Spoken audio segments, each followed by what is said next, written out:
Chapter 972. The atmosphere in the Great Hall was strange and deathly silent. Princess Xianxia stared at Xianxia and his companions with a mocking smile on her face. How could a bunch of fools like them think they could rob her husband of his wealth? As for Xianxia, she was holding Wuxi's arm with both hands and squinting at Jidai and his companions. What a fat sheep! 8 supreme oracles and 8 generals with the cultivation bases of the 3rd Panga heaven. It must taste good to refine them into fiend blood crystals.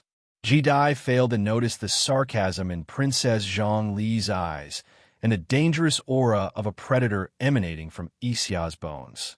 He sneered as he looked at the longbowmen around him and said, "What is the king of Xi trying to do? Are you going to attack me?" The burly longbowmen swayed their bodies slightly, their bones creaking. As soon as Wuxia gave the order, they would pounce on Jidai and his companions and tear them to pieces. These longbowmen were the descendants of the longbowmen whom Wuxia had saved from myriad immortals' planet. In their hearts, Wuxia was the most sacred and inviolable great magus, their only faith. Wuxia slowly sat down on the throne, crossed his legs, and looked at Jidai and his companions. Then, he tilted his head and pointed at the scroll in Xianxia's hand. A crisp, ripping sound rang out as the supreme towers hovering over the 2 supreme oracles trembled violently. The restrictive spell they had deployed was pierced by Wuxi's finger, and the scroll in Xianxia's hand flew up and fell into Wuxi's hand. The 2 old oracles turned pale with fright, and Xianxia let out a strange howl as he staggered back a few steps. Several supreme oracles and generals rushed forward and surrounded Jidai and Xianxia, lest Wuxia suddenly attack them. The power of his finger just now was simply too frightening. He could not believe that the restrictive spell jointly laid out by 2 supreme oracles was pierced through by him. How strong was his cultivation base? Jidai's face turned pale as he realized he had underestimated Wuxi's strength. But a few years ago, Wuxia had just broken through to the supreme high priest strength. How much could he have improved in just a few years? If he had used the profound heart celestial pagoda to accelerate the flow of time and increase his cultivation, then he should be as old as these old priests around him. High priests of the human race could use all kinds of natural treasures to prolong their lives, but very few treasures could keep them young forever. Judging from the vigorous life force emanating from Wuxi's body, one could tell that he was still in the prime of his youth, unlike the other supreme oracles who were old and withered. Ignoring the tumbling thoughts in the minds of Jidai, Xianxia, and the others, Wuxia unfolded the scroll and gave it a casual glance. Wuxia was so angry that he almost burst out laughing. He was so angry that he almost summoned Catfish, Goldhorn, Silverhorn, and all the other cannibals here so that they could skin Jidai and the others alive. On the scroll was a long and smelly official document, listing Wuxi's contributions over the years, praising him for his outstanding contributions, praising him as one of the best pillars in Great U, a purple gold beam that supported the sea, a white jade pillar that held up the sky, and a genius who could rule the heaven and earth. At the end of the document, the tone changed, saying that since Wuxia had made such a great contribution, it was time for him to inherit the title of king by Shan, and that Wuxia should have a place among the 18 kings of the council.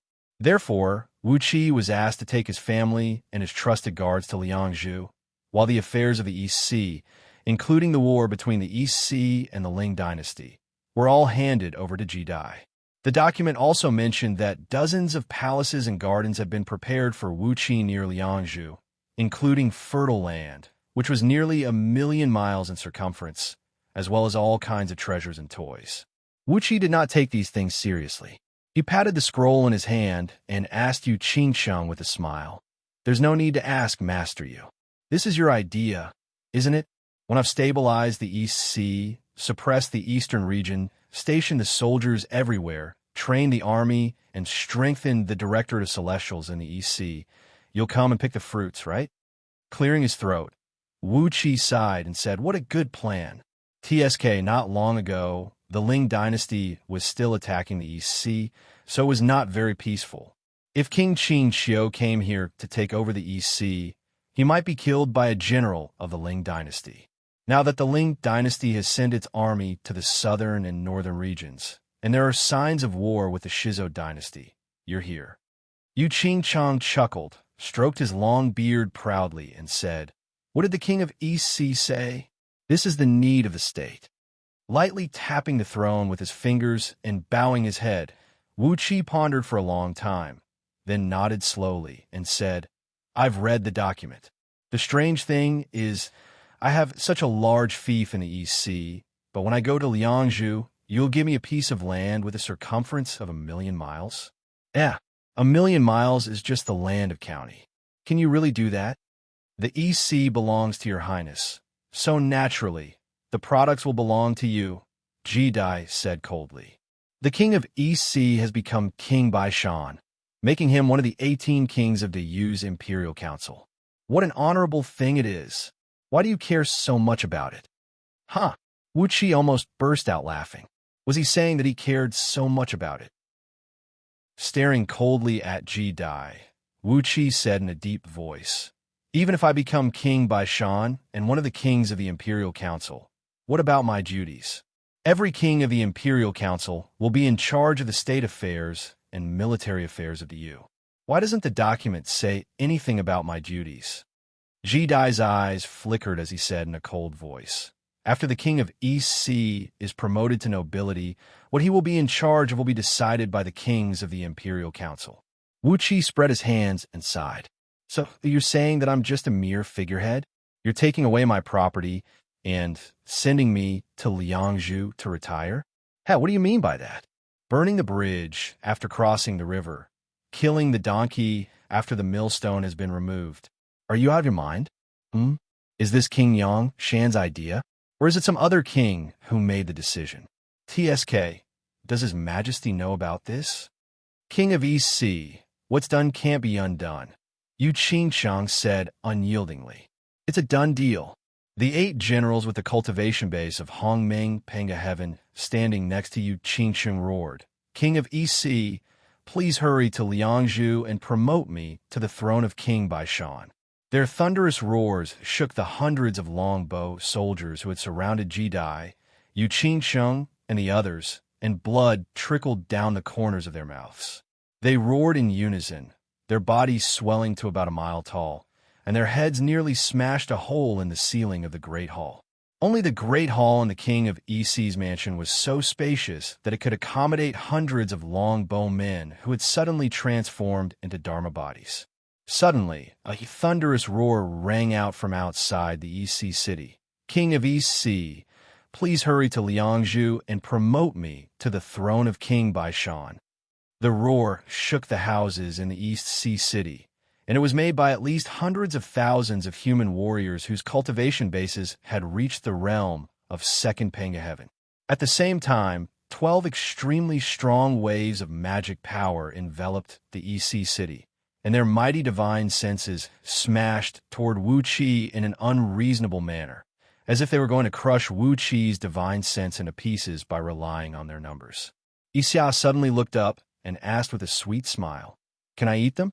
Wu Qi nodded slowly as he sensed the 12 streams of divine sense, which were at the level of supreme oracles. Laughing loudly, Xianxia reached out her little hand and made a grabbing motion. 12 black ripples that looked like fishing nets flashed in the void, and shrill howls rang out.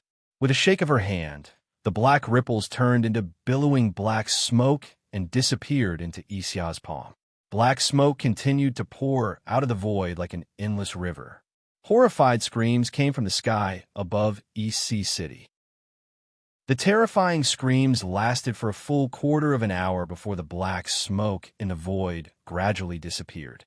Muffled thuds came from the entrance of the hall. 12 dried corpses of old men in black robes smashed heavily in front of the hall's entrance. The corpses that didn't have any water left were smashed into pieces, and a layer of smoke suddenly rose up.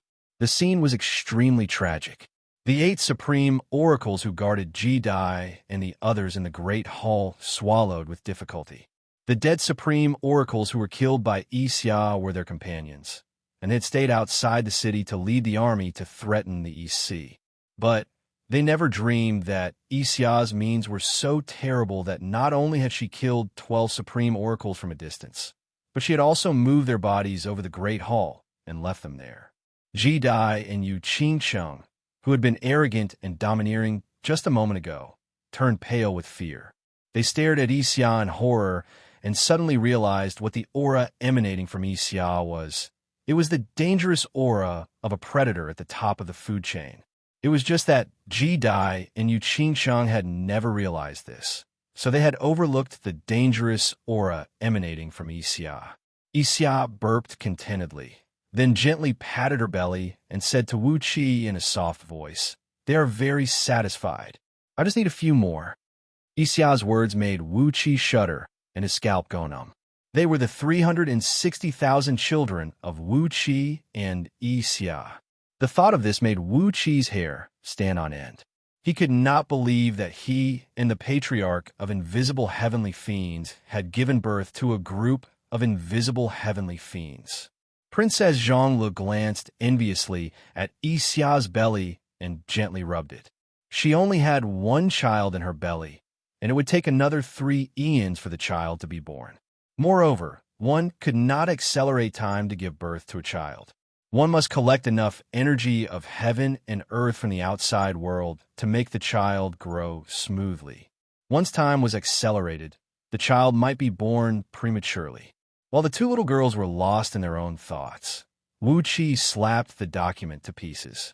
Staring coldly at Ji Dai, he said in a low voice, "I don't think what the document says is good. I want the title of King by Shan.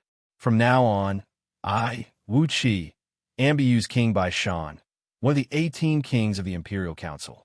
As for the foundation of the East Sea, I can't give it to you." Ji Dai's face twitched. "King of East Sea," he said through clenched teeth. Wu Qi slapped Ji Dai to the ground, nearly killing him.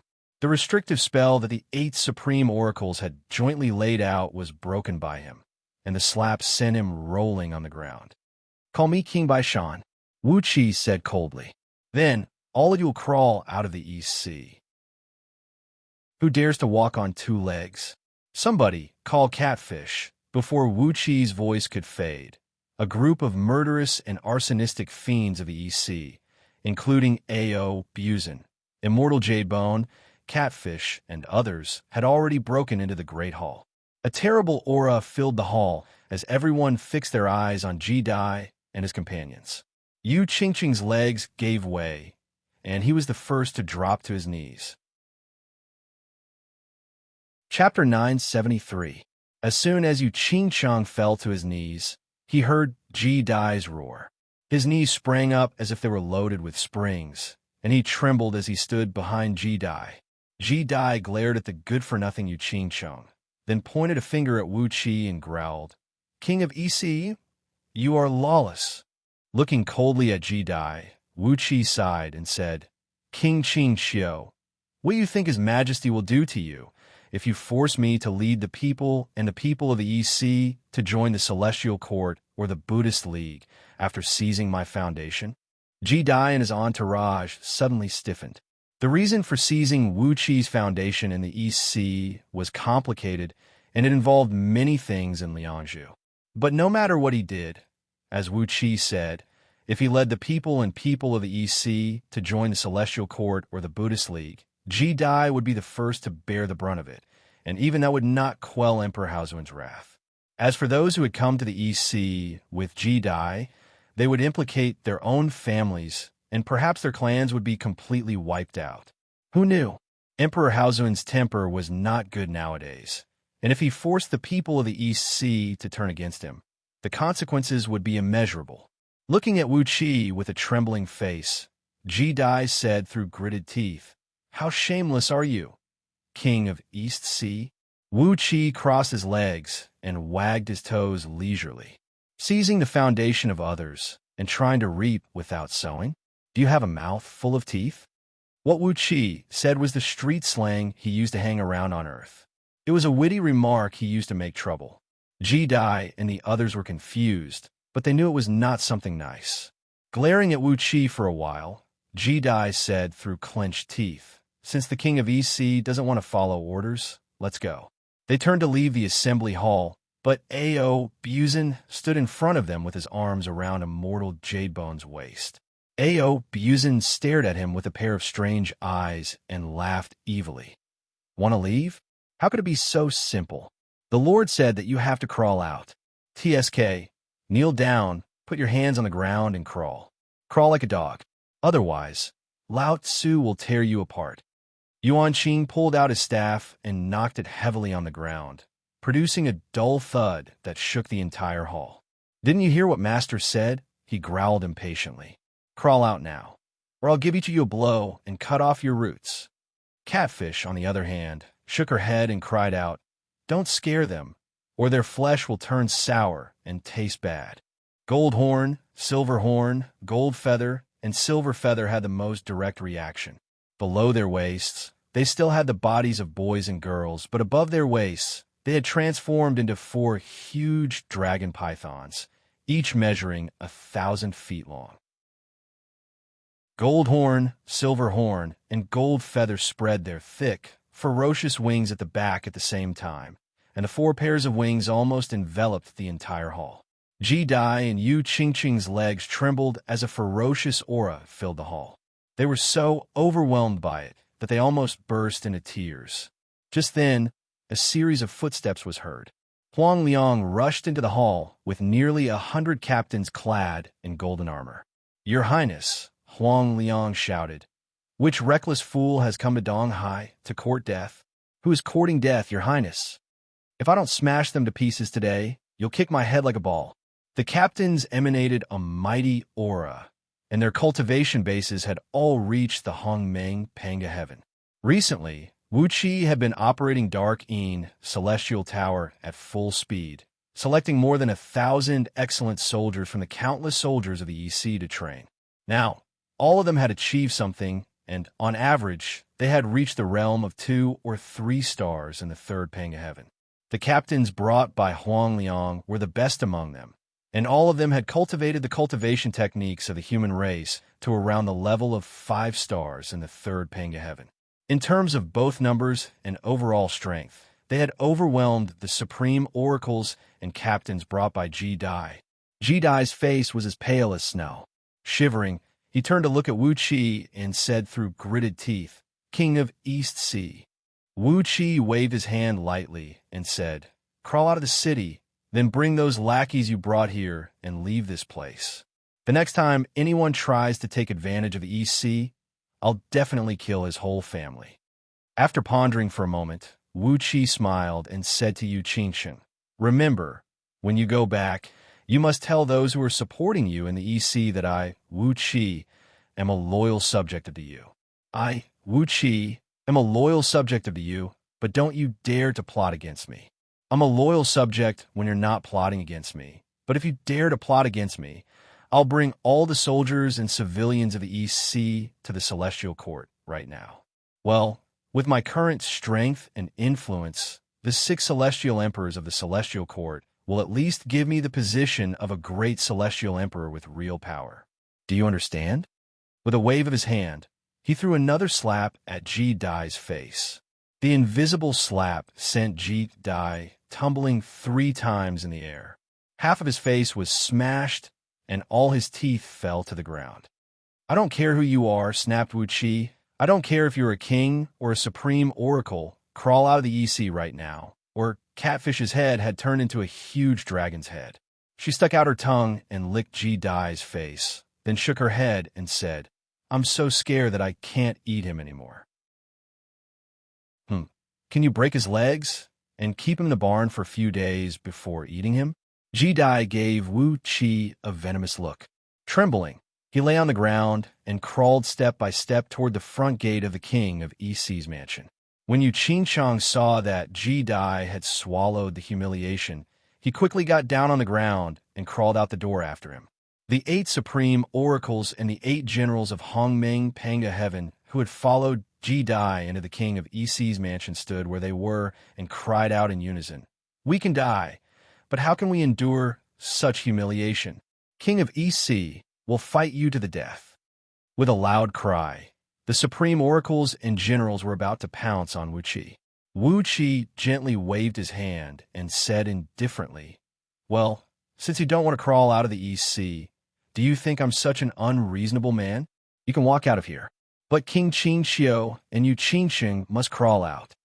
With a strange laugh, Wuxia said leisurely, "Since you've crawled down like a dog, you might as well work hard to be a dog." Wuqi's words stunned the oracles and generals. They glanced at Ji Dai and Yu Qingsheng with a hint of disdain and shame in their eyes. When had the people of Yu, especially the aristocratic clans and nobles of Yu, ever suffered such humiliation? Even the people of Yu had stood up straight and died honorably. When had they ever been humiliated like this? Ji Dai and Yu Qingsheng were so angry that their faces turned purple and they coughed up a mouthful of blood. But Wuqi did not allow them to get up. Ao Buzin and a group of ferocious men watched them and forced them to crawl out of the king of EC's mansion through the main gate of the king of EC and hundreds of miles out of the EC city. The oracles and generals who accompanied Ji Dai felt so humiliated that they sped away without saying a word, even ignoring the 300,000 elite soldiers Ji Dai had brought with him from the EC. With them gone, the top forces of the EC that Ji Dai had brought with him were gone. The strongest ones in the army were just over 100 generals who were at the peak of the 9 stars realm of the second pang to heaven. Under the watch of Ao, Buzin, and the others, Ji Dai and Yu Qingsheng crawled into the camp in front of the army of 300,000 soldiers. On the walls of the EC city, countless soldiers of the East Sea cheered and laughed at Ji Dai and Yu Qingsheng, who were as timid as mice after crawling for hundreds of miles. The morale of the 300,000 soldiers Ji Dai had brought with him was completely gone, and they all hung their heads dejectedly, losing the vigor they had when they came. Before long, 300 flying ships rose into the sky as Ji Dai fled west with his army in a sorry state. Standing on the west gate tower of the EC city, Wuqi looked at the 300 flying ships and gently patted the battlement with his right hand. Who came up with this stupid idea of seizing the foundation of the East Sea? Wuqi glanced over his shoulder at Su Qin, who was standing behind him. "Do you think there's something behind this, old mister?" Su Qin stroked his long beard and said coolly, "It has been a taboo since ancient times for a weak lord to have a strong vassal.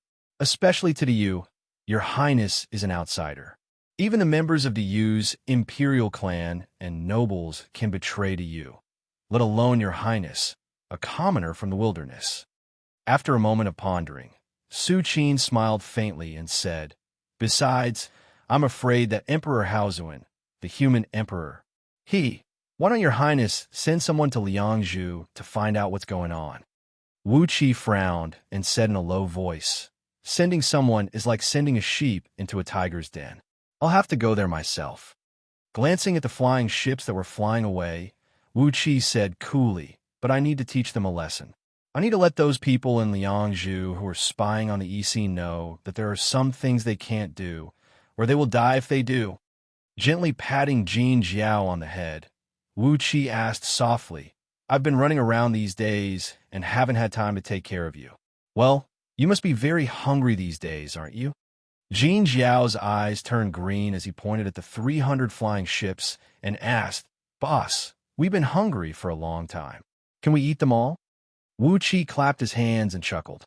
After pondering for a moment, he gave the order, "How many flags, armors, and armaments of the Ling dynasty are there in the storehouse of the EC?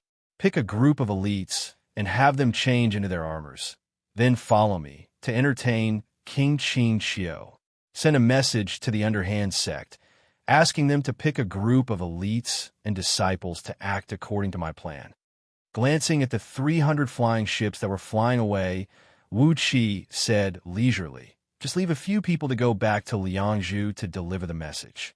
Yu Qingchang can stay, but as for the others, among the 300 flying ships, Ji Dai's flagship was hysterically smashing everything in the main hall. He was cursing Wuqi and everything related to Wuqi like a madman, swearing hysterically that he would kill Wuqi and his entire clan, then take Princess Zhonglu and Xia into his room and torture them. Standing in a corner of the hall, Xianxia also clenched his fists and swore to himself. But suddenly, both of them shuddered at the same time, and a chill rushed from the soles of their feet to their heads. Chapter 974. The sudden sense of danger made Jidai stiffen. "Hurry back to Liangzhu at full speed," he cried out. "Hurry back to Liangzhu at full speed." At this moment, Jidai hated the 8 supreme oracles who had abandoned him to the bone. If they had not abandoned him, they could have easily brought the 300 flying ships back to Liangzhu. They were so fast that they would not have to worry about being intercepted halfway. But now it would take them at least 3 months to get back to Liangzhu, even at the fastest speed. 3 months was more than enough for Wuxia to make all kinds of arrangements against him and kill him on the way. Without a primordial expert to hold the fort, his army of 300,000 soldiers might seem intimidating. But what was the use? The 300 flying ships left long white trails in the sky as they sped toward Liangzhu at full speed, ignoring the huge consumption of immortal stones. Even so, Jidai and Xianxia felt uneasy. They kept urging their soldiers to move forward at a high speed, showing no concern for the ship's power core. Even though the ship was trembling and shaking because it had exceeded its limit, they kept flying forward at such a high speed. Fortunately, the flying ships produced by the Yu's military court were of excellent quality, so they did not break down even after flying for 3 days and 3 nights. Directly in front of the ships was a stretch of mountains that stretched for hundreds of thousands of miles, piercing the sky like blades. The terrain of this mountain range was very strange. Every mountain peak looked like a sword that had been stabbed into the ground. The strangely shaped mountain peaks were hundreds of miles tall, standing on the ground. When the strong wind blew across this place, the mountain peaks would tear apart the strong wind and let out deafening noises that sounded like the wailing of ghosts and the howling of wolves, spreading to thousands of miles away. Jidai urged the ships to speed forward. The 300 ships plunged into the mountains, flying along a winding valley that was no more than 10 miles wide between the peaks. Having lost the supreme oracles, Jidai and the others did not notice the nearly 100,000 elite soldiers in the armor of the Ling dynasty lying in ambush on the nearby peaks. Just as the flying ship flew to the heart of the mountain range, a clanging sound suddenly rang out, and thousands of Ling dynasty's military flags flew into the air. The flags were ragged and full of cuts and holes from swords and arrows, and there were also large patches of bloodstains on them, which made them look very glaring. Thousands of flags fluttered in the air, shrouding the hearts of Jidai and the others like a dark cloud. Before Jidai could give the order to respond, 3 chi energy cannons, a secret weapon of the Ling dynasty, had been loaded at the top of the mountain a few miles away. When Wuxia saw the cannons seized from a conquered city of the Ling dynasty, Wuxia could not help but exclaim, "What a spendthrift!" The cannons were not large in size, but the projectiles they fired were astonishing. They were the 5 elements beads condensed from acquired 5 elements energy. These pearls condensed from the acquired essence of the 5 elements, with a material for crafting superior-grade gold immortal artifacts. But Ling dynasty had developed such a deadly ballista, firing it with these rare pearls as cannonballs. There was no doubt that the power of the 1 chi spirit pill cannon was abnormal. Along with the 3 cannons were 27 5 elements beads. Now, 3 of them had been loaded into the cannons. Standing on a nearby mountain, Wuxia, clad in the armor of a general of the Ling dynasty, covered his face with a golden mask. He gently waved his hand, and Huang Liang, who was wearing the same outfit, cried out, "Fire!" Amidst the frightening clappers, 3 beams of red light shot out of the cannons and smashed into the formation of flying ships under Jidai's command like a hot knife through butter. With a deafening rumble, 18 ships were pierced by the red light, leaving large holes about a mile in diameter in their surfaces. Heavily wounded soldiers could be seen falling out of the holes, blood gushing out of their wounds. Plumes of smoke rose from the ships as they plummeted to the ground. The bright light exploded, and a red shockwave swept across the valley. More than 30 flying ships twisted and shattered in the bright light, and even the soldiers on the ships were blown up into the sky. The power of the explosion of the 3 5-element beads spread out in all directions. 2 lofty mountains were broken in the middle, and huge rocks were sent flying hundreds of miles away, causing sparks to fly out from the surrounding mountain peaks. The huge impact sound was so loud that it made people's eardrums hurt. King of East Sea, Ji-Dai rushed out of the main hall of his flagship and shouted, pointing his fingers and shouting. The screams stopped abruptly. Ji-Dai looked in horror at the banners of Ling dynasty around him, as well as the elite soldiers armed with heavy crossbows and clad in gorgeous armors that were very different from Great Yu's, who had quietly appeared on the mountains in all directions. On nearly 100 mountains, 100,000 soldiers pulled the trigger at the same time. Each of the 100,000 crossbows was equipped with 12, 24, or 36 bolts. The bolts of the Ling dynasty were very delicate. Arrows of the same length were generally only 1/3 to 1/4 the diameter of the Yu's standard bolts. Therefore, the heavy crossbows of the Ling dynasty could carry more bolts than those of the Yu's. The Yu's bolts were designed to kill with one shot. Even a general would be half dead if he was hit by an arrow. However, the style of the Ling dynasty's bolts was very different from that of the Yu's. In addition to all kinds of armor-piercing and curse-breaking talismans, the bolts also had other useless talismans, such as whistling and glowing. Once the 100,000 crossbow bolts were triggered, over 1 million arrows were shot out, leaving long streaks of light in the air, creating sharp whistling sounds like shooting stars, covering over 200 flying ships. The bolts weaved into a huge net and swept across the ships that did not have time to activate their defensive mechanisms, causing the soldiers on the decks to fall like dumplings. If there were supreme oracles in the army, the defensive mechanisms of the ships would have been activated as soon as possible, leaving no chance for the crossbows to launch a surprise attack. However, Xianxia had killed 12 supreme oracles, and the other 8 had abandoned Ji-Dai. Now, there were only a few oracles with low cultivation bases in Ji-Dai's army. All the soldiers on the decks of the ships, which were about a mile long on average, were badly wounded by the bolts. The lucky ones were struggling and moaning on the decks, while the unlucky ones had fallen from the sky into the cloudy valley. No one knew what kind of miserable fate they had suffered. Gold Horn, Silver Horn, and the other fierce beasts under Wuxia's command, who ate human beings for pleasure, were hiding in the valley, happily opening their mouths to devour the food that fell from the sky. Every drop of the blood essence of these powerful human soldiers contained a strong life force, which was the best tonic for Gold Horn and the others to improve their strength.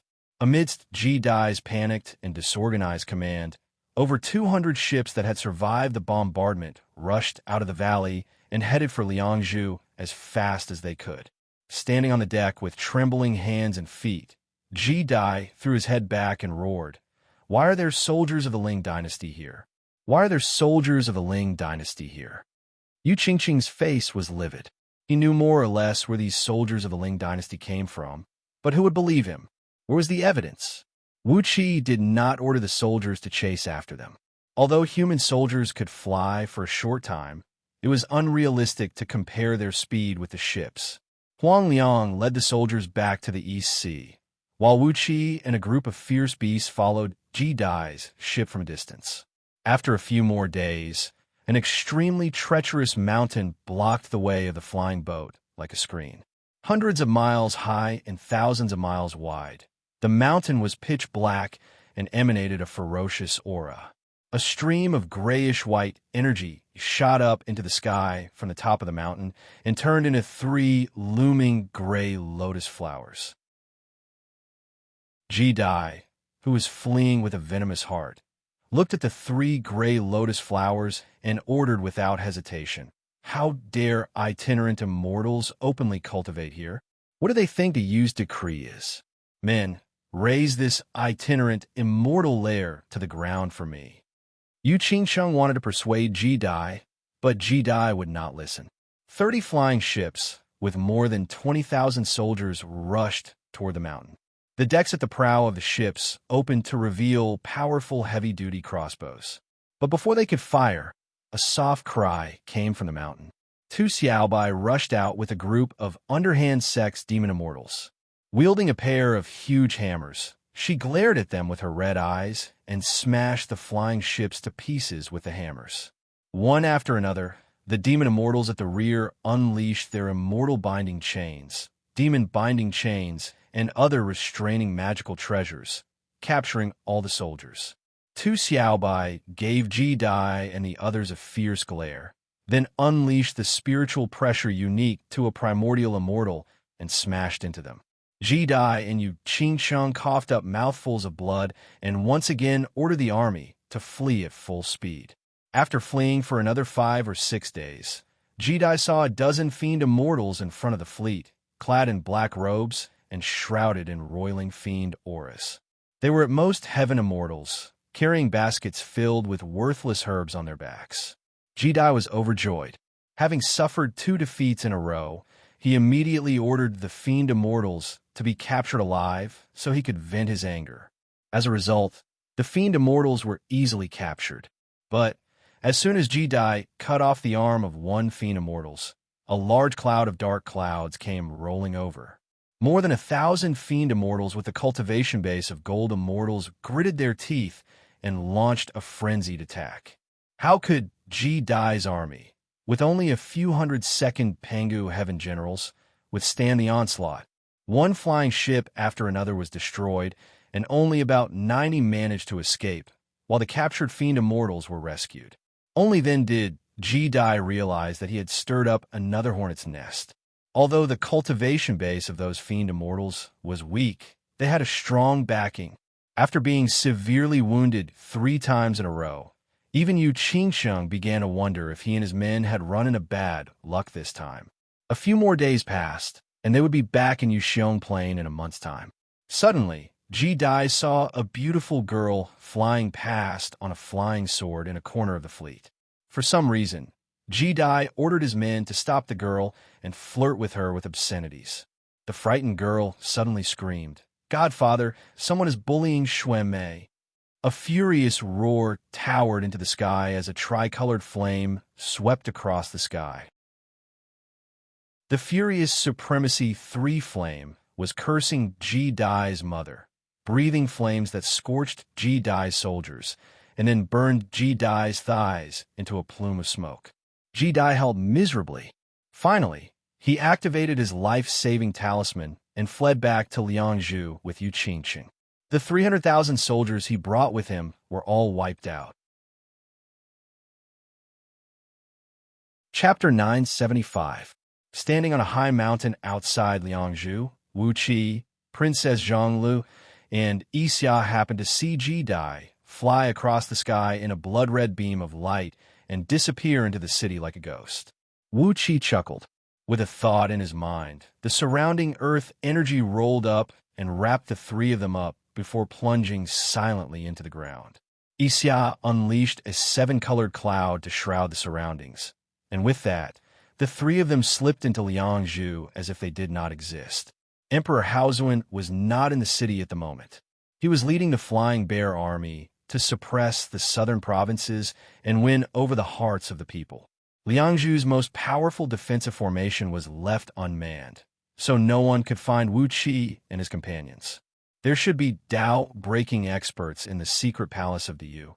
But according to the tradition of the human race, such experts would either hibernate or hide in secret caves to cultivate in seclusion. They would never pay attention to the ordinary affairs in Liangzhu.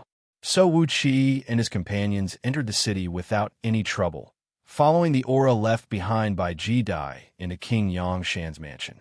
Along the way, Wuxia marveled at how lucky Ji Dai was. As expected of King Yangshan's eldest son, he must have some good life-saving treasures. According to Wuxia's instructions, Ji Dai's death could be regarded as a warning to those with evil intentions, and Xianxia should be left behind to report back to Liangzhu. But Ji Dai was protected by a spirit talisman, and when he transformed into a blood-red beam of light, even Supremacy 3 Flame could not catch up with him and could only watch him flee. Along the way, Wuxia had given Ji Dai a few ruthless attacks. Perhaps Ji Dai was so depressed that he wanted to kill himself. Although he did not kill him, the effect was not much different, and the psychological blow he suffered was probably much more serious than if he were killed. In a secret cave about 100,000 feet underground in the backyard of King Xianxia's mansion, a spacious stone chamber was as simple and neat as the other buildings in Yu. This stone chamber was built with black stone slabs that were several tens of feet thick and had a length of 1,000 feet and a height of 100 feet. In this spacious stone chamber, there were only a dozen or so heavy stone stools placed neatly as chairs and nothing else. Dozens of bronze human hands were embedded in the wall, each hand holding a human head-sized mermaid pearl. Inside the translucent bead, there were faint clouds and ocean waves swirling. The bright light from the bead illuminated the entire stone room. The light shone from all directions, leaving no shadow on the ground. In particular, the mermaid pearl had a kind of strange and mystical ability. Its light was a natural-born forbidden object. In the Buddhist sect, it was also known as the stainless and dustless pearl. Ordinary forbidden spells would emit different colored smokes and smells when they came into contact with the light emitted by the mermaid pearl, which was enough to attract the attention of others. The fact that so many rare mermaid pearls were used as lamps showed that this secret cave was an extremely important place in King Xianxia's mansion. When Wuxia, Princess Zhonglu, and Yixia entered the stone chamber, they were also repelled by the light from the mermaid pearl. However, Wuxia immediately absorbed the light with the primal purple energy and fused his aura with it. The three of them entered the stone chamber steadily and attached themselves to one of the pearls. Hovering amidst the strong light, they quietly looked at the people in the chamber. King Xianxia sat on a stone stool in the middle, his hands on his knees and his face serious. Around him sat 7 kings of the same status as him. Among them, Wuxia recognized King Yinshan, King Tsongshan, King Haoshan, King Dingshan, and King Gushan. All 5 of them were King Xianxia's diehard followers. The other 2, as they were called, were King Yuanshan and King Jingshan. Clearly, they were the allies that King Xianxian had recruited these days. Apparently, after a few major upheavals, King Xianxia's power in the imperial court of the Yu had expanded a lot. All the kings, dressed in black robes, sat in a semicircle around King Xianxian. Judging from their posture, it was clear that King Xianxian was their leader, the leader of this small group. Everyone sat in the same posture as King Xianxian, with their back straight, their legs apart, and their hands on their knees. They sat on the stone blocks, giving people the feeling that they really were mountains. Not long after Wuxia and his companions sneaked into the chamber, they heard a loud noise, and then Ji Dai and Yu Qingcheng darted out of a corner of the room. A bolt of lightning burst out from the corner and spat them out. Then everything returned to normal. Wuxia glanced at the corner and saw a small, short-distance teleportation formation, which could teleport no more than 300,000 feet away. Presumably, it was used to communicate with the ground. Ji Dai's thighs were burned clean by Supremacy 3 Flame's natal true flame, and he was carried into the chamber by Yu Qingcheng. Only then did he let out a miserable howl of pain. Trembling, he rolled on the ground, crawled a few steps toward King Xianxian, and suddenly coughed up a few mouthfuls of blood. Judging from his appearance, he looked so miserable that anyone with a soft heart would not have the heart to punish him. But Wuxia could see clearly that the blood he coughed up was bright red. It must have been forced out by himself, not some new internal injury. And according to Ji Dai's cultivation base, his legs should have recovered long ago. Given the speed at which the cultivation technique of a human race could heal the fleshly body, he should not have come to see King Xianxian with an incomplete body. Clearly, he was pretending to be pitiful. But King Xianxian was not an ordinary man. When he saw Ji Dai's appearance, he snorted coldly and waved his hand, sending out an invisible force that knocked Ji Dai flying away. Ji Dai howled miserably as all his bones were shattered. The blow had almost killed him. "I don't have a useless son like you. You're a waste of my face. King Yangshan growled in a low voice. Glaring angrily at Yu Qingsheng, King Yangshan said in a flat tone, "The Flying Bear Army has newly established the Camp of Death, and Ji Dai is its first lieutenant. Master Yu, you can help Ji Dai with military affairs. Now, get the hell out of here." Yu Qingsheng shuddered with fear. Knowing that King Yangshan had learned that he and Ji Dai had crawled out of the EC city, he dared not to argue. Obediently, he helped Ji Dai up and walked out of the stone chamber. Ji Dai was scared out of his wits as well. His bones were broken, but he dared not to make a sound and let Yu Qingsheng take him out. Wuxia and Princess Zhang Lu exchanged a glance and smiled. The so-called Death Battalion was an army similar to a suicide squad. Ji Dai's defeat had obviously lost King Yangshan's favor, and he would have to bear the consequences in the future. But then again, it was easy for a suicide squad to make meritorious service. If Ji Dai could fight with his life on the line, perhaps his future would still be bright. King Yangshan, whose face was trembling with anger, cursed in a low voice. What a useless, unfilial son. He should really be stripped of his throne. Don't be angry, brother king, King Yangshan said coolly. Young people are inexperienced, so a little mistake is not a big deal. It's just that we have to think of a way to get rid of this king, EC. Wuqi's ears pricked up at King Yangshan's words. Why King Yangshan and the others were against him, and why they sent Ji Dai to plunder his peaches. These were all questions in Wuqi's mind. Suddenly, King Tsongshan sneered and said, "Those who are not of our race must have a different heart. This guy has snuck into DU and has been showing his loyalty. He deserves to die." Wuqi was shocked. What did he mean by those who are not of our race must have a different heart? Why did he say that? Although Wuqi was now cultivating the scroll of stealing and had transformed his body into a chaotic body, and although he was one of the chaos fiend gods in his previous life, he was a real human being in this life. He was not some scourge, and he had no conspiracy against you. So, why did he use this word to describe himself? King Gushan said coldly, "This guy is very powerful now, and he has countless troops under his command. If we confront him head-on, I'm afraid we won't be able to get away with it. If those people know that this guy is the spy you planted on Myriad Immortals' planet, you will be in a very passive position." King Yangshan heaved a long sigh.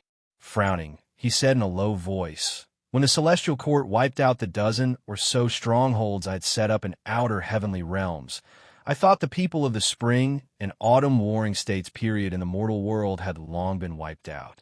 Who knew they would end up like this?" King Yangshan sighed again and said, "They are very capable. I can't believe they are able to break the Black Celestial Forbidden Curse, and even the ancestor god I worship, Lao AI, has kept his mouth shut about it. This shows how much their power has grown.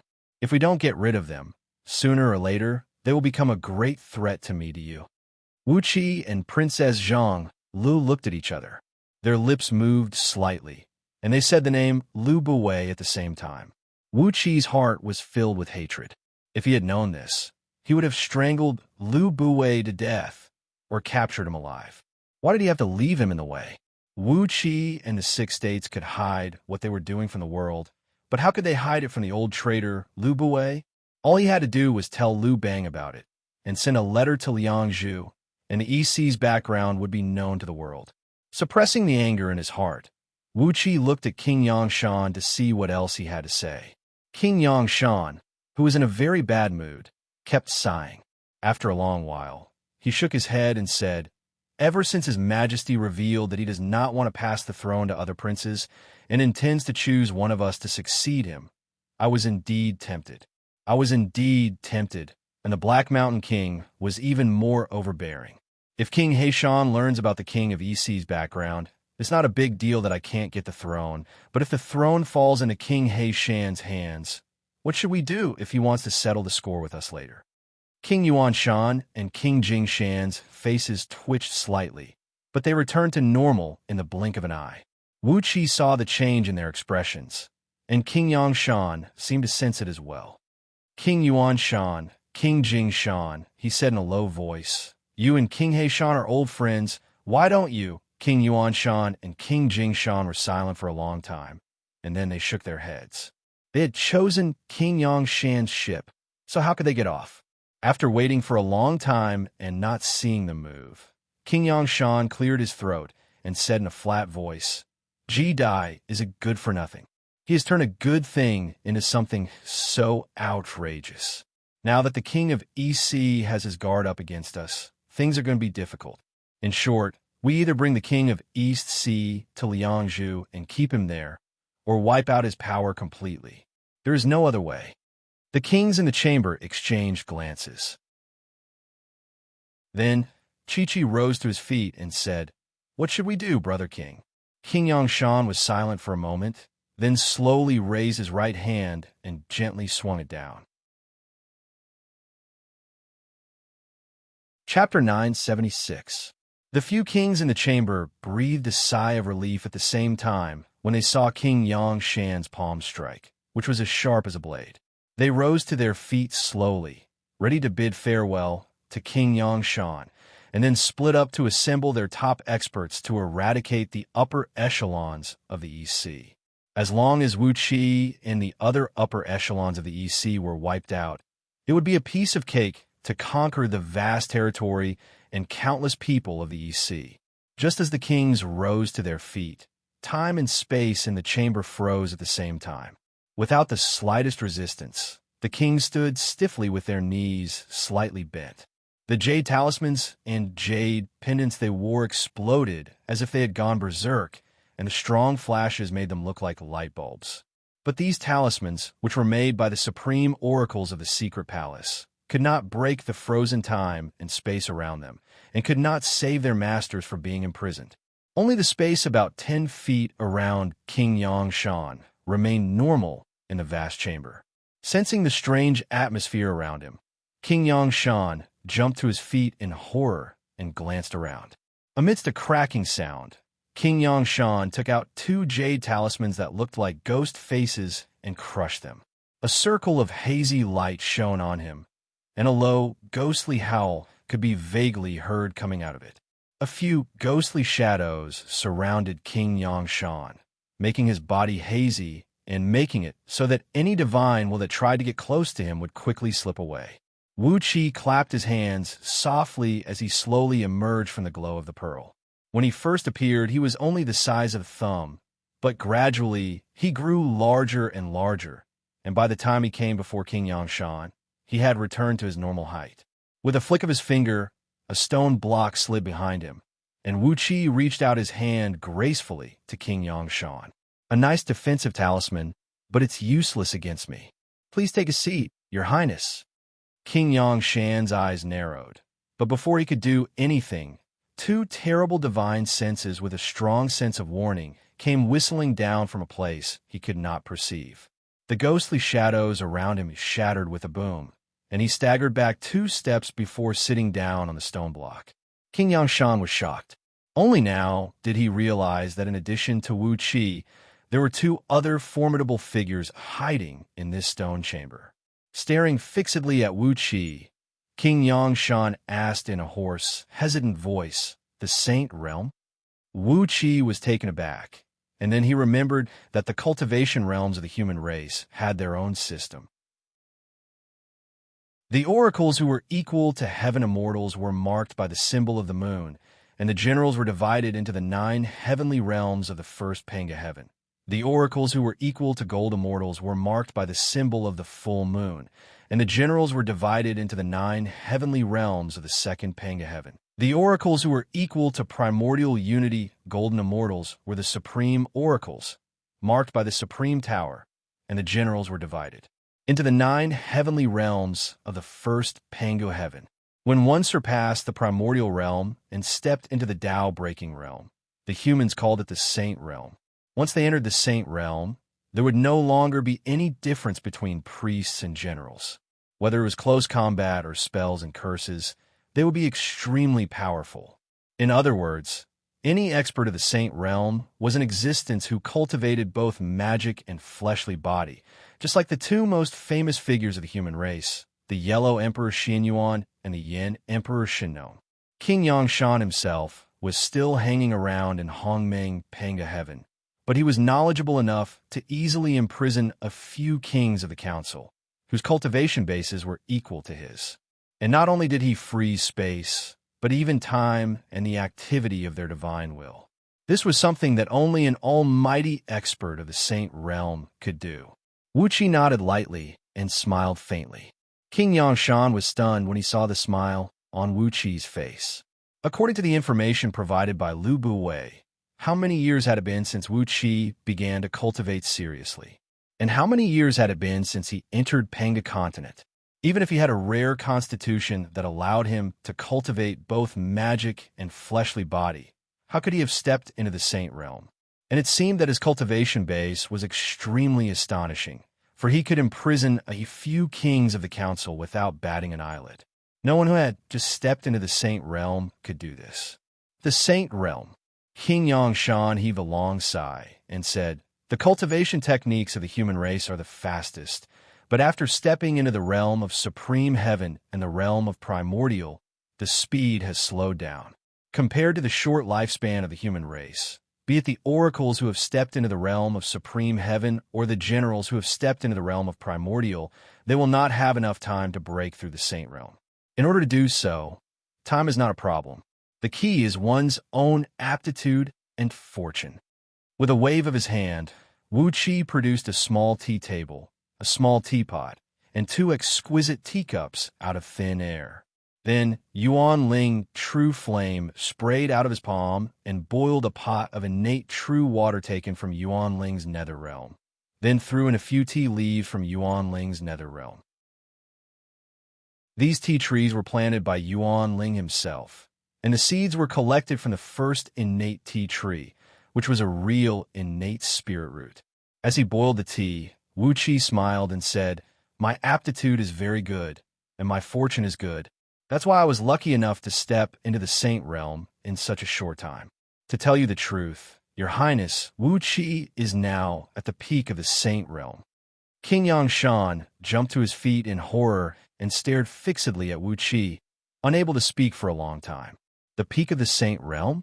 How could he be at the peak of the Saint Realm? This was ridiculous. The two sacred emperors of the human race, the Yellow Emperor Xinyuan and the Yin Emperor Shinnon, were only at the peak of the Saint Realm, and they often went to Empress Hua's palace to listen to the teachings of the Huahuan clan. It had taken them countless years and countless virtues to reach this level. So, how could Wuxia have reached this realm so easily? The more the tea was boiled, the more fragrant it became. Wuxia took out a few jade bottles the size of a thumb and dripped a few drops of rare natural treasures, such as the 100-million-year-old hollow azurite, which came from Yuan Ling's nether realm, into the tea. Since the fall of Yuan Ling, until Wuxia, the reincarnated man, returned to Yuan Ling's nether realm and took back his lair, he had accumulated a lot of these treasures. There were exactly 2 cups of tea in a pot the size of a fist. Wuxia poured a cup of tea for King Yangshan, then carefully handed it to him. "Your Highness, try this cup of tea. The medicinal strength is very strong. Your Highness is now at the 6 stars realm of Hongmeng Panga Heaven, isn't it? I didn't notice that your Highness's cultivation base was hidden so deeply before. This cup of tea should be able to help your Highness advance by 1 star." King Yangshan took the cup of tea, gave Wuxia a look, clenched his teeth, and poured the tea into his mouth. As soon as the hot tea entered his mouth, it turned into a violent stream of energy that rushed through his body. A series of cracking noises rang out inside of him. In just a quarter of an hour, his body suddenly grew about half an inch taller. A crack appeared on his forehead, from which a layer of dead skin began to peel off. As Wuxia had said, his cultivation base had broken through a minor realm. Wuxia picked up the cup and drank in 1 gulp. Although the tea contained a huge amount of energy, it only had a strong effect on those in the realm of Tao reasoning. For experts of Wuxia's level, ordinary natural treasures and innate spirit roots were of no benefit to his cultivation base, unless they were eaten as meals. At most, they could be used as mouthwash to improve the taste. Putting down the cup, King Yangshan said coldly, "Thank you, thank you." Wuxia dropped the cup and said with a chuckle, "You flatter me. This cup of tea is Wuxia's way of returning the favor." King Xianxia was taken aback. "What favor do I owe you?" he asked in surprise. Staring into King Yongxian's eyes, Wuxia said leisurely, "When I first came to Panga Continent, King Yongxiu took good care of me. Later, it was with the help of your highness's power that I gradually achieved what I have today. If I hadn't been under your highness's protection, I'm afraid I would have been killed by some malicious people." Lightly tapping the tea table with his fingers, Wuxia sighed and said, "Take the army of hundreds of millions of soldiers in the East Sea, for example. If I hadn't drawn that energy vein from Yuxiong Plain, how could I have trained so many soldiers? If I hadn't been your highness's confidant, appreciated by Emperor Haozuan, and made some contributions, how could I have received such treatment? So you know," King Yongshan snapped. With a flip of his palm, Wuxia sent out a gust of evil wind, forcing all of King Yongshan's words back into his stomach. "Do you want to hear what I'm thinking?" Wuxia said with a cold grin. "In fact, I don't mean any harm to Daiyu. I just want to have a stable foundation for me and the people around me, so that we can live a good, carefree life. The EC is more than enough for us to live a good life." With a sigh, Wuxia rose to his feet, shook his head, and said, "Gao and I are brothers. If you hadn't schemed against the EC, I would have been working hard for you. At the very least, I would have wiped out the Ling dynasty and made the Celestial Court suffer. But you shouldn't have listened to Lu Buwei." With a strange smile on his face, Wuxia shook his head and said, "His plans have been ruined by me several times. So many of his relatives and clansmen have died because of me, and he is now an important minister of the Ling dynasty. You schemed against your own minister because of the words of someone from an enemy dynasty. You are so stupid that I don't even want to say anything." A clump of Pangu sacred energy emerged from Wuxia's palm, turning into a nebula and wheeling rapidly in his palm. Staring at the clump of energy, Wuxia sighed and said, "What do you mean by those who are not of our race must have a different heart? Hee, can't you see? I'm a real human being, except that I'm not a native of Panga Continent. You shouldn't have schemed against me, because I mean no harm to your highness and Gao." With a sigh, Wuxia rose to his feet and said with a smile, "The favor has been repaid, and the matter has been cleared up. As for what to do in the future, it all depends on your highness's decision." Tilting his head, Wuxia said in a frivolous manner, "But since your highness and all the kings of the council have made it clear that I may cause harm to you, then I'll do a little harm to you. Well, of course, as long as your highness is not stupid enough to reveal my identity, the king of Black Mountain will not be able to use my background to attack your highness. Your highness is still very confident in inheriting the throne." With a loud laugh, Wuxia transformed into a beam of green light and disappeared into the distance. Xianxia and Princess Zhonglu followed closely behind Wuxia. The confinement around them suddenly vanished, and the few kings of the council continued to rise to their feet as if nothing had happened. It was as if what had just happened did not exist in their senses. Looking at the bare stone chamber, King Yongshan felt a chill in his heart. He had no idea what Wuxia was going to do or how he was going to harm you. All of a sudden, the surroundings began to shake violently. As the kings rushed out of the ground, they soon received a piece of earth-shattering news. The Pangu's map, a secret treasure hidden in the depths of Dayu's palace, had been taken away by an unknown person, and the 12 supreme oracles guarding the treasure were all knocked out before they could even see who it was. All their belongings were robbed, and even their supreme towers were opened by someone with a mystic art. All their life savings were taken away. King Yongshan's vision darkened, and he almost fainted. Chapter 977. Emperor Haozuan was touring the southern region and not in Liangzhu. Together with Princess Zhonglu and Xianxia, Wuxia easily snatched the Pangu's map from the secret vault in the deepest part of Dayu's imperial palace and robbed all the oracles guarding it. It was Xia's wicked hobby. Although Wuxia had stopped her from turning these oracles into dried corpses, he could not stop them from becoming poor.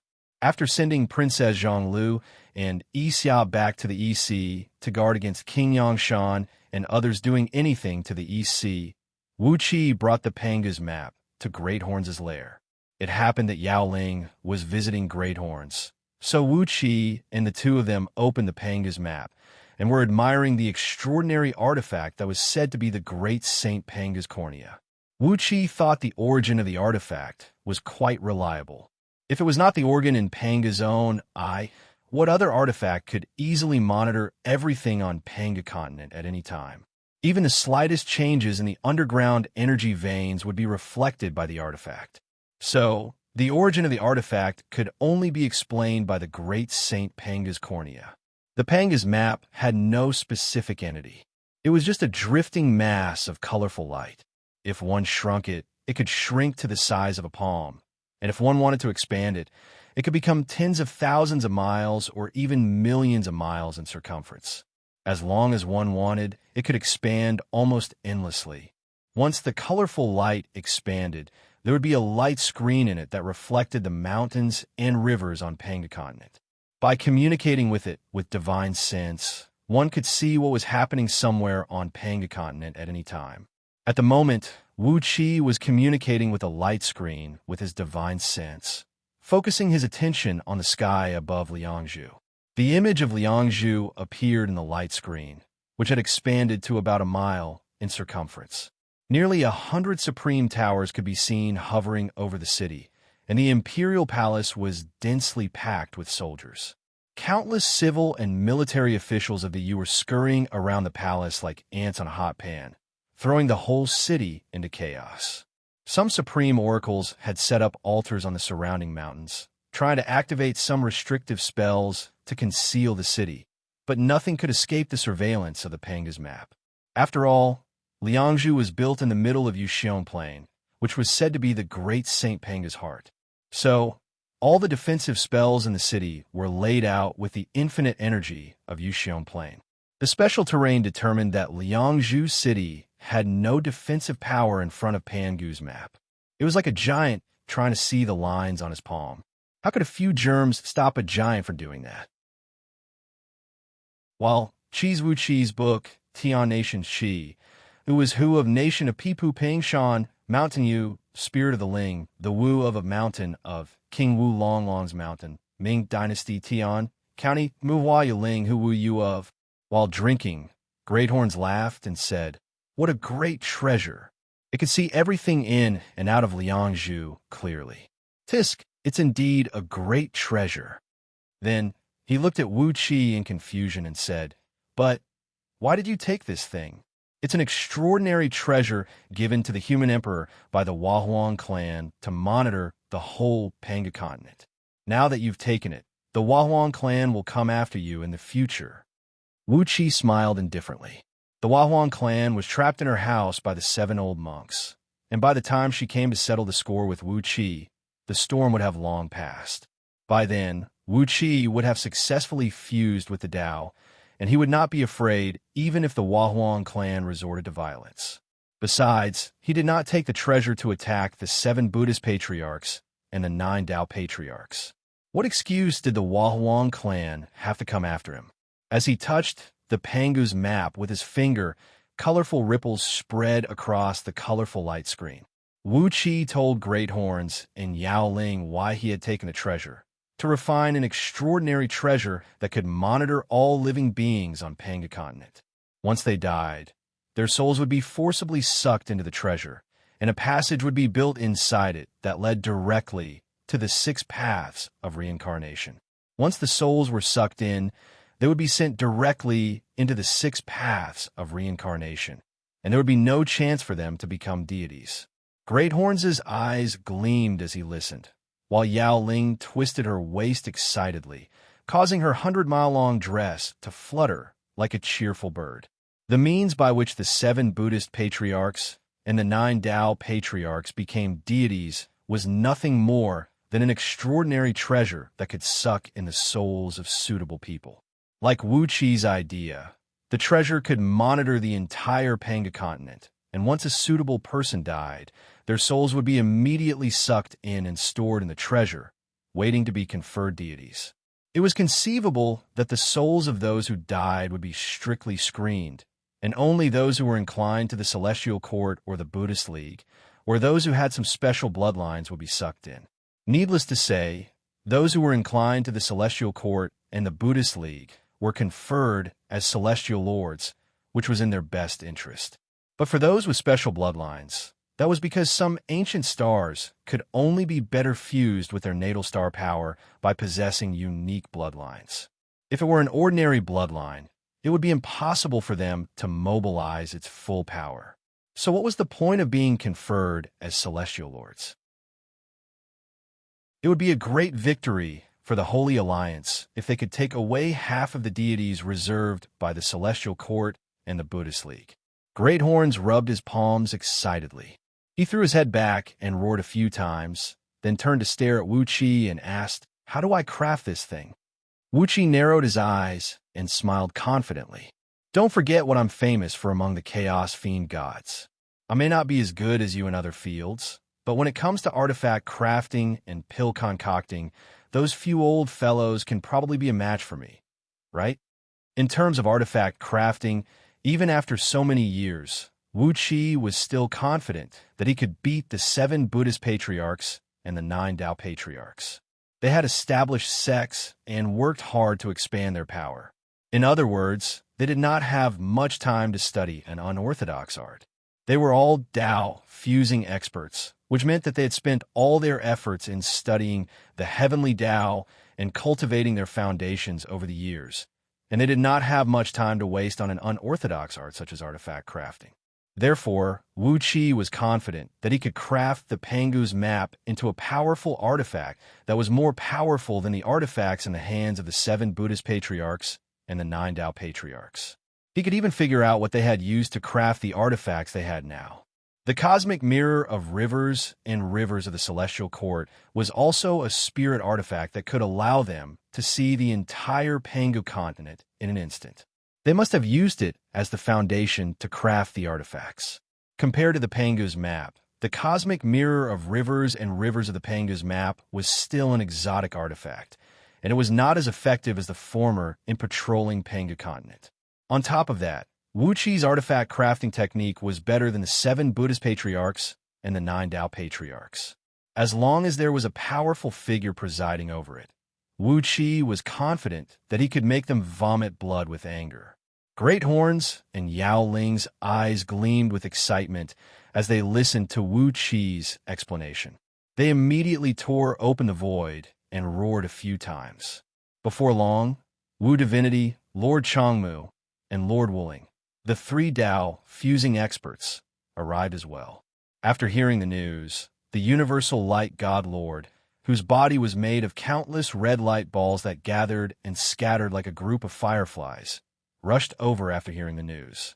The beautiful woman, Green Lady, who rode a 100-legged beetle the other day, also rushed over after a quarter of an hour.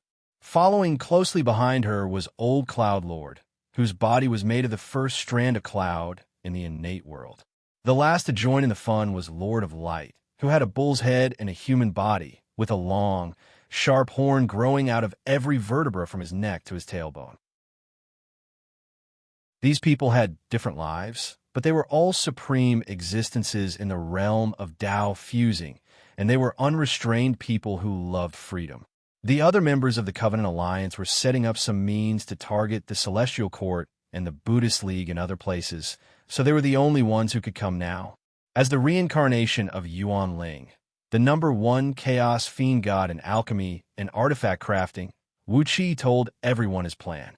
The group of almighty experts clapped and laughed happily, saying that it was the best way to deal with the 7 Buddhist patriarchs and the 9 Tao patriarchs. They wanted to choose the right people to sacrifice and send their souls to the deification realm to strengthen the Tao League and the Buddhist League. If that was the case, they would take drastic measures to ruin their plan. In particular, Lun Yang, who was riding on a 100-legged beetle, promised Wuxia that if he could really refine the Pangu's map into a suitable treasure, she would explain the matter to the Huahuang clan afterward, and she would certainly not let the Huahuang clan cause trouble for Wuxia. Yao Ling also made the same promise.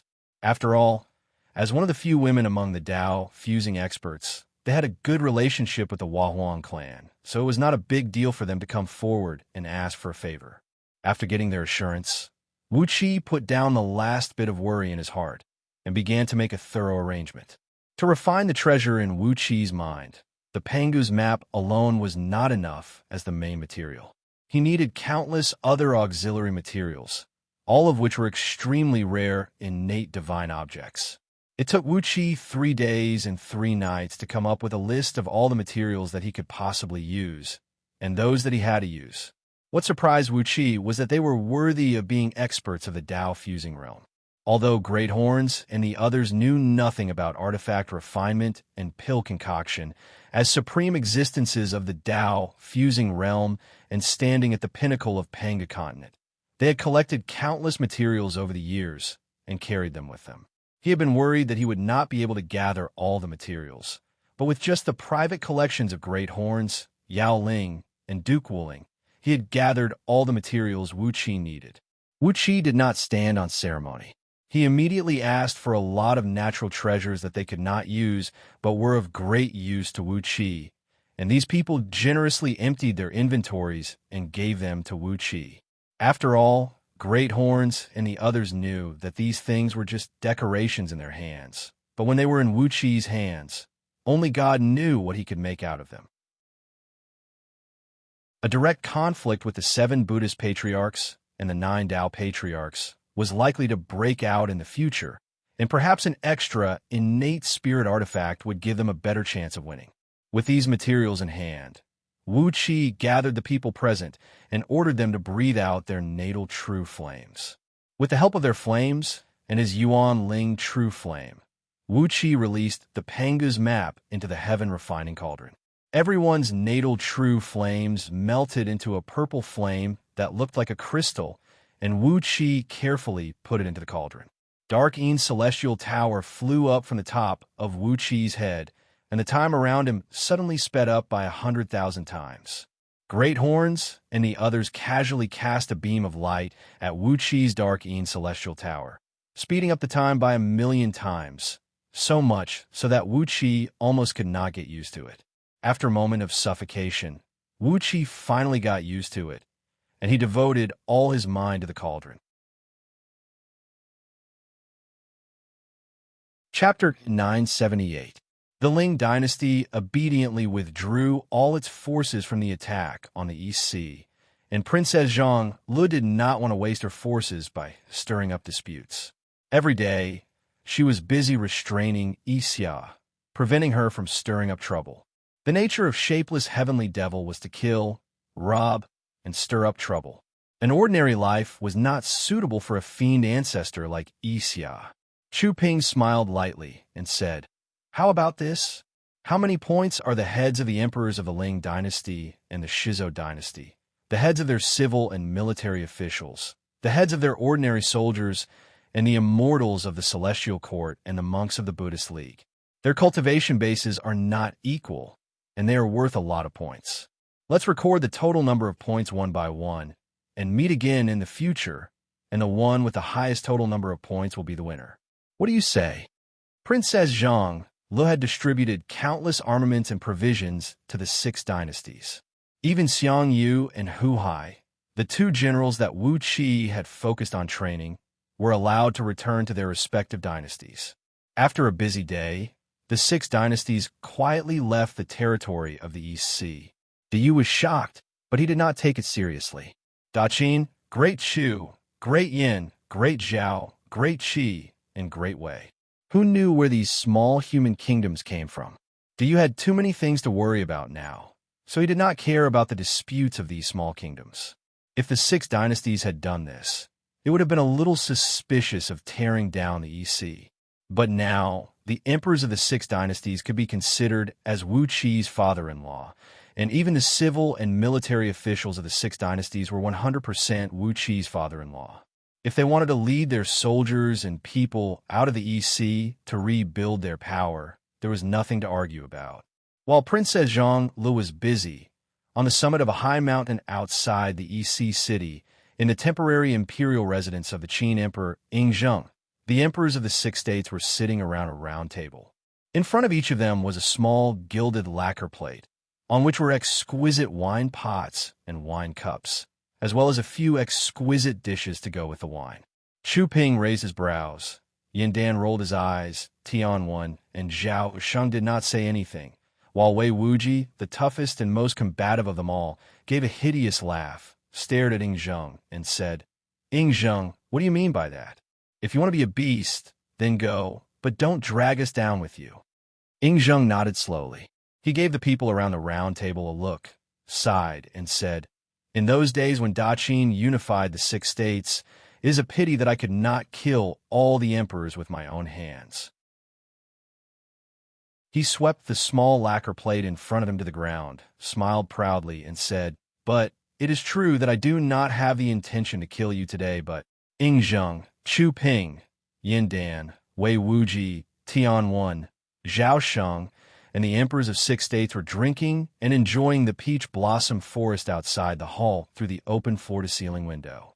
Yingzheng had chosen a good place to build his temporary imperial residence. The climate of this peach blossom forest was at least 10,000 years old. The trunks of the trees were twisted like dragons, and the branches were as hard as steel. The few leaves on the trees were lined with large peach blossoms with red petals and green pistils. The peach blossoms on the trees looked like they were on fire, dyeing the entire mountain red. With a slurping sound, Yingzheng tipped the wine pot over, sucked the last drop of wine into his mouth, and gave the pot a strong shake to make sure that there was no more wine left in it. He put down the wine pot, lightly tapped the round table with his finger, and suddenly breathed out a long sigh and said, "What a wonderful time! Beautiful scenery, fine wine, and delicious food. Life is like raising a pig, and you and I are both animals." Xianxia laughed. She sat down excitedly at the round table and began discussing the details of the bet with the 6 crafty emperors. As for the sudden haunting in EC City, where people stripped naked and ran wildly around the city in broad daylight, or some other strange things, these were of course the little tricks that Xianxia came up with out of boredom. Invisible Heavenly Fiend had such a nasty character, and what could you do to her? Princess Zhonglu could only spend her days putting out fires, which made her look haggard and haggard. Yingzheng, who was waving his arms and legs excitedly, sprung to his feet and cried out in a stern voice, "She has won the bet. Your Majesties are all heroes, so why can't we?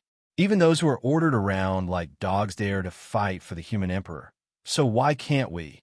Your Majesties, in the past, the strength of the 6 states was weak, and we had to seek refuge in the EC. But today, we are strong and have fought many wars for the EC, so we have repaid the favor." Wei Wuji laughed and said, "When have the soldiers of Wei ever been any weaker than Great Zhao?" Yin Dan grabbed the wine pot and poured himself some wine, but it suddenly turned into a wisp of smoke and dissipated in his palm. "Since we entered the EC, life has indeed become much more peaceful," Yin Dan said with a sigh. If it were not for the fact that Princess Zhonglu could still control Xianxia, she would have long been in cahoots with Catfish and the other ferocious fiends under Wuxia's command and gone to harm the Ling dynasty. King Yangshan knew that those who came with good intentions would not come with good intentions. The fact that the 6 states had openly flashed their banners proved that their overall strength could not be underestimated. Xia's eyes flickered with an amused but dangerous gleam. Yingzheng and the others exchanged a glance, then suddenly burst out laughing and said, "That's good. That's the best. Since Miss Xia has said so, what else do we have to say?" Yingzheng shook his head and sighed. "I thought all of you had been raised into fat pigs by the comfortable life in the EC. He. After laughing for a while, Yingzheng gently tapped the round table with his fingers, then looked up at the sky and sighed. "We have more than 100 million soldiers and countless people. Do you still remember who you are? We are the monarchs of the 6 states, the mighty lords of the warring states." Yin Dan stuck out his chest and said proudly, "I'm afraid we can't kill each other now. So, let's use those pigs and dogs to decide who is the winner." Whoever can take the heads of the emperors of the Ling dynasty and the Shizhou dynasty will be the winner. What do you think, your majesties? As the sea breeze blew, flower petals drifted down with the wind and turned into red tornadoes that soared into the sky. The scenery was indescribable, and only those who were in it could understand its soul-stirring charm. But the 6 men sitting in the hall were all resolute, and could even be considered cold and indifferent. They just watched the beautiful scenery quietly, and no one said a word. There was no war in the East Sea. Ingzheng gave Wei Wuji a sidelong glance and said with a cold grin, "TSK, you still have a temper." "Why don't I have a temper?" Wei Wuji said proudly and coldly. Princess Zhang Lu was happy to see this. She generously divided the huge army in the East Sea into 7 equal parts, and gave each of the 6 states 1/7 of the army. Moreover, Princess Zhang Lu also promised that as long as the 6 states needed it, the new soldiers trained in the East Sea would be given priority to the 6 states. Ingzheng let out a long and loud laugh and said, "That's great. Who do you think that Zhang Tingyun is? In my opinion, he is nothing but a foppish man who is worse than a pig or a dog. How dare he covet the throne of the human emperor? If your majesties have the heart, let us lead the army of the 6 states and turn Pangu continent upside down." Now that Princess Zhang Lu was in charge, Xianxia had no place to go, so she could only focus all her energy on harming the soldiers in the East Sea. She had hundreds of millions of incarnations, trained these soldiers with the cruelest means, and then tortured and killed them in their dreams. She had tortured the latest batch of soldiers in the East Sea until they were as crazy as lunatics, but their fighting strength was indeed 50% stronger than that of ordinary soldiers of the same cultivation base, which left Princess Zhang Lu speechless. "The army of Great Qi is ready," said Tianwen coolly. The 6 men laughed and clapped in unison, and were about to clap their hands to make the agreement. On behalf of Wu Qi, Xianxia made a bet with the emperors of the 6 states. They had calculated in detail how many points each person from the Ling dynasty, the Shizhou dynasty, the Celestial Court, the Buddhist League, and other human states were worth, how many points they would get if they were killed, and how many points they would get if they were captured alive. After that, they all swore that they would never cheat in the bet. After the bet was made, the matter of the 6 states leaving the East Sea and setting up their own states was settled. A faint, fierce aura spread out from the bodies of Yin Dan and the others. Some people in the East Sea city happened to be looking at the mountain on this side. They were shocked to find that, starting from the top of the mountain, the peach blossoms all over the mountain were withering, and the once red mountain had suddenly turned a dead gray. All the life force of the peach trees was gone, and even the grass under them had died. All of a sudden, a colorful light flickered on the round table, and Xianxia abruptly appeared in front of the 6 men. She rolled her eyes and gave the 6 men a glance. Suddenly, she laughed evilly and said, "Why is there no position for Xianxia in this fun event? How about adding the East Sea?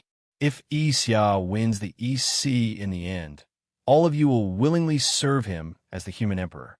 What do you think?" These dishes were exquisitely prepared, and the ingredients used were the most precious and delicious ingredients from the bodies of the mountain spirits and aquatic monsters. For example, one of the dishes, the carp whiskers and cold sauce, was made from the spirit of a 1,000-year-old carp, which had cultivated into the nascent soul realm. Not only were the whiskers of the carp crisp and tasty, but they also had the effect of calming the mind and strengthening the physique. If it had not been for the large army of aquatic demons in the East Sea, how could ordinary people have such a good meal? The army of the 6 states was going to leave the East Sea and re-establish themselves. It was a very complicated issue, involving the division of the soldiers and the migration of the people in the East Sea, as well as the need to replenish the 6 states with all kinds of armaments, salaries, rations, and countless other materials. Wei Wuji clapped his hands and praised, "Wonderful! Let's do it this way. Whoever gets the highest total score will be wholeheartedly supported by the others to become the human emperor and unify the Pangu continent. What do you think of this idea, your majesties?" However, the after effect of Xia's training of the new soldiers was that there were 67 camp howls in just 1 month in the EC. In the chaos, tens of thousands of soldiers were seriously injured, countless others were lightly wounded, and the frenzied soldiers nearly destroyed half of the EC city. That was all. This was the price of raising the overall strength of the soldiers trained by Wuxia by 50%. Yingjing fixed his eyes on Yandan and said, "Yandan, what do you think we should do?" King Yangshan, on the other hand, nearly fainted again. Staring coldly at Yingjing, Yandan sighed and said, "I still remember that I sent Jing Ku to assassinate my eldest brother, but I failed to kill him. What a regret." 3 months later, the banners of the 6 states were raised at the same time in the northern region of Diyu. Chu Ping narrowed his eyes and tucked his hands under his sleeves. Suddenly, he cried out in a long voice, "I have come to Pangu continent, but if I have to live under the protection of the East Sea for the rest of my life, I will be lonely." Chu Ping may like to recite romantic songs, but I prefer to lead the mighty army of Great Chu to fight the world. Zhao Sheng slowly straightened his back and said with a chuckle, "The cavalry of Great Zhao is ready to go." Over the years, with the resources of the East Sea, Great Zhao has flourished and now has trillions of people and over 100 million mighty soldiers, all of whom are heavily armed and elite cavalry. Chapter 979. Wuxia was still crafting items in Great Horns' lair, while Princess Zhonglu and Xianxia were working hard to train the new army. The 6 dynasties had taken away 6 out of 7 of the East Sea's military forces, and now the East Sea's military force was a little stretched, not even enough to maintain a regular garrison. Fortunately, the Ling dynasty had pulled back its forces and dared not to go all out against the East Sea. Princess Zhonglu had only maintained a regular garrison on the border, while the rest of the cities and military towns were basically planted with fake banners and flags. New soldiers were still being trained in the underground spirit cave, and the shortage of military forces in the East Sea would soon be solved. But on the border of Diyu, the 6 dynasties had set off a frenzy. Whether it was Diyu, the Ling dynasty, or the Shizo dynasty, they were all suffering because of them. With enough troops and top-notch experts, the 6 dynasties had returned to their original appearance as war monsters. Yin Dan stood on the top of a mountain. In front of him was an important military town set up by the Shizo dynasty to guard against the Yu's attack. The town measured about 100 miles in both width and length, and its walls were densely covered with sharp alloy spikes. Any ordinary human soldier who touched them would have their limbs cut off immediately. 2 million people were stationed in the town, and all of them were soldiers. Apart from a few women who provided the soldiers with their physical needs, there was not a single civilian in the huge town. Across from the town was Liang Province, a 9th-grade province in the northwestern frontier of Diyu. With a population of less than 10 million, Liang Province was suffocated by this military town. From time to time, civilian women were abducted by the Shizo dynasty soldiers in the town. The prefecture overseer of Liang had repeatedly asked Diyu for reinforcements, but Diyu, who was busy pacifying the southern region, did not have any extra troops to send here. But recently, GAO had stationed 200,000 soldiers of the Flying Bear Army here, completely suppressing the arrogance of this military town. The Shizo dynasty soldiers no longer dared to go out at will for fear of running into the scouts of the Flying Bear Army.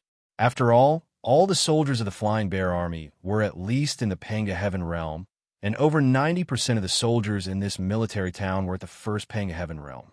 Therefore, they did not have the courage to fight against the Flying Bear Army. Only with the help of the freakishly solid city wall and the powerful defense mechanism of the military town managed to resist the attacks of the Flying Bear Army. Looking at the military town ahead, Yin Dan smiled and nodded to Han Fei, who was standing beside him. "Han Fei, it's up to you now." Han Fei smiled warmly. He pulled out a 3-feet-long writing brush, which was as thick as a baby's arm, and drew a line in the air while growling in a low voice. Words are the law. Activate. As Han Fei Zi's voice rang out, the freakishly tall city wall of the town suddenly collapsed. A bottomless crack, hundreds of miles long and a mile wide, appeared on the ground, splitting the town into two halves from the middle. Hundreds of black-clad oracles of Great Yin stood halfway up the mountain, raising both hands at the same time. Large clouds of dark clouds shot out from their palms, turning into a dense dark cloud that spread toward the military town. Han Fei's earth-shattering attack just now had shaken the millions of soldiers in the city, and even the few Shizo dynasty supreme oracles could not react in time. The dark cloud enveloped the military town, and a strange aroma with a fishy smell slowly spread out. Everyone, including the few supreme oracles, swayed and fell to the ground, unconscious. The dark cloud was made with a secret recipe of the East Sea, using the pollen of the horned snake rattan collected from Yuan Ling's nether realm as the main ingredient. Its effect was 10 times stronger than the drunken dragon incense recorded in the Scroll of Stealing. After all, Yuan Ling's skill in concocting pills was much better than that white mouse's. The soldiers in the city were defeated without a fight, and the army of Great Yin charged in and captured all the soldiers. In just 1 month, Great Yin had conquered 36 cities and 127 military towns of the Shizo dynasty, shocking the imperial court of the Shizo dynasty. While Great Yin was attacking the cities, Wei Wuji was personally leading 300,000 soldiers of Great Yin to attack the capital of a human kingdom. The garrison was also 300,000 soldiers, and Wei Wuji had also sent out 300,000 soldiers to attack the city. Logically speaking, Wei Wuji was sending his soldiers to their deaths, but they were worthy of being the soldiers of Great Wei who had dominated the Warring States period. Naked from the waist up and wearing only a pair of trousers, the soldiers launched a tidal wave of attacks at the garrison on the city wall. They did not know pain, did not know how to dodge, and did not know fear. Under Wei Wuji's personal supervision, they only knew how to climb the ladders desperately to the top of the city. The guard on top of the city wall were terrified as they fought against these Wei Wuzu who were like mad tigers. They were killed one by one, and their heads were hung on the belts of the Wei Wuzu as trophies of war. Blood flowed down from the bodies of the crazy Wei Wuzu, dyeing them red. In just an hour, the morale of the garrison collapsed, and the soldiers threw down their weapons and fled in all directions. 300,000 Wei soldiers roared as they charged into the city, killing all the defending soldiers. The emperor of the kingdom knelt before Wei Wuji in horror and begged to surrender, but he was beheaded by Wei Wuji with a sword. Laughing wildly, Wei Wuji gave the emperor's most beautiful concubine to the soldier of Great Yin who was the first to rush into the city, then sat on the high throne with the emperor's beautiful queen in his arms. On the southeast side of the city that was attacked by the Great Wei, a fierce battle broke out. On the grassland that stretched for tens of thousands of miles, the 100,000 Great Zhao infantrymen under Zhao Sheng's command were surrounded by an enemy army that was 10 times their size. The grassland was empty, and there was no place for them to defend. The sky was filled with arrows, and the soldiers under Zhao Sheng's command were riddled with holes. Riding on his mount, the enemy's general laughed wildly. He waved his sword and ordered the soldiers to attack with all their might. He wanted to kill all the 100,000 soldiers of Zhao Sheng. He wanted to cut off Zhao Sheng's head, make his skull into a fine wine vessel, and offer it to his emperor. The battle lasted for 6 hours. Besieged by superior forces, Zhao Sheng's army was almost crushed several times. Just when the soldiers around Zhao Sheng were about to lose the enemy's attack, a total of 10 teams of cavalry came roaring in from all directions. Each team had only 10,000 soldiers, but they were all riding huge and ferocious demon beasts, plunging into the enemy's formation like 10 steel blades. With just one thrust, the army of 1,000,000 soldiers was cut into dozens of fragmented formations that could not be connected at all. White-haired and white-bearded Lien Pe, clad in a heavy armor, laughed wildly as he wielded his long blade and spurred his mount forward like a flaming cloud. From a distance of over 10,000 feet, he unleashed a beam of blade energy, slicing the commander into two right in the middle. Thousands of soldiers were killed by this single attack, both in front and behind him. Li Mu, who was leading another group of cavalrymen, snorted angrily and glared at Lien Pe, venting all his anger on someone else. Sword beams rained down like rain as he swung his sword again and again, sending heads flying into the sky wherever he passed. In a flash, he had killed more than 10,000 soldiers, and the enemy soldiers were so frightened that they bowed to him and lost their will to fight. Xianxia raised his sword and laughed wildly. His laughter frightened the millions of soldiers who knelt to the ground and begged for their lives.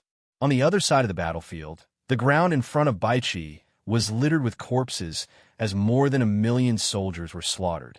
Su Fu, whose face was purple with excitement, danced and recited a spell, calling Lei Meng's real name silently.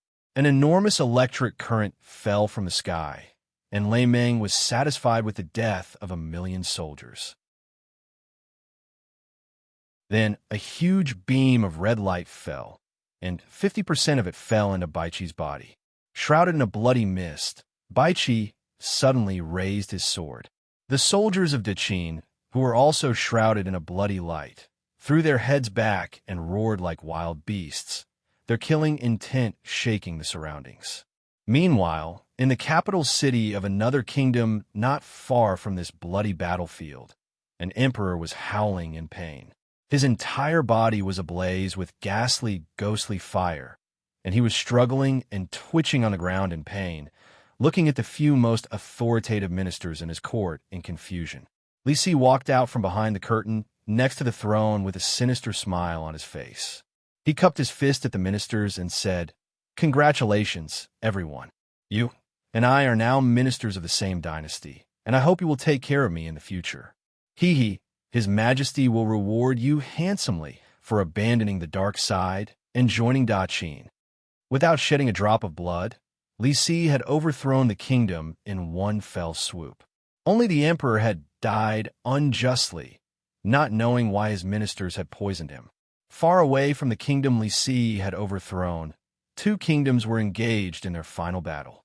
Both sides had mobilized the last of their armies, from the generals of the Second Penga Heaven to the ordinary soldiers of the First Penga Heaven, to the lowly slave soldiers, and even the ordinary strongmen were sent to the battlefield.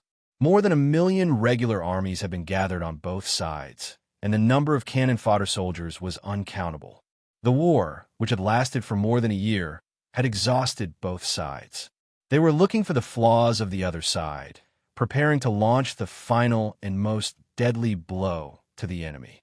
However, a deafening rumble was heard as a few great rivers in the vicinity rolled up huge waves. Countless huge beasts were seen galloping on top of the waves. Tiandan and Tianji led countless soldiers of Qi State and charged towards them. The soldiers of both states were completely annihilated. Traveling eastward along the Great River, the great army of the Ling dynasty, which was sweeping westward in the northern region, was running wildly in the mountains and forests.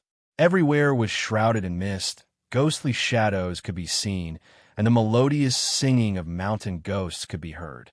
The gentle voice often attracted the soldiers of the Ling dynasty into the mountains and forests, and they never showed up again. From time to time, hailstones would fall from the sky, smashing the soldiers' heads and making them bleed. Occasionally, a thunderbolt would fall from the clear sky and burn many soldiers to a crisp. Swamps would emerge out of nowhere from the plains, quicksand, seas of fire, and countless traps of poisonous insects. The army of the Ling dynasty, which had a scale of 1 million soldiers, was like a big apple, being peeled layer by layer, becoming smaller and smaller. And the man who did this was Chu Ping's son, the crown prince of Great Chu, Chuing. He had summoned countless mountain ghosts and Yin deities to construct the formation of Pantheon. The army of 1 million soldiers of the Ling dynasty, together with the several tens of thousands of oracles who followed them, were trapped and killed by the formation. None of them could walk out of the forest of death. Outside the forest, Chu Ping had summoned a giant ghost that stood 1,000 miles tall. With a gentle palm strike, he lifted the wall of a great city of the Ling dynasty, then brought the mighty army of Xianxia and rushed into the city. A towering blood-red light towered into the sky. The movement of the six dynasties shocked the world. Wherever the army of the six dynasties pointed, the Ling dynasty and the Shizhou dynasty were all helpless, and all the kingdoms in the outer heavenly realms trembled with fear. In just 3 years, the territory of the six dynasties had expanded tremendously, and when their territories were joined together, they had nearly occupied the entire northern region of the Yu. Chapter 980. In the center of Calmheart City was a cluster of ancient wooden buildings. This was the most prosperous business and entertainment circle in the city. Although the dynasty was founded with the will of Buddha, the Shizhou dynasty did not abandon the normal business activities. The people of the Shizhou dynasty only had fewer distracting thoughts than others, and they had all kinds of emotions and desires. In this cluster of wooden buildings, there were at least over 100 brothels of extremely high quality, and all the people who came and went here were rich and powerful. Without enough wealth, no one dared to take a step into this place. In a private room on the 3rd floor of a restaurant named White Lotus Puri, Jing Ku was sitting at a table with a golden blade. While drinking, he grabbed large chunks of beef that looked like snowflakes and shoved them into his mouth. In just one meal, he had drunk 30 jars of fine wine and eaten 15 kilograms of beef. While laughing and drinking, he kept yelling about how happy he was. Some people on the street recognized this man. They put their palms together and bowed to him, saying, "Merciful Buddha, greetings, Your Majesty." Qin Huiong gave a hideous laugh as he slowly stroked the wine cup at his palm. Soon, half a cup of fine wine melted into wisps of white smoke and dissipated in the air. The wheel was blasted to pieces by the thunderbolts, and the thunderbolts struck Emperor Wugo's body. Ouch! Emperor Wugo howled miserably as he was knocked flying hundreds of feet away, with black smoke rising from his body. More than half of his body was burned by the thunderbolts, and he barely managed to stay alive by relying on his prime Zen power.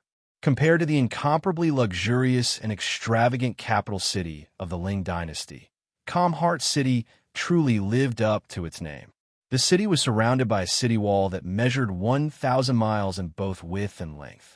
Clear water bodies could be found everywhere in the city, and small streams and rivers could be found everywhere. Springs and ponds could be found everywhere, and there were also quite a number of deep lakes and ponds. Next to the streams was a pure Bodhi tree, its green leaves edged with a faint golden hue. As the breeze blew past, the whole city was filled with golden green waves. Emperor Wugo nodded and said with a smile, "If you have something to discuss with me, Recluse Zhang should go to the imperial palace." Sovereign Wugo nodded slightly, then said with a smile, "As Benefactor Zhang said, please." Very gracefully, Sovereign Wugo extended his right hand and made a gesture of invitation. Jing Ke snorted coldly, then said in an indifferent tone, "I'll go talk to this bald donkey. Wu Yang, you stay behind and provide support. If something goes wrong, just use the life-saving spirit talisman crafted by Wu Qi himself and smash him to death." Zhang Yi smiled. He shook his head and said, "I have come this time to discuss the future of Daqin and the Shizhou dynasty with Your Majesty." Zhang Yi squinted his eyes and smiled like a fox. "It's very simple. The Shizhou dynasty will provide the money and goods, and I, the Daqin kingdom, will dispatch the army to attack the Ling dynasty. This is the best of both worlds. Of course, Daqin kingdom has lost too many soldiers, so the compensation will be slightly more expensive." Gently, Jing Ke placed the wine jar on the table, opened his mouth, and sprayed out a stream of white mist. All the tipsiness in his body was expelled.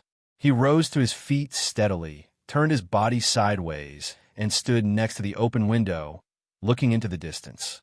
Zhang Yi thought for a moment, then bowed to Emperor Wugo and said, "Please forgive me, Your Majesty, and allow me to demonstrate to you what I, the Daqin kingdom can do. Qin Huiyang sat on a seat next to the window, hiding half of his face behind the window out of habit as he quietly watched the passers-by outside. In his hand was a wine cup the size of a child's fist, half filled with fine wine. From time to time, he raised the cup and sniffed the aroma of the wine, but he did not touch a drop. Zhang Yi sighed, shook his head helplessly, and said, "Please forgive me, Your Majesty. I dare not go." Emperor Wugo thought for a moment, then nodded and said, "Please tell me, Benefactor Zhang, why have you come to see me?" Jing Ke's fingers twitched as he cursed in a low voice. "Why is that old bastard Zhang Yi here? When it comes to fighting, I can beat 3 of him. When it comes to playing with words, 30 of you and me together are not as good as 1 of him. We are in big trouble now." Zhang Yi clapped his hands and said, "Indeed, Your Majesty is wise." Jing Ke smiled coldly. Qin Huiyang chuckled and said in a low voice, "What a pretentious bald donkey. Ha! He prays and salutes everyone he sees. He is so pretentious all day long. How could he have the time to deal with the affairs of the Shizo dynasty?" Even the current emperor of the Shizo dynasty, Emperor Wugo, dressed like a monk, often wearing a linen kasaya as he wandered around Calming Heart City. No man or woman, old or young, needed to kneel and salute when they saw him. Everyone and Emperor Wugo would put their palms together and chant the name of Buddha as a form of etiquette. Emperor Wugo exhaled a mouthful of dark smoke, his body shivering as he asked, "May I ask Your Majesty Daqin, what is your opinion on the future of the Shizo dynasty and Daqin?" The middle-aged woman was beaming with joy, bowing and thanking him repeatedly. The little boy bowed and saluted Emperor Wugo as well. Emperor Wugo laughed, then handed the string of pale, purple Buddhist beads in his hand, which was obviously not an ordinary item, to the little boy. "It is fate that brought us together to meet. This item will accompany me through 3 reincarnations. Keep it well. When you are able to comprehend something from it, come and find me in the palace." A young man, who stood 9 feet tall and had a jade-like face, was walking towards Emperor Wugo with a smile on his face. He was wearing a yellowish linen kasaya, with a string of pale purple Buddhist beads on his left hand. He was walking towards Emperor Wugo while stepping on a lotus flower in a pond. The lotus flowers in the pond were not densely packed. Every 3 to 5 feet, there would be a blooming flower. However, with every step he took, he just happened to step on the pistils of the flowers, and, as light as a feather, he came to the busiest business circle of Calming Heart City. Zhang Yi gave a graceful smile, nodded his head, and said, "Your Majesty, please don't laugh at me.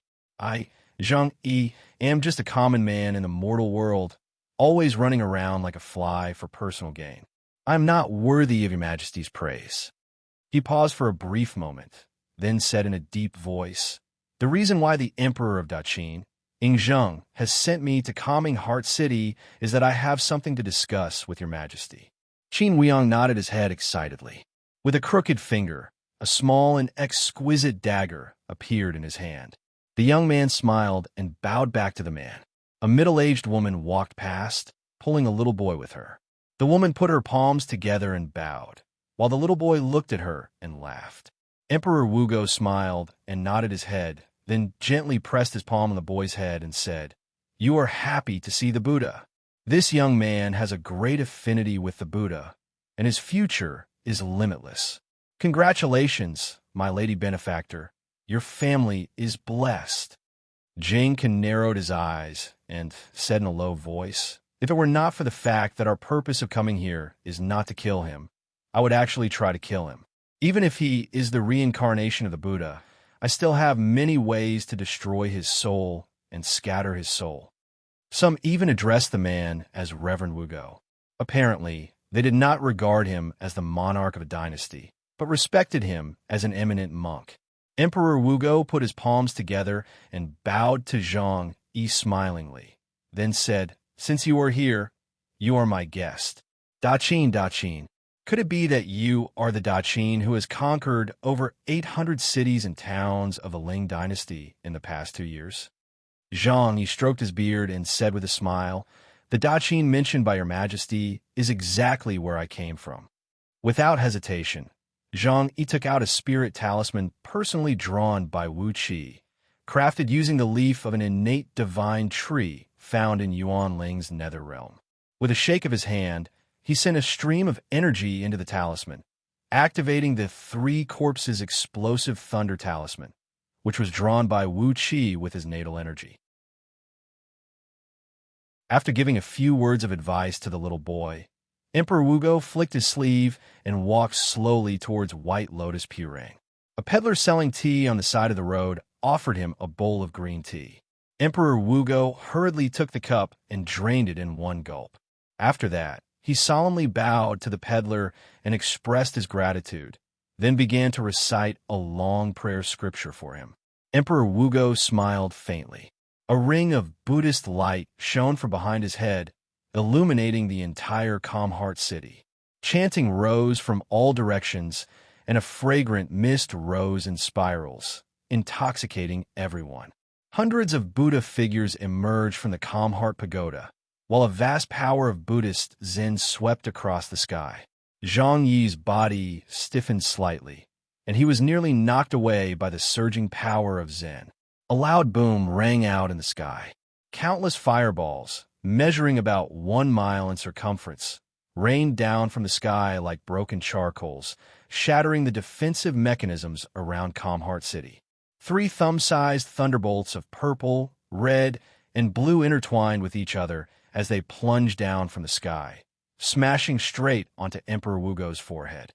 A Vajra wheel of Buddhist League, with 3 layers inside and outside, had already shot out from between Emperor Wugo's brows, emitting beams of Buddhist light to protect his body.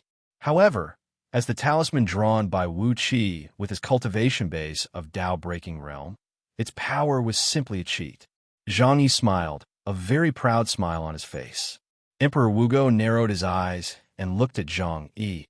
He nodded and said with a smile, "What Benefactor Zhang said is filled with Zen. Benefactor, you and Buddhist League are fated to meet." However, before Jing could go downstairs to talk to Emperor Wugo, a handsome man clad in a long black robe and a tall hat made of black jade had already walked out from a brothel across the street. He bowed to Emperor Wugo in a very carefree and unhurried manner and said, "Zhang Yi, emissary of Daqin, greets your majesty." Just as Jing Ke's eyes were burning red from the alcohol, Qin Wuyong finally cried out in a low voice, "He's here."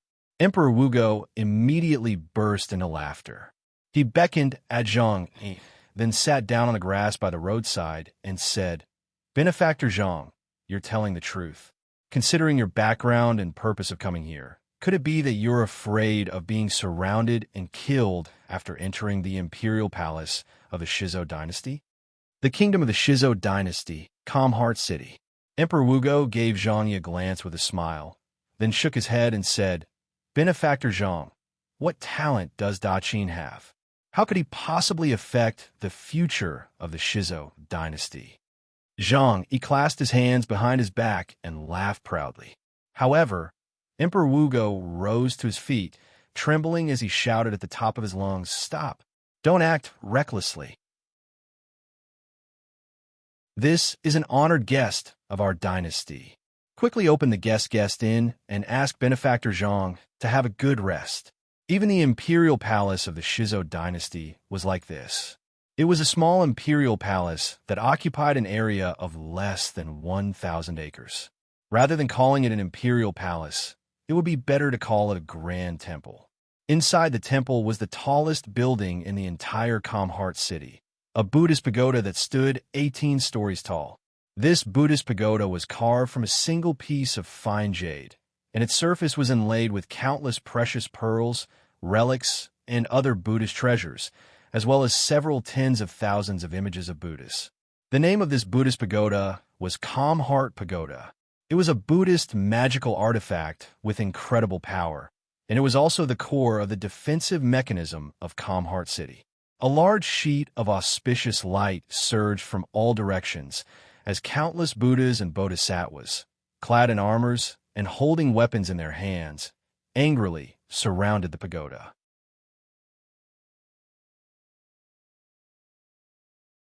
Chapter 981. When they saw Zhang Yi and Emperor Wugo talking intimately under the Bodhi tree that day, Jingku and Qin Wuyang immediately left Calm Heart City with their men. Great Yan's plan of using the Shizo dynasty to fight against the Yu did not work out because Zhang Yi had already colluded with the Shizo dynasty. With his ruthlessness, it was estimated that the Shizo dynasty would have to pay a heavy price to satisfy Daqin's appetite. Under such circumstances, unless Emperor Wugo was out of his mind, he would not collude with a mere Great Yan to fight against the Yu for no reason.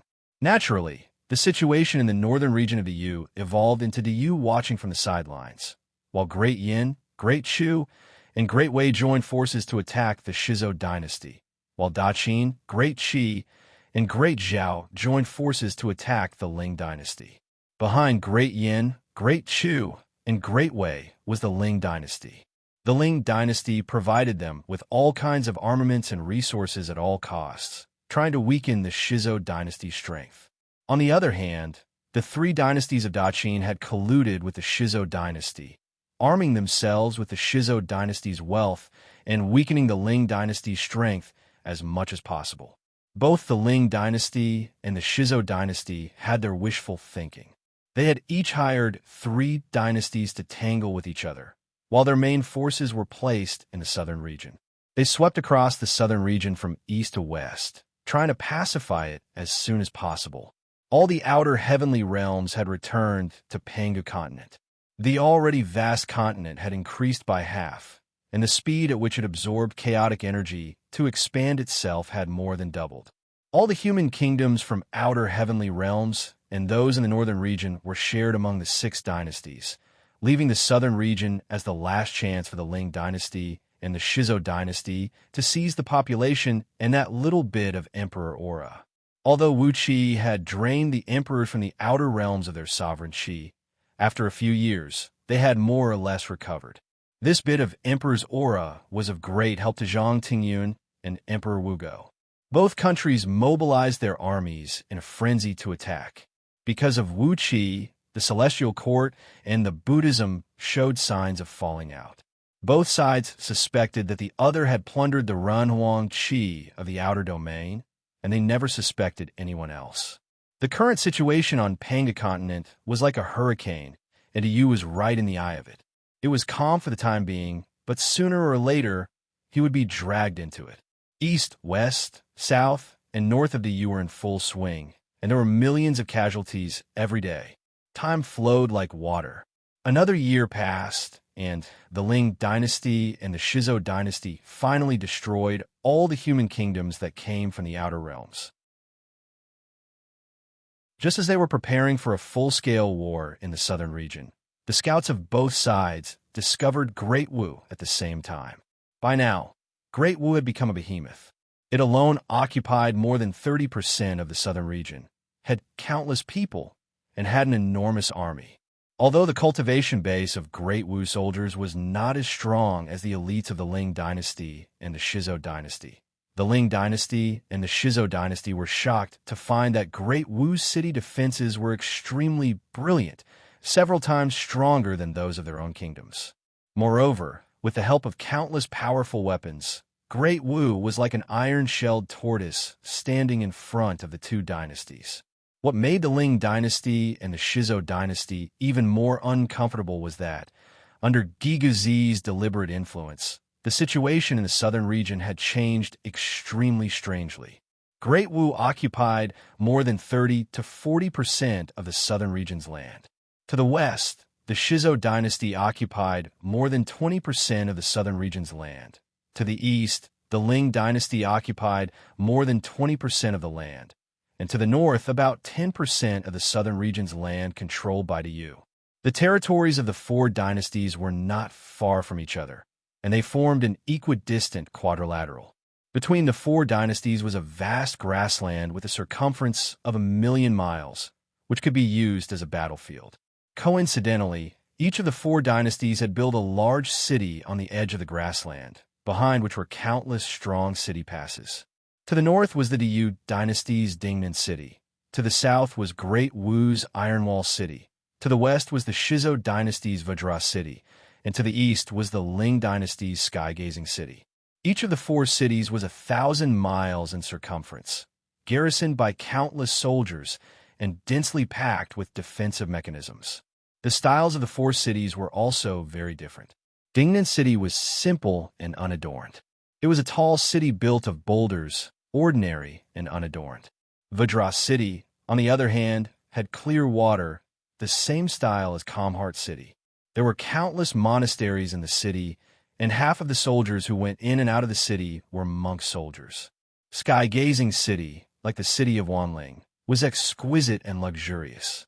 Towering palaces and pavilions could be seen everywhere in the city, and cloud platforms hovered over the city, on which stood countless palaces. And the most eye-catching city was Iron Wall City. Designed by Giguzi and personally supervised by MOD, all the walls of this city were made of towering mountains. From this alone, one could tell how monstrous the scale of Iron Wall City was. The thick mountain walls were filled with mechanisms, formations, and countless powerful weapons, ready to launch deadly attacks at the enemy at any time. Whether it was the Diyu dynasty, the Shizo dynasty, or the Ling dynasty, they had all sent armies of 30 to 50,000 soldiers to attack Iron Wall City. But before they could see what the defenders on the wall looked like, the mountain wall facing them suddenly flipped open, revealing countless holes that were as thick as a thumb and looked like a beehive. Countless arrows poured down, riddling the tens of thousands of soldiers like sieves, and not a single one of them could escape back to their own city. The Ling dynasty even sent a supreme oracle to test the defense of Iron Wall City. But as soon as the supreme oracle got within 300 miles of the city, he could no longer sense any natural energy from the outside world, and fell headfirst to the ground. Without uttering a word, the supreme oracle turned around and fled for dozens of miles on his two legs. Only then did he get out of the defensive area of Iron Wall City's no-flying formation and return to Sky-Gazing City in a sorry state. In the face of such a monstrous city defense, the three dynasties gave up the idea of attacking Great Wu and reluctantly admitted that Great Wu was qualified to meddle in the muddy water of the southern region. Great Wu's defense was as tight as an iron-shelled tortoise with thorns, and it was not easy to attack. While the Yu was strong, he dared not attack Great Wu before he had enough strength. Therefore, in the northern region, the mercenaries of the six dynasties fought fiercely against the Ling dynasty and the Shizo dynasty.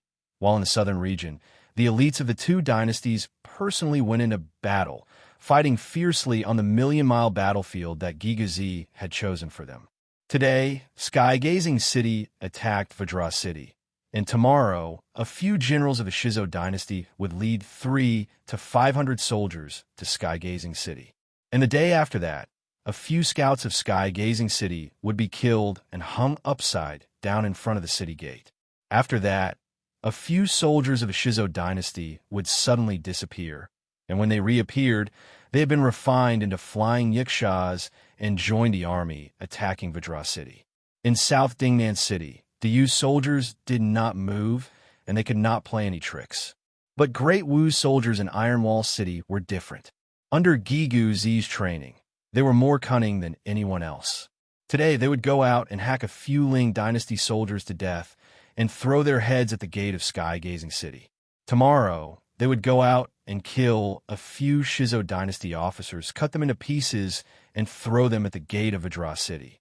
All kinds of means of provocation were used. The Shizo dynasty and the Ling dynasty were like two mad lions, roaring and fighting each other. While sowing discord between the Shizo dynasty and the Ling dynasty, Great Wu secretly sent envoys to the Ling dynasty and the Shizo dynasty, constantly demanding all kinds of benefits from them in exchange for the opportunity to form an alliance with Great Wu. Every time the Ling dynasty and the Shizo dynasty fought in the southern region, Great Wu's terms would rise. Every time the number of soldiers killed on both sides increased by 100,000, the price of these terms would rise again. Under Giguzi's leadership, Great Wu assumed a posture of, I'm ready to sell everything to the highest bidder. From time to time, he would mobilize 1,000,000 soldiers to patrol outside Iron Wall City, showing off his military might. Occasionally, 30 to 50 huge metal golems would sway and fight each other outside Iron Wall City. The sight of them grabbing mountains and throwing them as weapons left a deep impression on the soldiers of the Shizhou dynasty, the Ling dynasty, and the Diyu dynasty. Just one of these huge metal golems could cause a devastating blow to an army of 1,000,000 soldiers, not to mention dozens of them. Not to mention heaven immortals. Even gold immortals would not be able to destroy these golems inscribed with countless high-grade defensive spells in a short time. To deal an effective blow to them, primordial experts were required. But primordial immortals could not be involved in the battle of these ground armies, for a single strike from them could destroy tens of thousands of cities, let alone a single one. When that happened, the land would be scorched to the ground, which would do no good to anyone. Just as the Ling dynasty and the Shizhou dynasty were fighting fiercely in the southern region, a piece of shocking news spread across Panga continent in an instant. The 13 great heavenly ghost kings and 800 ghost saints of the ghost realm had left the ghost realm with countless heavenly ghosts and joined the Buddhist League. An army of heavenly ghosts, composed of countless heavenly ghosts, marched directly to the southern region, replenished Vajra City, and became the main force attacking Wangtian City. These heavenly ghosts were ferocious in combat, and they were extremely fertile. Even newborn heavenly ghosts could join the battlefield as the main force. As soon as these heavenly ghosts joined the battle, they immediately dealt a huge blow to Wangtian City. But then, the 9 fiend emperors and 72 fiend kings of the fiend realm, the 7 demon emperors and 108 demon saints of the demon realm, the 18 spirit kings, and 3,600 supreme spirit commanders of the spirit realm, announced at the same time that they would join the celestial court. The armies of the 3 realms almost turned out in full force and quickly replenished the military bases of the Ling dynasty. Immediately, the Shizhou dynasty fell into a disadvantageous position. Faced with the joint attack of the armies of the Fiend Realm, the Demon Realm, and the Spirit Realm, the Ghost Realm's army was significantly weaker and was no match for them. Vajra City was attacked several times a day, and it was almost invaded several times. Great Wu's emissary immediately went to Calmheart City and offered the Shizhou dynasty an extremely high price for the alliance.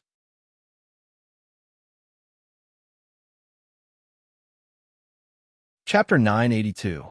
Hearing Huahuang clan's accusation, Shouxin, who had a bitter look on his face, said in a deep voice, "Please forgive me, Saint Empress Hua.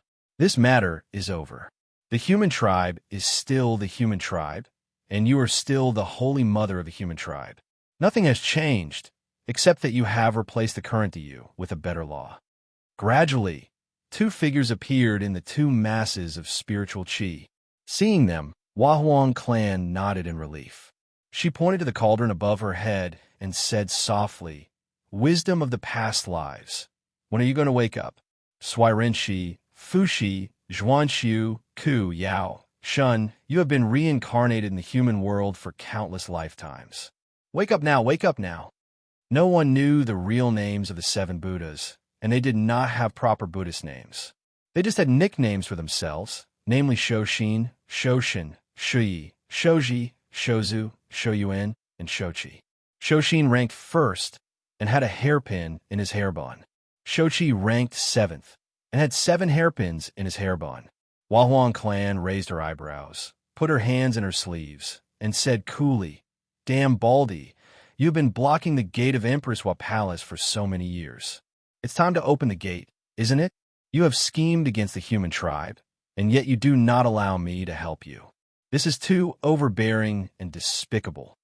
Huahuang clan used the cauldron above her head to conceal the aura released by the 2. At this moment, the great path of heaven was in chaos. The 7 Buddhas, who were close at hand, did not expect that right in front of them, The two most important leaders of the human tribe were taking advantage of the chaos of the great path of heaven to fuse with the way. Not to mention that the list of deification, which was made by the 7 Buddhist patriarchs and the 9 Taoist patriarchs to collect souls, and the holy whip, which was used to become a god, were in the hands of the 9 Taoist patriarchs. The 7 Buddhist patriarchs were responsible for blocking the gate of Empress Hua Palace and preventing Huahuang clan from coming out to make trouble. The worried 7 Buddha ancestors looked at each other. 3 Buddha ancestors had lotuses in their eyes.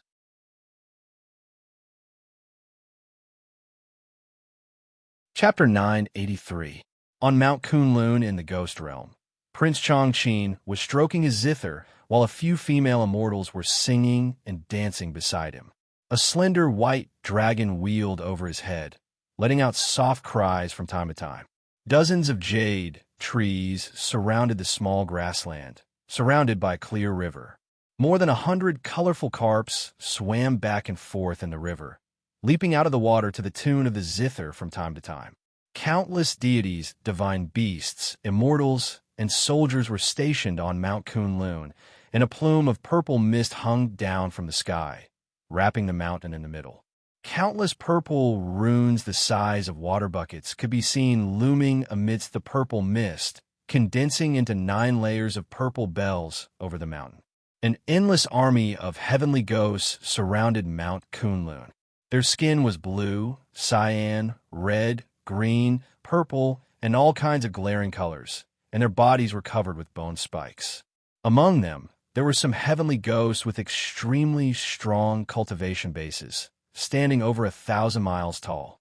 These gigantic heavenly ghosts shuttled back and forth in the void like fishes swimming in the water. Wherever they passed, the void would be pierced through, leaving holes of various sizes. Countless small heavenly ghosts were attached to these huge ones. The big ones were like warships, and the small ones were the crew. They had sealed off all the passages between Mount Kunlun and the outside world, completely blocking all the passages in the void. The 13 great ghost kings and 800 ghost saints had led the army of heavenly ghosts to Panga continent to help the Shizo dynasty in the war. They had been promised that once the Shizo Emperor Wugo became the human emperor, the heavenly ghosts would have a place to live and thrive on Panga continent, where there were endless resources and flesh and blood. They would no longer have to struggle in the harsh ghost realm. Of course, the great heavenly ghost kings would not leave their lairs behind. Therefore, each of them had sent a strong army to guard the edge of Mount Kunlun, lest Prince Chongqing take advantage of the situation and destroy their lairs.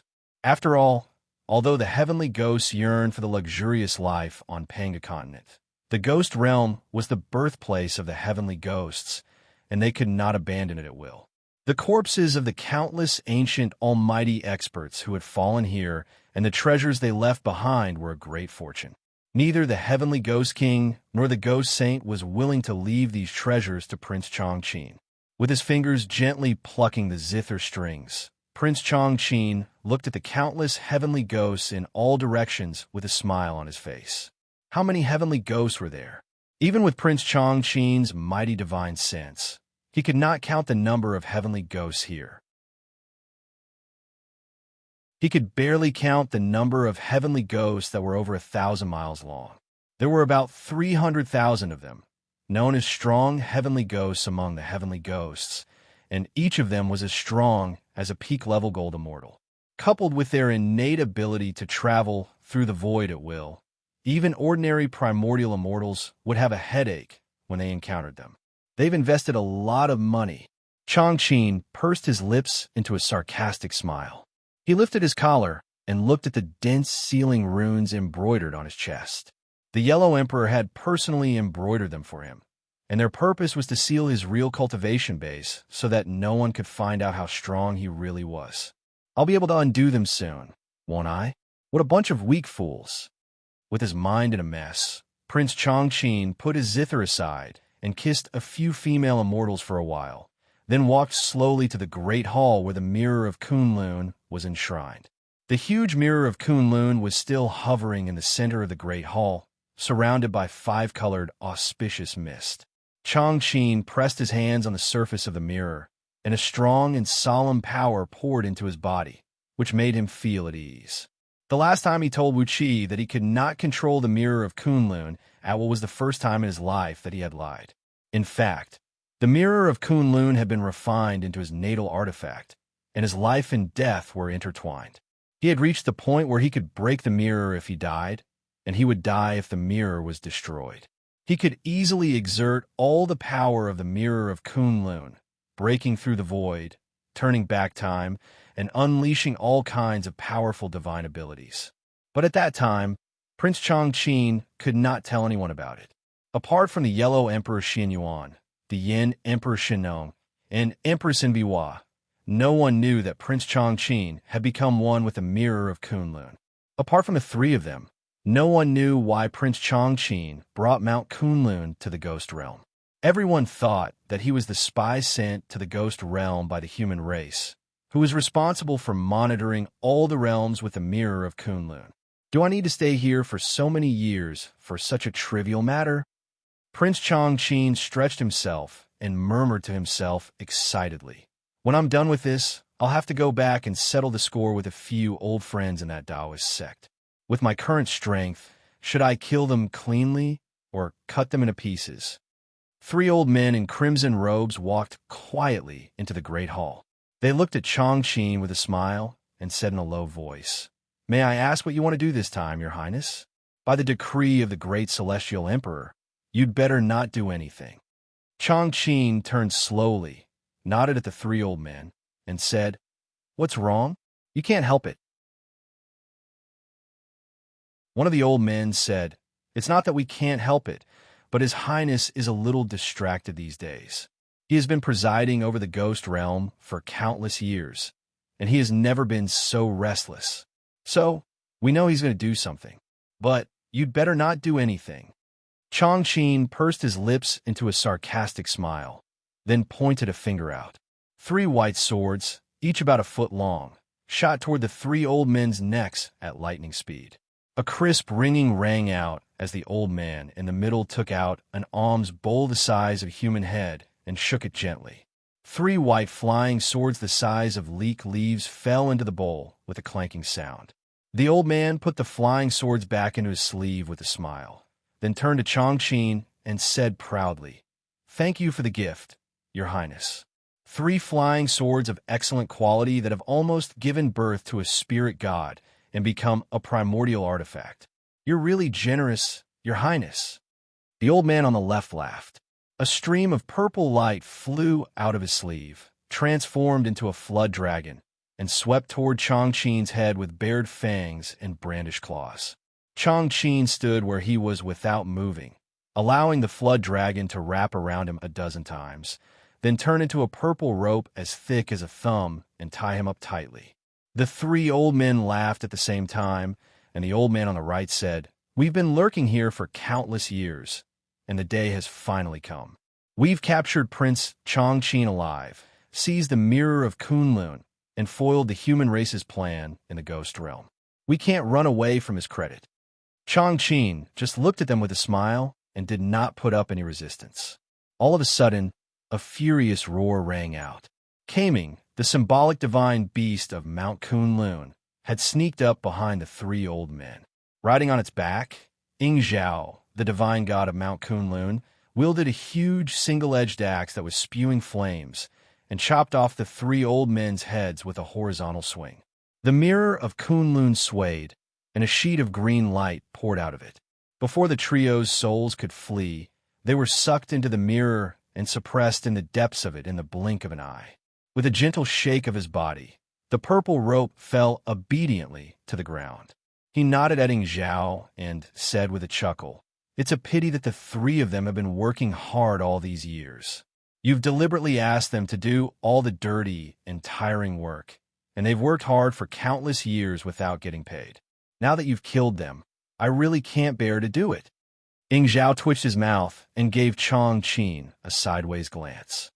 "Who was the one who ordered them to clean the pens and use the manure to plant flowers?" Chongqing laughed and changed the topic. "Is there no movement from the heavenly ghosts outside? Why aren't they attacking us?" Ying Zhao ignored him and left on the back of Kaming. It was obvious that Changqing was a little restless these days, and he was the kind of person who always wanted to find something to do. Ying Zhao did not want to waste his breath on him. It's not a good habit to take advantage of your seniority, Changqing muttered under his breath. Just as he was about to mock Ying Zhao, a sudden energy wave swept over. Changqing's body trembled, and his eyes suddenly shone with a bright gleam. The Holy Mother has finally given the order. Does that mean all outer heavenly realms have reunited with Panga Continent? That means more than 90% of the humans in outer heavenly realms have migrated to Panga Continent. Hee, that's wonderful. He patted the mirror of Kunlun lightly and sighed. It's a pity for those humans who stayed in outer heavenly realms. But with the protection of the myriad spirit cauldron, their souls are unharmed, and they will be reincarnated as humans again. Hee, those holy immortals and Buddhas. Your main dish is here. His eyes widened abruptly as the restrictive talisman in front of his chest dissipated into a great plume of flame, and a terrifyingly strong wave of magic power spread out of his body. Shockingly, he was an almighty expert of the Tao-breaking realm. Although he only possessed the overall strength of a 6th-tier Tao-breaking expert, it was already frightening enough.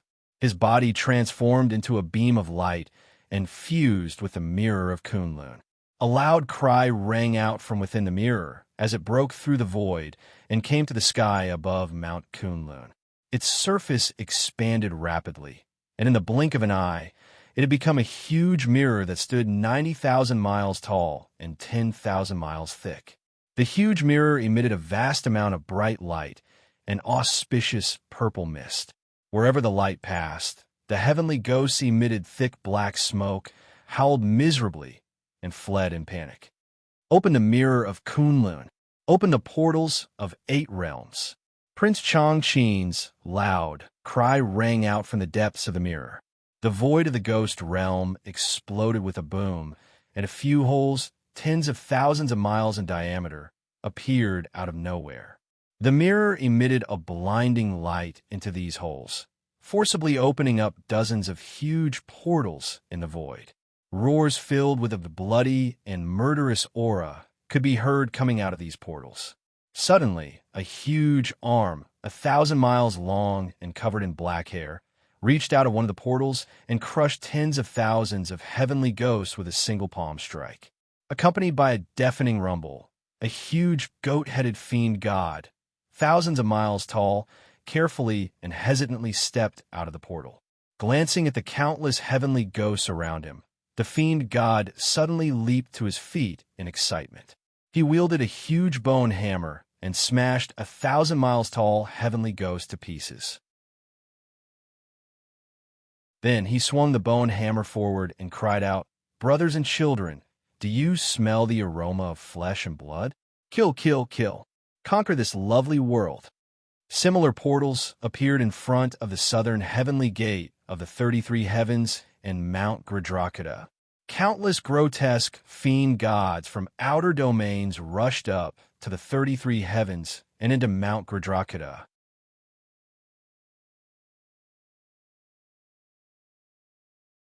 Chapter 984. The Peak of Mount Kunlun in the Ghost Realm. The mirror of Kunlun emitted a bright light, connecting the passages between Panga World and several outer realms. Panga World was a complete and perfect world.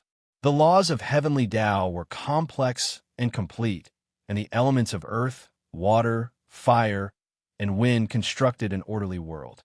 Everything operated like a precise machine. The species in Panga World were complex and ever-changing. There were thousands of subspecies of the human race alone, not to mention other species of flowers, plants, trees, insects, fishes, birds, and beasts, as well as new species derived from their hybridization. Those outer realms, on the other hand, were not worlds at all, but interstitial spaces that happened to be born out of the chaos.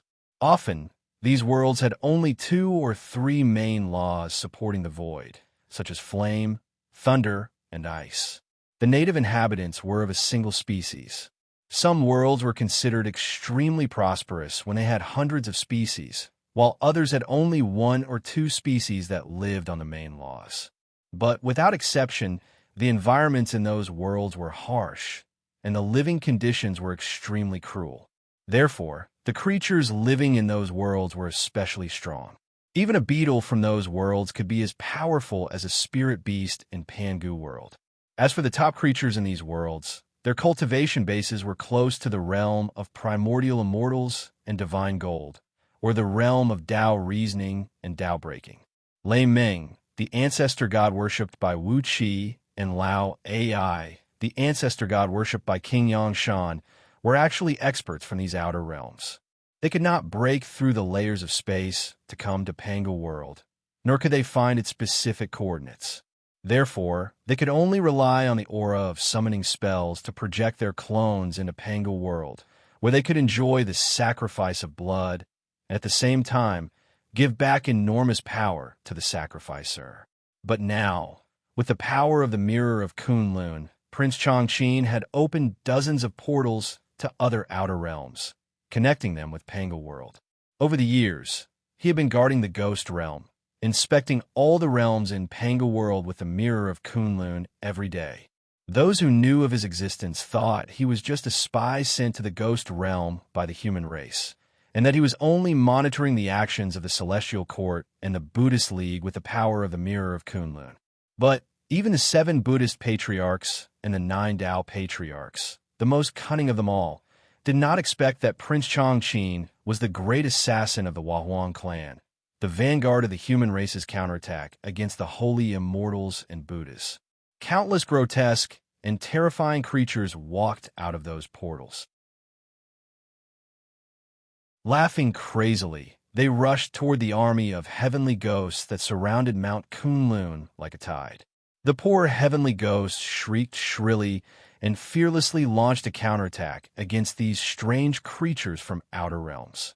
Standing over 1,000 miles tall, the heavenly ghosts breathed raging flames and ice, as well as their natal flames. Waving their huge and powerful arms and flicking their long tails, they lunged madly at the enemies.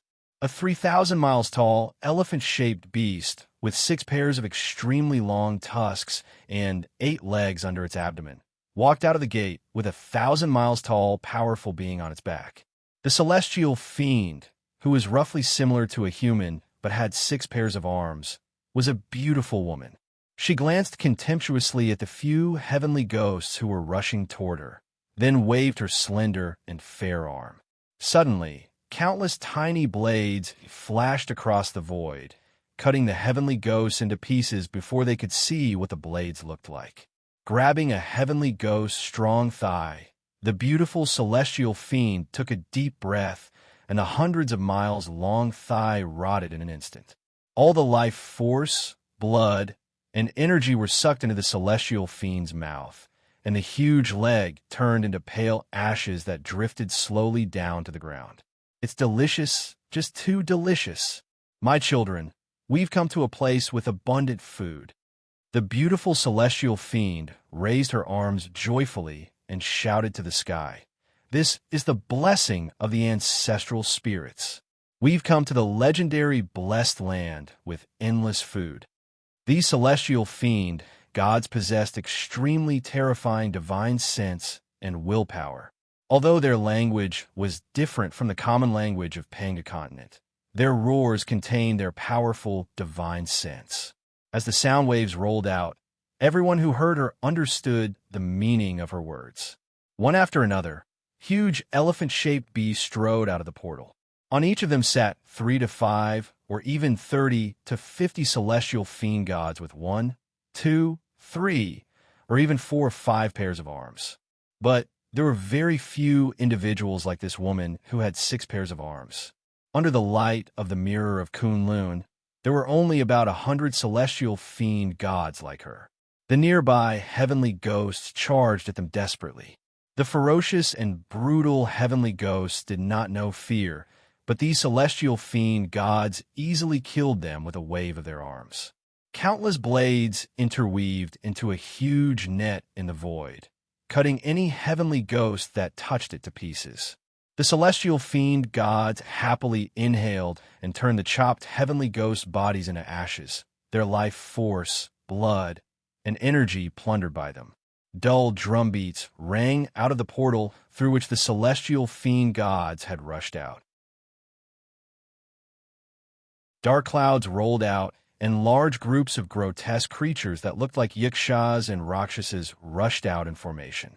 These creatures looked like the servants of the celestial fiend gods, and they formed a neat army and launched a head-on clash with the army of heavenly ghosts.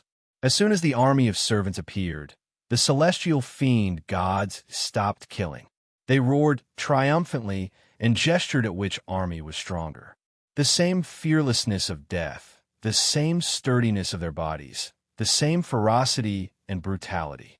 For the first time, the heavenly ghosts had met an enemy that could match them in brutality and brutality. The ferocious nature in the bones of the heavenly ghosts broke out. They roared and launched a desperate attack on the enemy, and some of them even blew themselves up when they attacked, blowing up a large number of enemies into pieces. The racial talent of the heavenly ghosts was activated. They began to break through the void and attack the enemy in all directions like ghosts. The army that came from the outer realms suffered a great loss immediately. The great Tao of Panga World had suppressed part of their power. Although they were not much weaker than the heavenly ghosts in terms of physical strength, and were even more ferocious and brutal, they were no match for the heavenly ghosts who could travel freely in the void. The laughter of the celestial fiend gods came to an abrupt end. Their slave army was smashed to pieces by the heavenly ghosts, and they snorted sulkily. However, they seemed to have a very strange racial tradition. Their slave army was being beaten to a pulp by the heavenly ghosts, but they did not make a move. All of a sudden, a terrible howl of heavenly ghosts rang out, which turned into a visible black shockwave that swept across the surroundings. The heavenly ghosts became stronger and more agile in the shockwave, but the slave army that was hit by the shockwave exploded into pieces at the same time. The earth was shaking, and all the mountains nearby collapsed at the same time. The quicksand, seas of fire, rivers of lava, and all the other natural barriers surrounding Mount Kunlun all collapsed and disintegrated. Less than 1,000 miles away from Mount Kunlun, a plain area tens of thousands of miles in diameter suddenly caved in, revealing a huge, dark hole. Ghost aura billowed into the sky, and a hoarse and unpleasant voice that seemed to have not spoken for 1 trillion years came faintly. "Do you have to do this? After all, we are old friends. Hee, you must die for behaving atrociously in the ghost realm." The mirror of Kunlun flashed faintly, and the surrounding portals suddenly expanded several times, while more and more celestial fiends rushed out of them. 6 pairs of arms were equivalent to the cultivation base of Tao-breaking Grand Luo. 5 pairs of arms were equivalent to the cultivation base of Primordial Immortal. 4 pairs of arms were equivalent to the cultivation base of Golden Immortal. 3 pairs of arms were equivalent to the cultivation base of Heaven Immortal, and 2 pairs of arms were inferior cannon fodder. There were hundreds of millions of them. The beautiful celestial fiend who was the first to rush into the ghost realm raised her arm and gave a few loud cries. Immediately, the celestial fiends split into a dozen torrents and rushed into the distance with the endless slave army. Meanwhile, she leaped off her mount and kicked it far away, staring cautiously at the huge pit that had collapsed. A deep voice came out of the pit again. "Prince Chongqing, the descendant of Xianxia, the descendant of the Yellow Emperor Xianyuan, why don't you close the mirror of Kunlun now? Do you really want to destroy the ghost realm?" Prince Chongqing's cold laugh rang out of the mirror. "Gui Tunluo, if the ghost realm is destroyed, you will be the one to bear the greatest responsibility. Without your permission, do you think the 13 great heavenly ghost kings and 800 ghost saints would have the courage to leave the ghost realm and join the Buddhist League?" Gui Tunluo's voice paused. After a long while, he murmured to himself, "Can't the heavenly ghosts have a place on Panga continent?" Prince Chongqing sneered and said, "Panga continent is the home of the human race, which is recognized by the heavenly Tao. Panga continent can only be controlled by the human race, and whoever dares to touch it should be prepared to die. Gui Tunluo, you've been hiding in the ghost realm for so many years, and you've avoided countless apocalypses of heaven and earth. Your appearance today will be the beginning of your death. Gui Tunluo snorted angrily and said, "You little brat, you don't know the immensity of heaven and earth. When I, Gui Tunluo, was running amok, your human ancestors had not even appeared yet. Hee, if I hadn't been sucked into the ghost energy and been forced to transform into a heavenly ghost, I wouldn't have been cultivating in seclusion for so many years." Followed by two thunderous booms, 1,000 miles wide, gigantic, purple ghost claw suddenly reached out of the pit and clawed heavily on the ground. Quite a few mountains were easily crushed by this pair of ghost claw. Gui Tunluo grinned hideously and said in a low voice, "Well, I'll slaughter all these ignorant fools first, and then I'll deal with you, you little brat." Hee, it's true that the Wahuang clan has fused with the Tao with her virtues, so I dare not to mess with her. How dare you, Chongqing, a little brat, shit on my head. Billowing ghost energy towered into the sky. Accompanied by a hoarse, hideous laugh, a giant ghost head, about 1,500 miles tall, slowly emerged from the black smoke. If one of its claws was 1,000 miles in circumference, and its head was already this big, how big was Gui Tunluo's true form? The beautiful fiend god shivered slightly, then suddenly let out a wild roar and launched an attack at Gui Tunluo. Like a meteor shower, countless knife lights hacked at Gui Tunluo's head in a messy manner.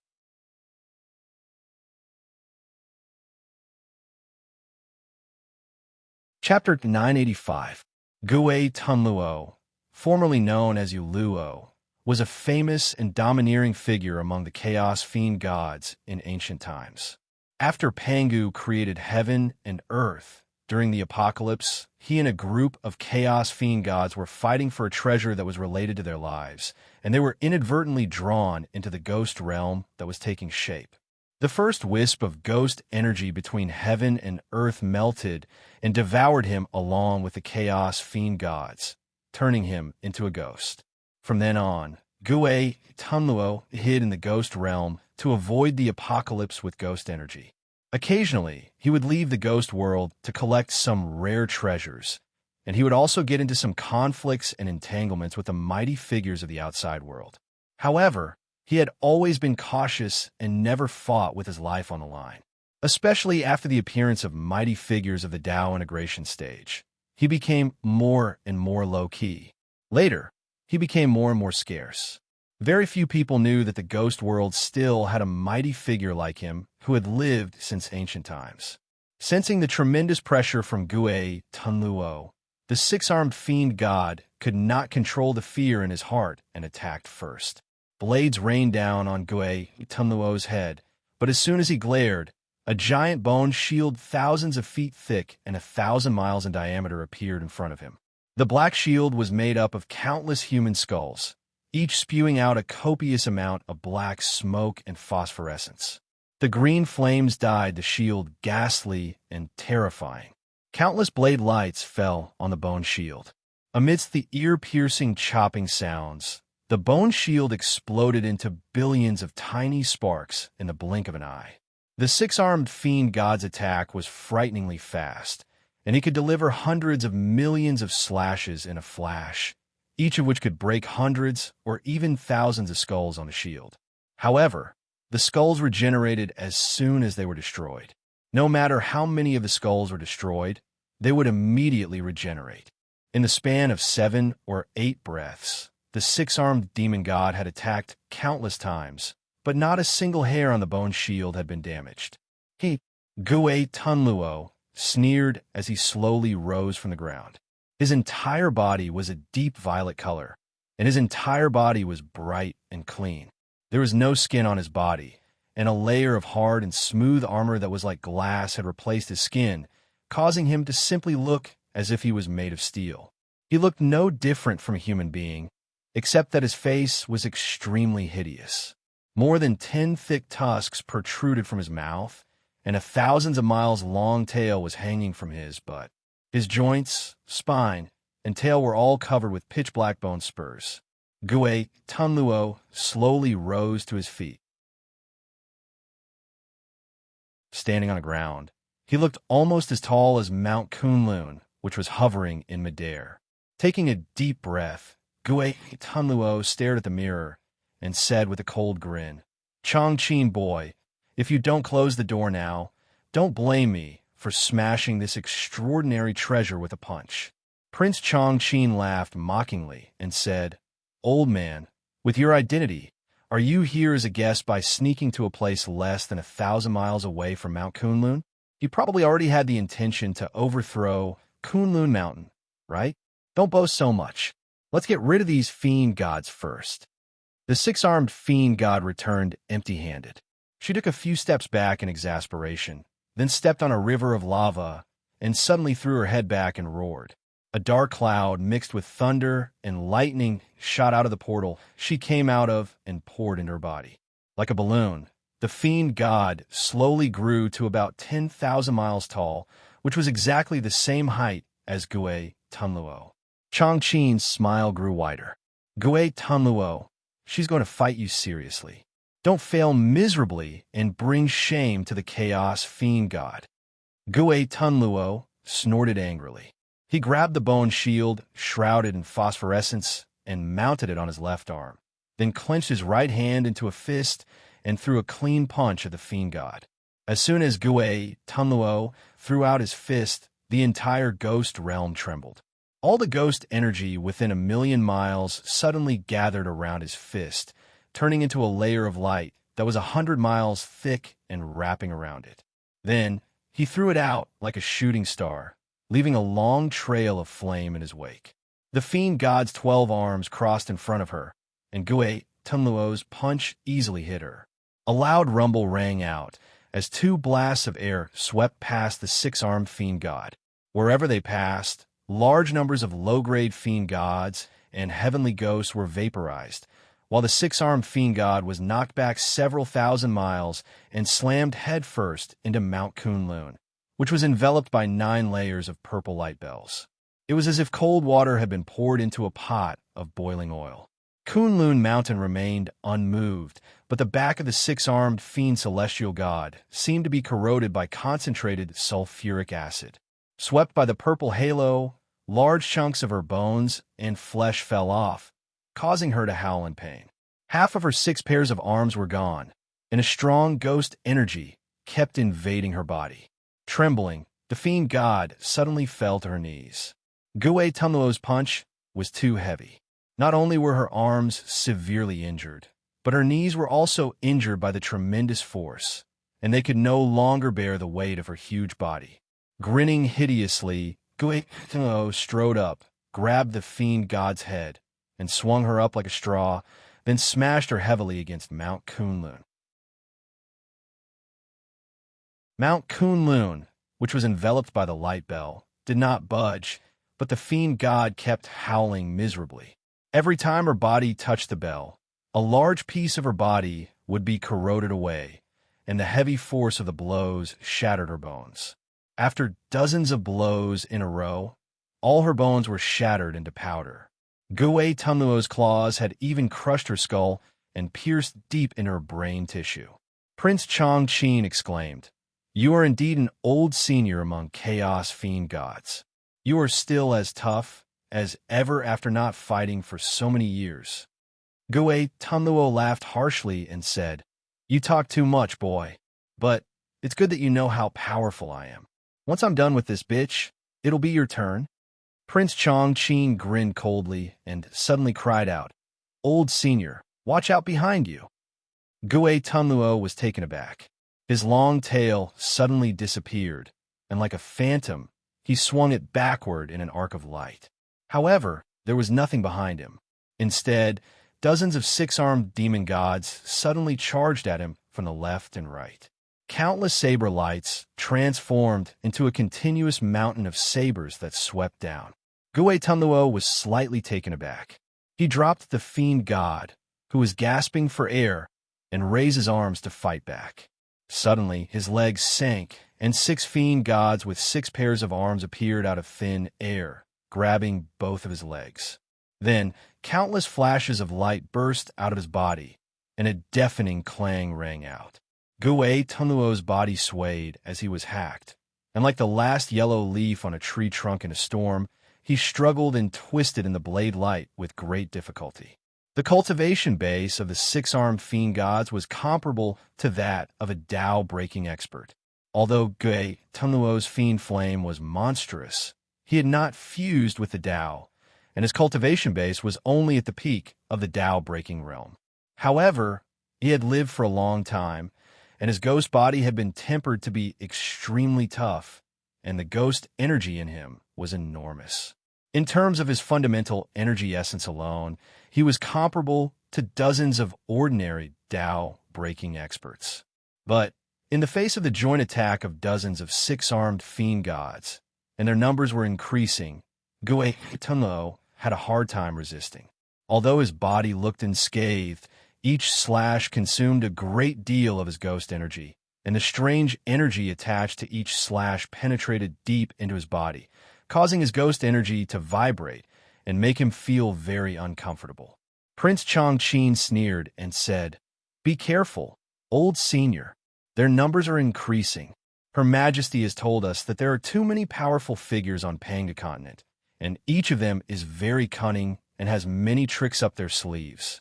But no matter how many tricks they have up their sleeves, there are so many scapegoats in the outer realms, and we can always exhaust these old seniors to death by throwing our lives at them." Gui Tunluo, whose head was sputtering with sparks and eyes darting from side to side, exclaimed, "It was Empress Hua's idea to use the mirror of Kunlun to communicate with the outer heavenly realms and attract these fiend gods? This, how could you do this?" Prince Chongqing sighed softly and said, "There's no other way. They have come to Empress Hua's palace, so what else can we do?" Gui Tunluo gritted his teeth and said, "What did those good-for-nothings from the 7 Buddhist patriarchs and 9 Tao patriarchs promise me? They said there would be no future trouble, and that the Huahuang clan could only sit back and watch Panga continent fall into our hands? Is this what you call no future trouble? The ghost realm has never been invaded since it was born, and now all kinds of people are coming here." Before his voice had died away, a long howl rang out in the distance, and a rough voice bellowed, "Brothers, there's a powerful beauty here. Let's go kill him and eat him. The stronger the prey, the more abundant the blood essence, and the better the taste." Gui Tunluo, whose head was in severe pain from the beating, turned his head and looked over. Nearly 100 fiend gods, who were similar in size to centaurs, with their lower bodies covered in scales and their upper bodies that of burly men and 3 pairs of curved horns on their heads, were charging toward them with huge stone axes in their hands. They were trampling countless multi-armed fiend gods and heavenly ghosts along the way, howling and roaring.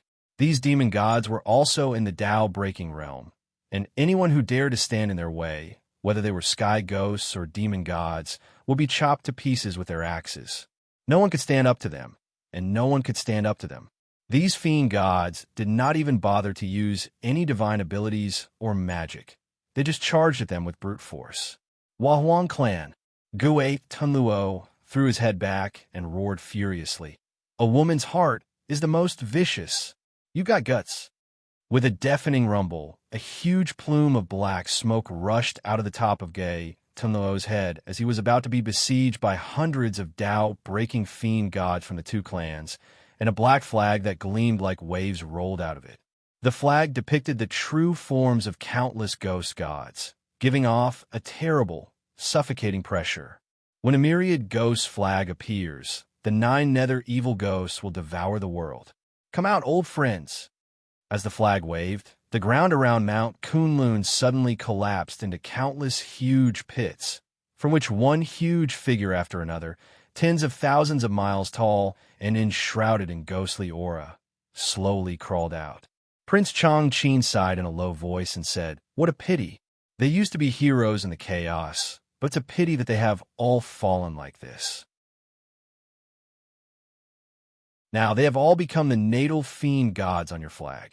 Well, old ghost, how many ancient fiend gods have fallen in the ghost realm? Gue Tuo laughed grimly and said, I don't know about the others, but there are 108 natal fiend gods refined from the corpses of chaos fiend gods I've collected in this flag, and 3,600 fiend gods were born after the creation of heaven and earth. Each of them is immortal and mighty. Little Changqing, you're still far from being able to destroy the ghost realm. Amidst the wild laughter, countless struggling fiend gods leaped in all directions.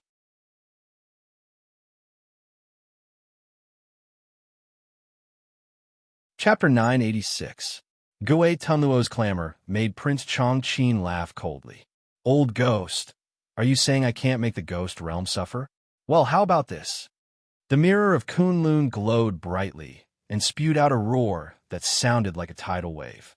The number of portals in the sky above the ghost realm increased, and the diameter of the existing portals suddenly skyrocketed by more than 10 times. More and more strange creatures from the outer realms poured in, and the speed at which they did so was at least dozens of times faster than before.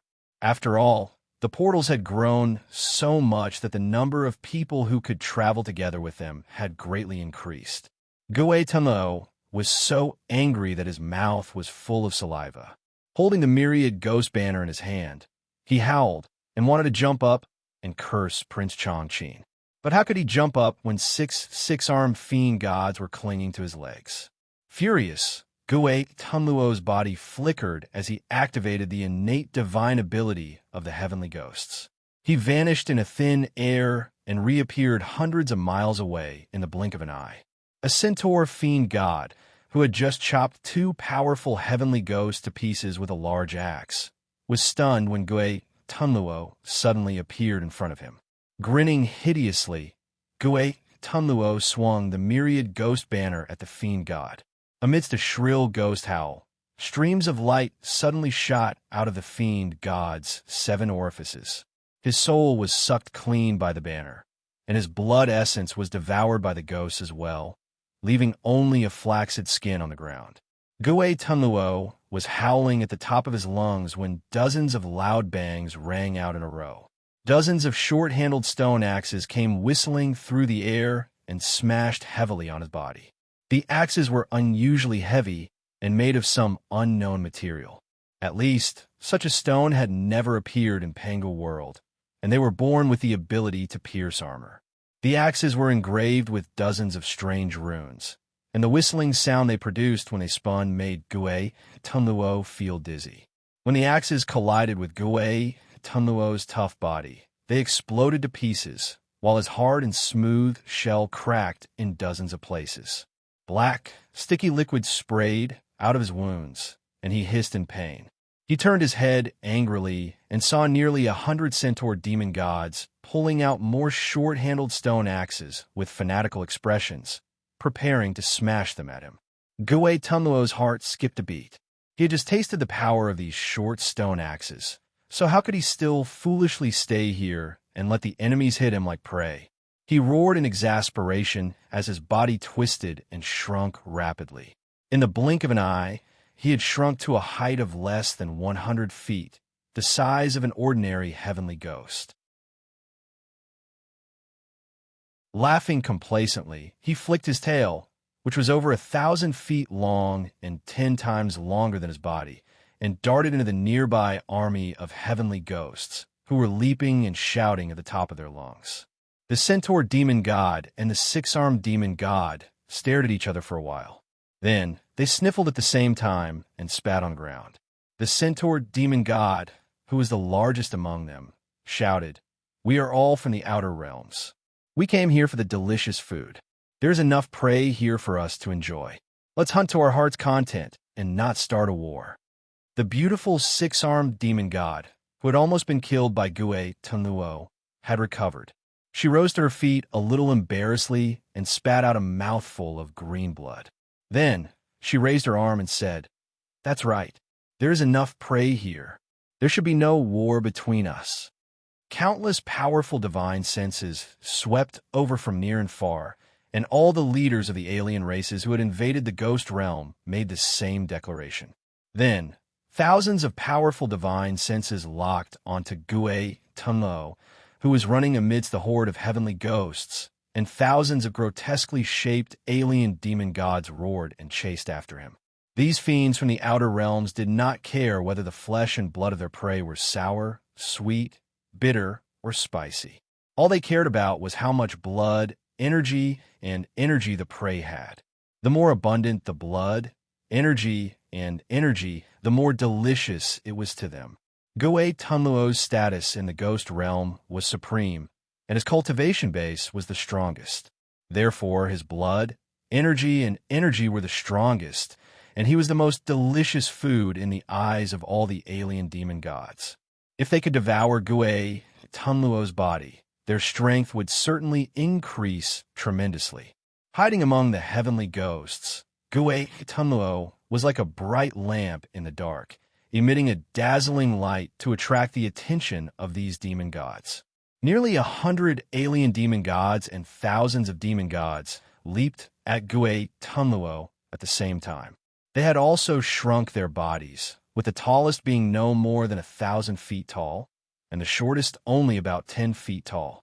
Howling merrily, they raised their weapons and rushed at Gue Tunluo. Gue Tunluo grumbled as he glanced around.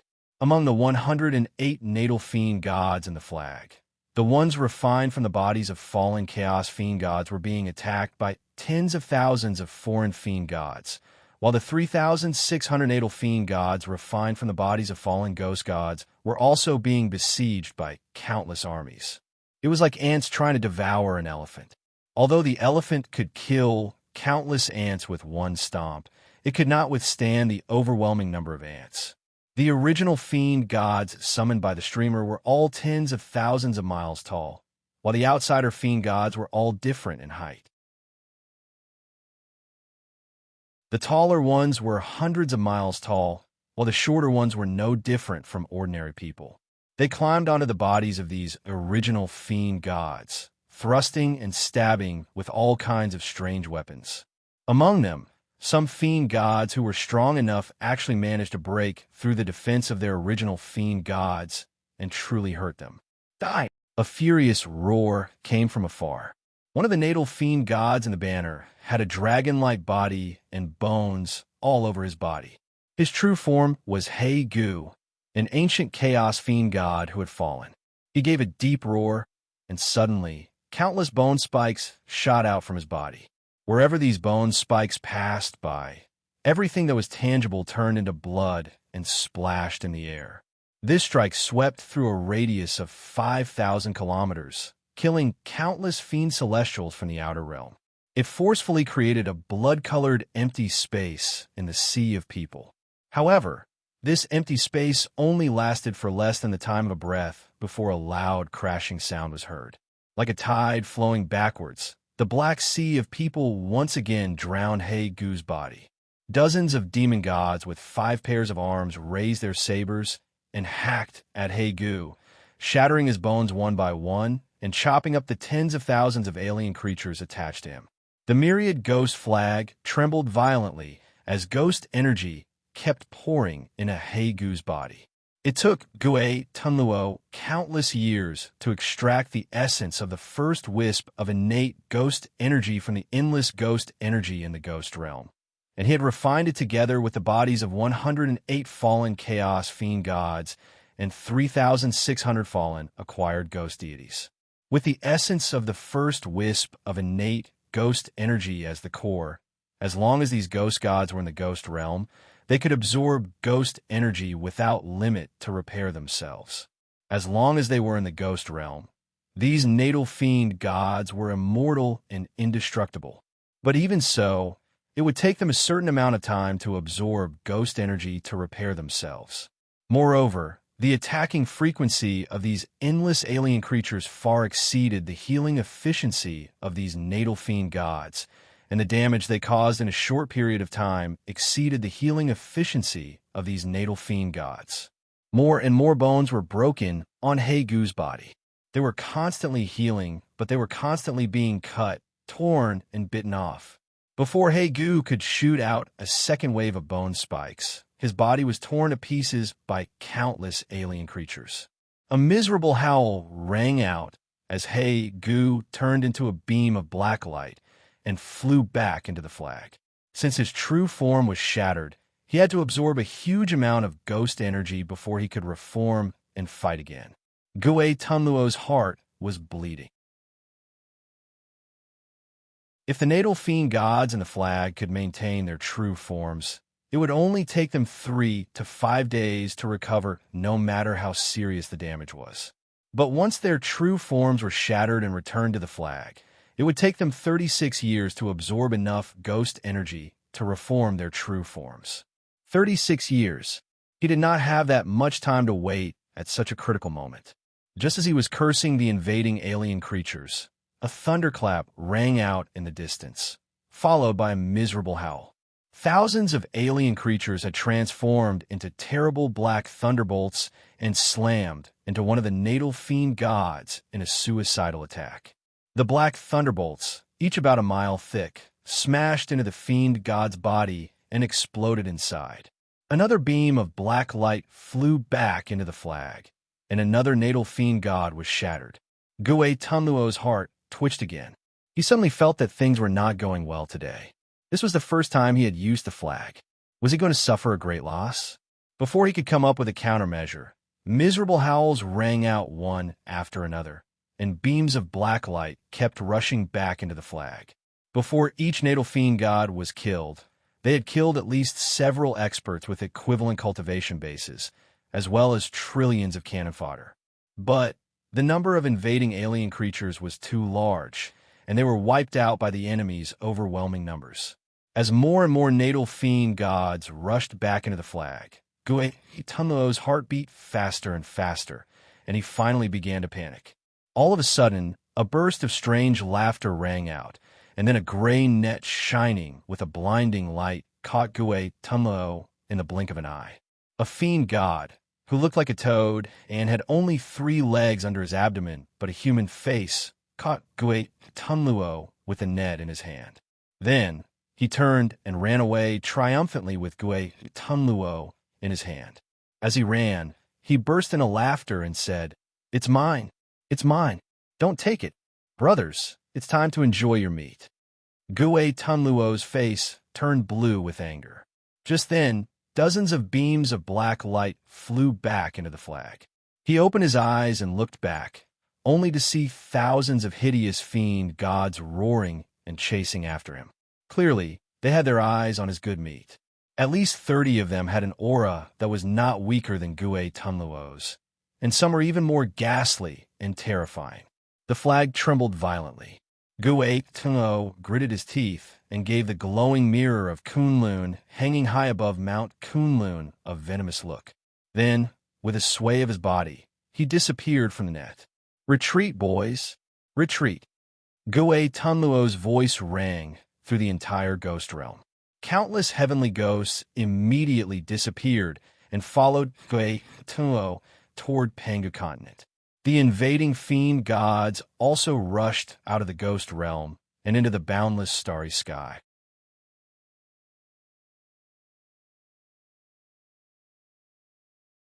Chapter 987. Miserable and miserable, Gue Tunluo fled in panic in the void with a group of ghosts. Far behind him, countless creatures from the outworlds chased after him like locusts who had smelled blood.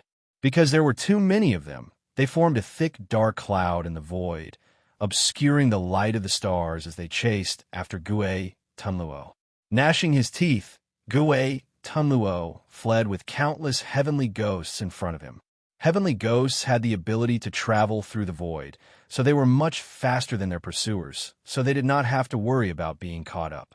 But the humiliation of being forced to leave his home made Gue Tunluo's eyes burn with hatred. The myriad ghost banner was extremely powerful, and Gue Tunluo was even confident that he could fight a Dao fusing expert for a short time with its power. However, the number of natal demon gods in the myriad ghost banner was too small. Although it had a great advantage against a small number of enemies, when faced with enemies that were hundreds, thousands, or even hundreds of millions of times greater, the myriad Ghost Banner's power could not be unleashed. I need more bodies of fallen fiend gods. Gue Tunluo gritted his teeth and thought to himself, countless chaos fiend gods had fallen in ancient times, but more than 90% of them had died with their bodies and souls destroyed, and only a few of them had their bodies intact. He had searched the entire world of ghosts and souls, but he had only managed to gather these few natal demons. Where could he find more demon gods' corpses? Just as he was worrying about this, a huge hole suddenly appeared in the void diagonally, and a huge figure wrapped in a black and sticky fiend flame rushed out of it. The blurry figure roared furiously at the huge hole. I'll be back. I'll be back to get even with you. Anyone who offends me will die a horrible death. I'm telling you, I'm going to wipe out your whole race. A deafening rumble rang out as countless strange creatures from the outer realms rushed out of the huge hole. The giant figure in the fiend flame turned and fled without saying a word, running shoulder to shoulder with Gue Tunluo. They exchanged a glance, and Gue Tunluo suddenly burst into gloating laughter. Old fiend, your lair has been raided as well? How many years has it been? You're such a good-for-nothing. You've actually taken refuge in the Celestial Court. Your disciples and their disciples' disciples are fighting fiercely with Lao Tzu's descendants. The giant glared angrily at Gue Tunluo and sneered. Gue Tunluo, if you have time to laugh at me, why don't you think of a way to save your own life? You ran out with this group of Japanese people. Could it be that your home was raided as well? Countless tiny specters in the devilish flames laughed at the same time. He was the patriarch of the primordial fiend realm, which was separated from Panga World and had the same status as Gue Tunluo in the ghost realm. The fiend realm was also fiercely attacked by the invading outworlds. Caught off guard, he killed and wounded countless creatures with his disciples and disciples, but when he ran out of magic power, he could only flee in panic. However, the flying speed of the fiend immortals, fiends, and fiends of all sizes was limited. They didn't have the racial divine abilities of the heavenly ghosts, which allowed them to break through the void and escape at will. Therefore, Tai Origin used his natal fiend flame to transform into a void, bringing all the fiends of the fiend realm with him and fleeing into the void. Now that Tai Origin demon was laughing at Gue Tunluo, the fiends in the fiend flame naturally echoed their patriarch's words and laughed at Gue Tunluo. Gue Tunluo spat angrily. The ghost and the fiend stared at each other coldly for a while, then glanced at the pursuers behind them. They no longer wanted to waste their saliva in a fight, so they just kept their heads down and fled as fast as they could. Everyone was running for their lives. Putting aside the eldest brother and the second brother, no one was more glorious than the other, so it was better to focus on fleeing with the others. Along the way, they passed through countless heavenly realms with countless heavenly ghosts, and the outworld had divided their forces to invade inhabited planets, large and small. 90% of the humans from the outworlds had returned to Panga continent with the outer heavenly realms, but there were still 10% living on countless planets. On these planets were the immortals and cultivators from the immortal sects who had invaded Panga continent. Although the main forces of the immortal sects had invaded Panga continent under the orders of the Celestial Court and the Buddhist League to fight against the U, they had basically left more than 30% of their forces in their sects to protect the foundations left by their ancestral masters. 10% were humans, and 30% were immortals and itinerant cultivators. It was a huge number, countless times larger than the number of the invading outworlds. The tough, brutal, and sadistic outworlds, whose brains were controlled by their appetites, roared and rushed into these planets, taking the lead in launching desperate attacks on the immortals in the Blessed Caves. All outer world creatures came to Pangu world to hunt for food. To them, the spirit blood of ordinary human beings was nothing more than an appetizer, but to powerful immortals and cultivators, it was a real feast. Therefore, All the outworlds were temporarily dismissive of the mortals, and all their attention was focused on the immortals and cultivators. For a moment, the countless blessed caves in the outer heavenly realms had turned into azuras, and the outworlds who had invaded Panga World were showing signs of wiping out the entire Taoist heritages of the Tao League and the Buddhist League in the outer heavenly realms. The bases of all the immortal sects who had invaded Panga continent were still on those planets in the outer heavenly realms. Their scriptures, various tokens, and magical treasures left behind by their ancestral masters, and even the remains of their fallen ancestral masters were all left in their sections. If these sects were completely wiped out by the invading fiend gods, they would, in a sense, become rootless duckweeds. The Huahuang clan did not strike, but when she did, it was with the intention of wiping out the weeds. The 7 Buddhist patriarchs and the 9 Tao patriarchs would never dare to do this to the human race. The human race enjoyed the great fortune of heaven and earth, and was protected by the heavenly Tao of Panga World. Even existences of the Tao fusing realm would be killed if they dared to destroy the human race. But the heavenly Tao of Panga World had never protected immortals and Buddhas. Even if the Huahuang clan killed all the immortals and Buddhas, the heavenly Tao would only bestow her with immeasurable virtues. Perhaps only today would the 7 Buddhist patriarchs and the 9 Tao patriarchs truly understand what it meant to never offend a woman. Gui Tunluo and Taisher Demon, the 2 black-bellied men, exchanged a glance when they saw the endless pursuers looting and attacking the Taoist and Buddhist temples along the way. Then, they led the pursuers in a circle in the outer heavenly realms. They deliberately brought their pursuers to the most famous and powerful Taoist and Buddhist sects for a stroll. Wherever they passed, the fiend celestials of the other realms would split up and launch bloody attacks on the Taoist and Buddhist sects as though they had discovered a new continent. The number of fiend gods chasing after Gui, Tunluo, and Taisher Demon gradually decreased, but the number of immortal sects they had harmed increased. After fleeing in the void for more than half a year, they had no idea how many immortal sects had been harmed by the 2 villains. Just as they were figuring out where to lead the pursuers to, countless fiend gods from the outer heavenly realms came whistling toward them, and the ones leading them were also old acquaintances of Gui, Tunluo, and Taisher Demon, the desolate emperor of the demon realm and the Bai Ling queen of the spirit realm. The 4 of them met head-on and quickly communicated with their divine sense. Gui Tunluo laughed strangely for a while, then waved his hand and sent all the ghost children and grandchildren behind him into the small world he had created. With that, Gui Tunluo led a small number of pursuers and fled into the distance, while the other 3 led countless pursuers straight into the sky. Putting aside the Tai origin demon, the desolate emperor, and the Bai Ling empress, Gui Tunluo continued to provoke his pursuers as he flew higher into the sky. Along the way, they flew past countless natural barriers and restrictive spells. Suddenly, a bright light shone down in front of them, and 33 vast cloud platforms appeared in the distance. Each of them was connected by a long golden staircase. They had arrived at the 33 heavens, the foundation of heaven. Tens of thousands of miles away, the tall and magnificent southern heaven gate, which constantly emitted a boundless golden light, was teetering on the verge of collapse. The 8 heavenly kings stationed at the gate of the celestial court were leading countless heavenly soldiers and generals in a desperate battle with the fiend gods from the outer heavenly realms.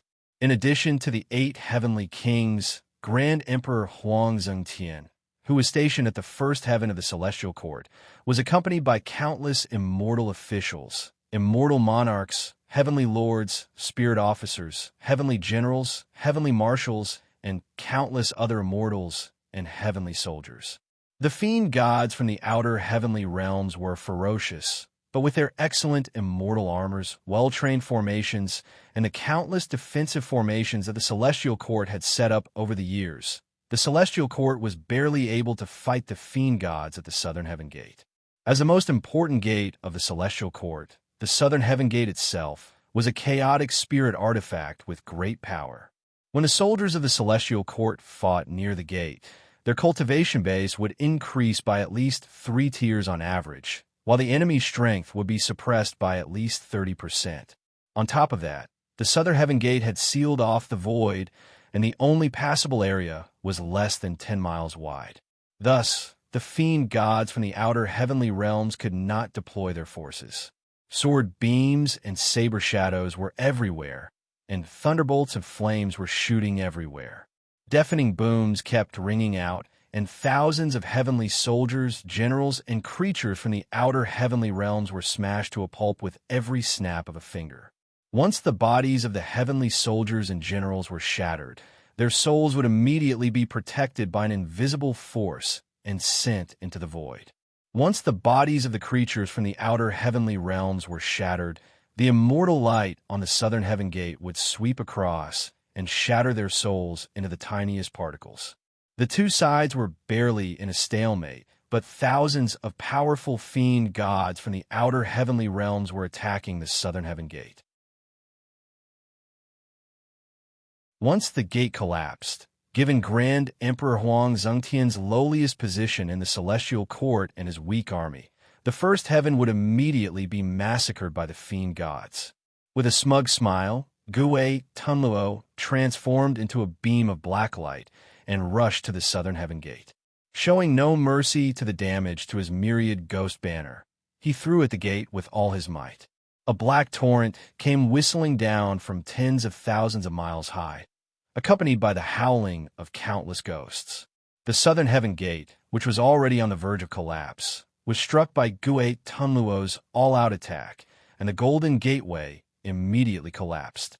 The Southern Heaven Gate groaned and turned into a beam of bright light, shooting straight out of the 33 heavens.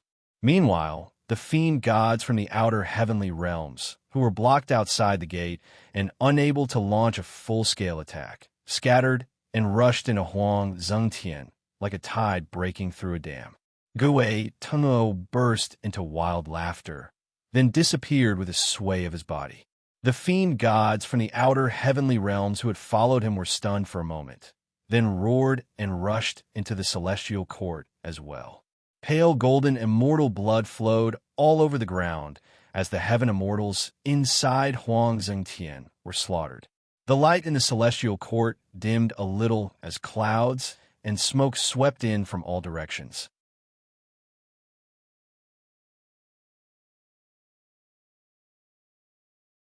Chapter 988. The Great Vulture Mountain, an important place of Buddhism, was not just one mountain, but the collective name of 7 huge mountain ranges. The 7 patriarchs of Buddhism were born in the chaos. They were brothers who had been helping each other since before the creation of the world, until today, when they founded the prosperous Buddhism. After their birth, they did not refine their bodies into magical armors like the other chaos fiend gods, nor did they use Yuan Ling's nether realm as a herb garden to grow herbs like the old man in Wuxi's previous life, but turned it into 7 mountains, which became the foundation of Buddhism. Each of the 7 mountains had a different shape. They stretched for trillions of miles and floated in a vast void. 7 beams of light shone down from the sky, causing the 7 mountains to shine with light. From far away, these 7 majestic mountains could be seen. The mountains were connected end to end, forming a long chain of mountains in the void like a dragon. From the beginning to the end, the Great Vulture Mountain was protected by countless restrictive spells of Buddhism. If anyone wanted to go up the mountain, they had to go from the first mountain, Mount Wonderful Sound, to the second, Mount Watching Tide, to the third, Mount Listening Wave, to the fourth, Mount Thunder Sound, then Mount Iron Barrier, Mount Wonderful Abode, and finally the 7th, Mount Thousand Buddha. The Great Spirit Vulture Mountain was formed by these 7 mountains. The spirit veins in the mountain were intertwined like a divine dragon, and the countless restrictions were like the scales of the divine dragon. The entire Great Spirit Vulture Mountain had been nurtured and refined by the Buddhist Dharma for so many years. The mountain was indestructible, and the surrounding void was covered by powerful restrictions. Without permission, outsiders could not even take a step into the mountain. In the gap between two mountains in front of Mount Wonderful Sound, there was a narrow path paved with blue stones. It went up the mountain for more than 100 miles, and there was a small temple that occupied an area of only about 300 feet. There were 3 to 5 monks chanting scriptures in the temple all year round, and 7 to 8 Taoists cleaning the place. The temple did not have a name, but there was a foot-tall stone tablet at the corner of the mountain path several hundred feet in front of the temple, with the words Great Vulture Mountain carved on it. Ordinary people could not enter the void, and even immortals could not find Gridrakata Mountain. Those who had the strength to see Gridrakata Mountain could not set foot on this path, even if they came to the front of the mountain. If there was a primordial immortal who had the strength to set foot on this path, he would only be able to reach this tiny stone tablet before he was crushed by the immense power of will. Other than the Buddhist disciples who had received permission, which outsider would dare to enter the Great Grizzly Vulture Mountain? After all, these 7 mountains were derived from the mother bodies of the 7 Buddhist patriarchs. Stepping on the Great Spiritual Eagle Mountain was equivalent to stepping on the bodies of the 7 Buddhas. If one was not a core disciple of the Buddhist patriarchs, how could the 7 Buddhas allow one to step on them? I would have used my methods to turn you into ashes long ago. But today, countless fiend celestials from other domains surrounded Great Spirit Vulture Mountain. Looking in all directions, Great Spirit Vulture Mountain was densely packed with fiend celestials from other domains. There was no starlight at all. The path leading into the mountain was also crowded with countless fiend celestials. Howling, they pushed and shoved strange creatures of their own or different clans forward with all their strength. The stone tablet with the words Great Spiritual Eagle Mountain carved on it had been uprooted. An unknown green liquid had transformed into a liquid ball with a diameter of dozens of feet and wrapped around it. No matter how the colorful Buddhist light emitted from the stone tablet burned the liquid ball and made it sizzle, the stone tablet could not break free from the confinement of the liquid ball, no matter how hard it tried. A few fiend celestials who looked like a combination of scorpions and centipedes were guarding the side. When they saw the liquid ball evaporate, their lower bodies immediately sprayed out a large amount of mucus and added it into the liquid ball, maintaining the confinement of the stone tablet. In front of the nameless temple, dozens of Buddhas with golden bodies and avatars were leading thousands of bodhisattvas and tens of thousands of arhats to form a formation shaped like a lotus flower. They were emitting a clear Buddhist light that carried a faint sandalwood aroma, blocking the only way into the mountain. Nearly 1,000 powerful fiend celestials had shrunk their bodies to the size of an ordinary human. Standing on the flat ground in front of the temple, they kept unleashing all kinds of divine abilities and mystic arts, causing the Buddhist light to vibrate violently and produce thunderous booms. These fiend celestials came from dozens of different worlds and hundreds of different clans. Their cultivation bases were extremely strong, and if they were fighting one-on-one, they could easily kill these dozens of Buddhas. But the cultivation techniques of Buddhist League were best at defense. The dozens of Buddhas and their disciples formed a Buddhist formation, emitting the Buddhist light of sandalwood infinite merit to seal off the mountain entrance.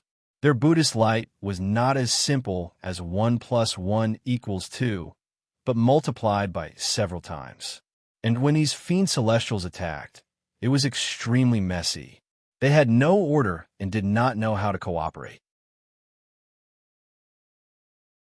They only relied on their ferocious aura to crazily tear apart the flexible Buddhist light in front of them. Although the Buddhist light was vibrating violently, there was always a time gap between their attacks, giving these Buddhas time to catch their breaths, allowing them to rapidly repair the damaged Buddhist light and barely maintain the integrity of the Buddhist light. In the countless Buddhist forests on the 7 mountains, billions of sons of Buddhas chanted Buddhist mantras at the same time.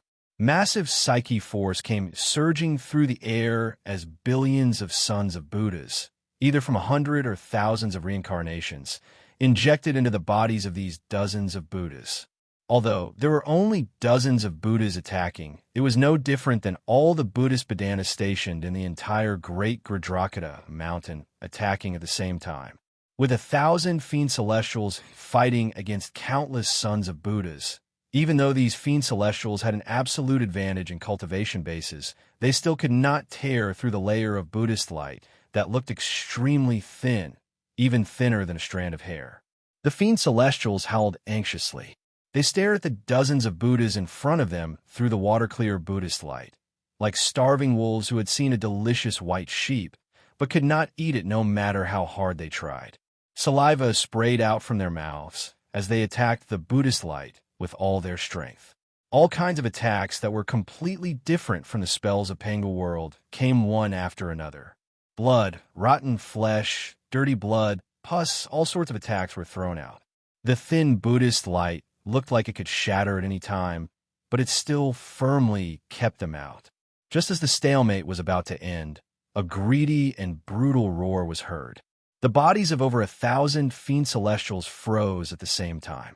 Carefully, they took a few steps back, vigilantly looking at the fiend celestials who were rushing towards them from the mountain path behind them. They were like rabbits who had heard the cry of an eagle. The fear that came from the depths of their souls made them subconsciously step aside. Suddenly, the fiend celestials on the mountain path were sent flying away while screaming. A strange fiend celestial, who was 10 miles tall, with a huge head that took up a third of his body, and a pair of arms that took up another third of his body, and his entire body was covered in countless pustules, crazily waved his fists and rushed towards them. All fiend celestials along the way were sent flying away by him, and those who were hit head-on by his fists were all smashed to pieces. Howling, he rushed to the front of the Buddhist light, then suddenly gave a weird laugh. Behind the Buddhist light, the Buddhas looked at the strange fiend celestial with vigilance. They secretly performed incantation gestures and injected the last bit of Buddhist power in their bodies into the Buddhist light. Instinctively, these Buddhas sensed the strangeness of this fiend celestial, that he had the ability to threaten their lives. The strange fiend celestial panted violently. Gnashing his teeth, he stared at the Buddhas behind the Buddhist light and murmured in a low voice, "Meat." The faces of the Buddhas were filled with anger. They were the top existences in the Buddhist League, except for those reclusive great virtues. But in the eyes of this fiend celestial, they were just a pile of meat to fill his stomach.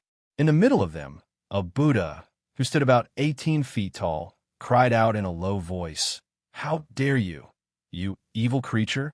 Die now." He raised his hand, and a crimson Buddhist light sprayed out. Amidst the light, a shadow that looked like a Vajra could be vaguely seen flashing across. The Buddhist light sprinkled on the fiend celestial's body. A loud boom rang out, and the skin in the middle of the fiend celestial's forehead caved in by hundreds of feet. But the skin bounced back, and there was no wound at all. Laughing strangely, the fiend celestial raised his arms, took a deep breath, and smashed them down at the Buddhist light with all his might. Time and space froze, and everything froze in that instant. Only the two arms of the devil god were slowly smashing towards the treasured light released by the Buddha.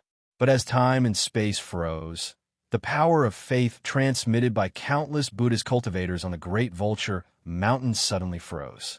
Two disproportioned arms smashed heavily on the treasure light mountain. Accompanied by a muffled boom, a hair-thin crack suddenly appeared on the thin treasure light mountain. In about 1,000th of a second, the crack was repaired, and the frozen void was restored under the impact of a certain restrictive spell on the Great Vulture Mountain. But in such a short time, the gigantic fiend celestial had already seeped into the void through the tiny crack like water.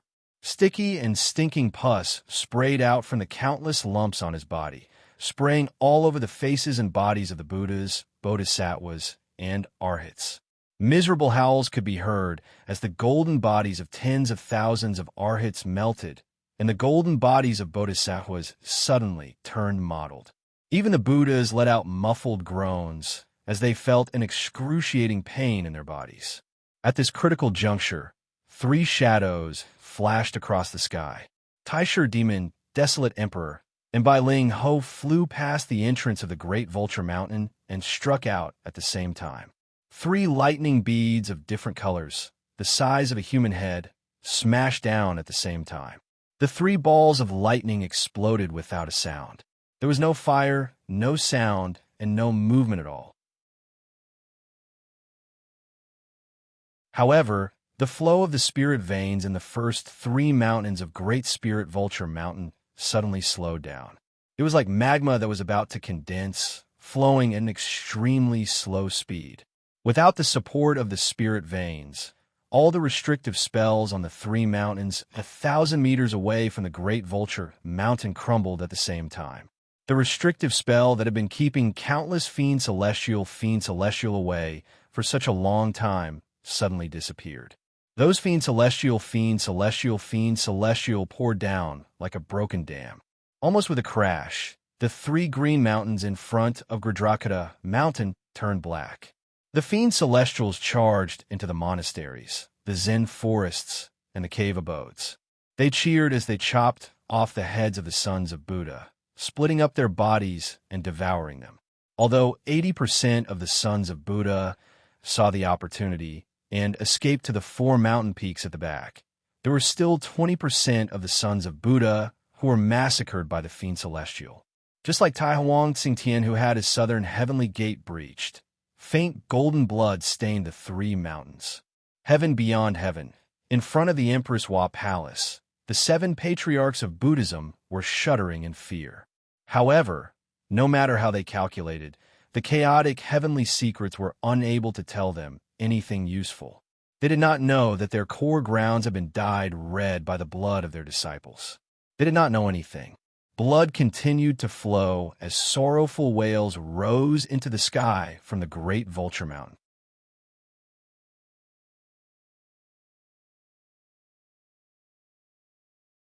Chapter 989. The battle cries of Gradrakata Mountain shook the sky, and blood flowed like a river. But the 7 patriarchs of Buddhism in front of Empress Hua Palace were still ignorant. It was true that they had incredible magic power and infinite divine abilities, but now that the secrets of heaven had been messed up by the 7 Buddhist patriarchs, the 9 Tao patriarchs, and the 18 saints, none of them could calculate anything useful. The first 3 mountains of Gradrakata Mountain were breached, but the 7 patriarchs of Buddhism were still sitting in front of the gate of Empress Hua Palace, blocking the gate of Empress Hua Palace in a daze. However, their blood and chi were fluctuating, and they had a bad premonition that forced them to calculate with their fingers. After a few days of uneasiness, the 7 Buddhist patriarchs finally could not hold back the fear in their hearts and cast their Buddhist spells at the same time, looking around the world.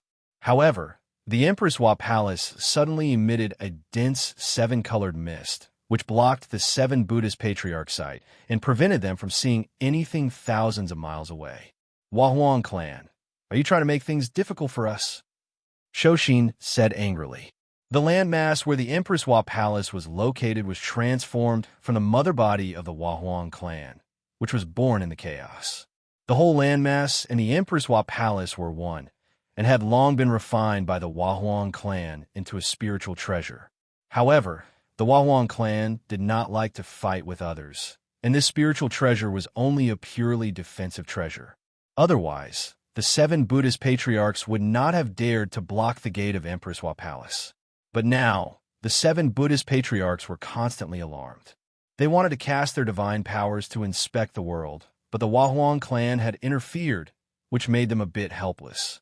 Shoshin scolded angrily, but the Hua Huang clan did not pay any attention to him, and the 7-colored clouds kept gushing out. Shoshin was extremely angry. He slowly rose to his feet and suddenly transformed into a beam of golden light, flying toward the outside of the Empress Hua Palace. With Empress Hua's mighty power and the defensive restrictions covering the entirety of outer heaven, Shoshin wouldn't be able to see what was going on in the outside world under the cover of the rainbow clouds, unless he wanted to shed all pretense of cordiality and fight Empress Hua. With a trace of anger, Guarding Heart took a step out of the sky beyond heaven, where Emperor Hua's palace was located. Only in this place could his dharma eyes not be disturbed by the colorful clouds. In a blink of an eye, his Dharma eyes could illuminate the entire universe, allowing him to see clearly what was happening in the universe. All beings in Pangu world who were above the level of sky, Immortal instantly sensed something strange, as if a pair of enormous eyes had been looking down at them. This strange feeling disappeared in a flash. Shoshin, who was at the edge of the sky beyond heavens, had already angrily chanted the name of Buddha. The southern heavenly gate had collapsed, and countless fiend gods from outer domains were scrambling for the corpses and flesh of the unlucky sky immortals of Grand Sovereign Xianxia. The three mountains in front of Gridrakota Mountain were flooded with blood. Someone had blocked the flow of the energy veins in the three mountains with a great divine power, and the powerful protective formation was broken by countless fiend gods before it could do anything. The blood of the Buddhist disciples dyed the three mountains red, and the miserable scene made Shoshin's heart bleed.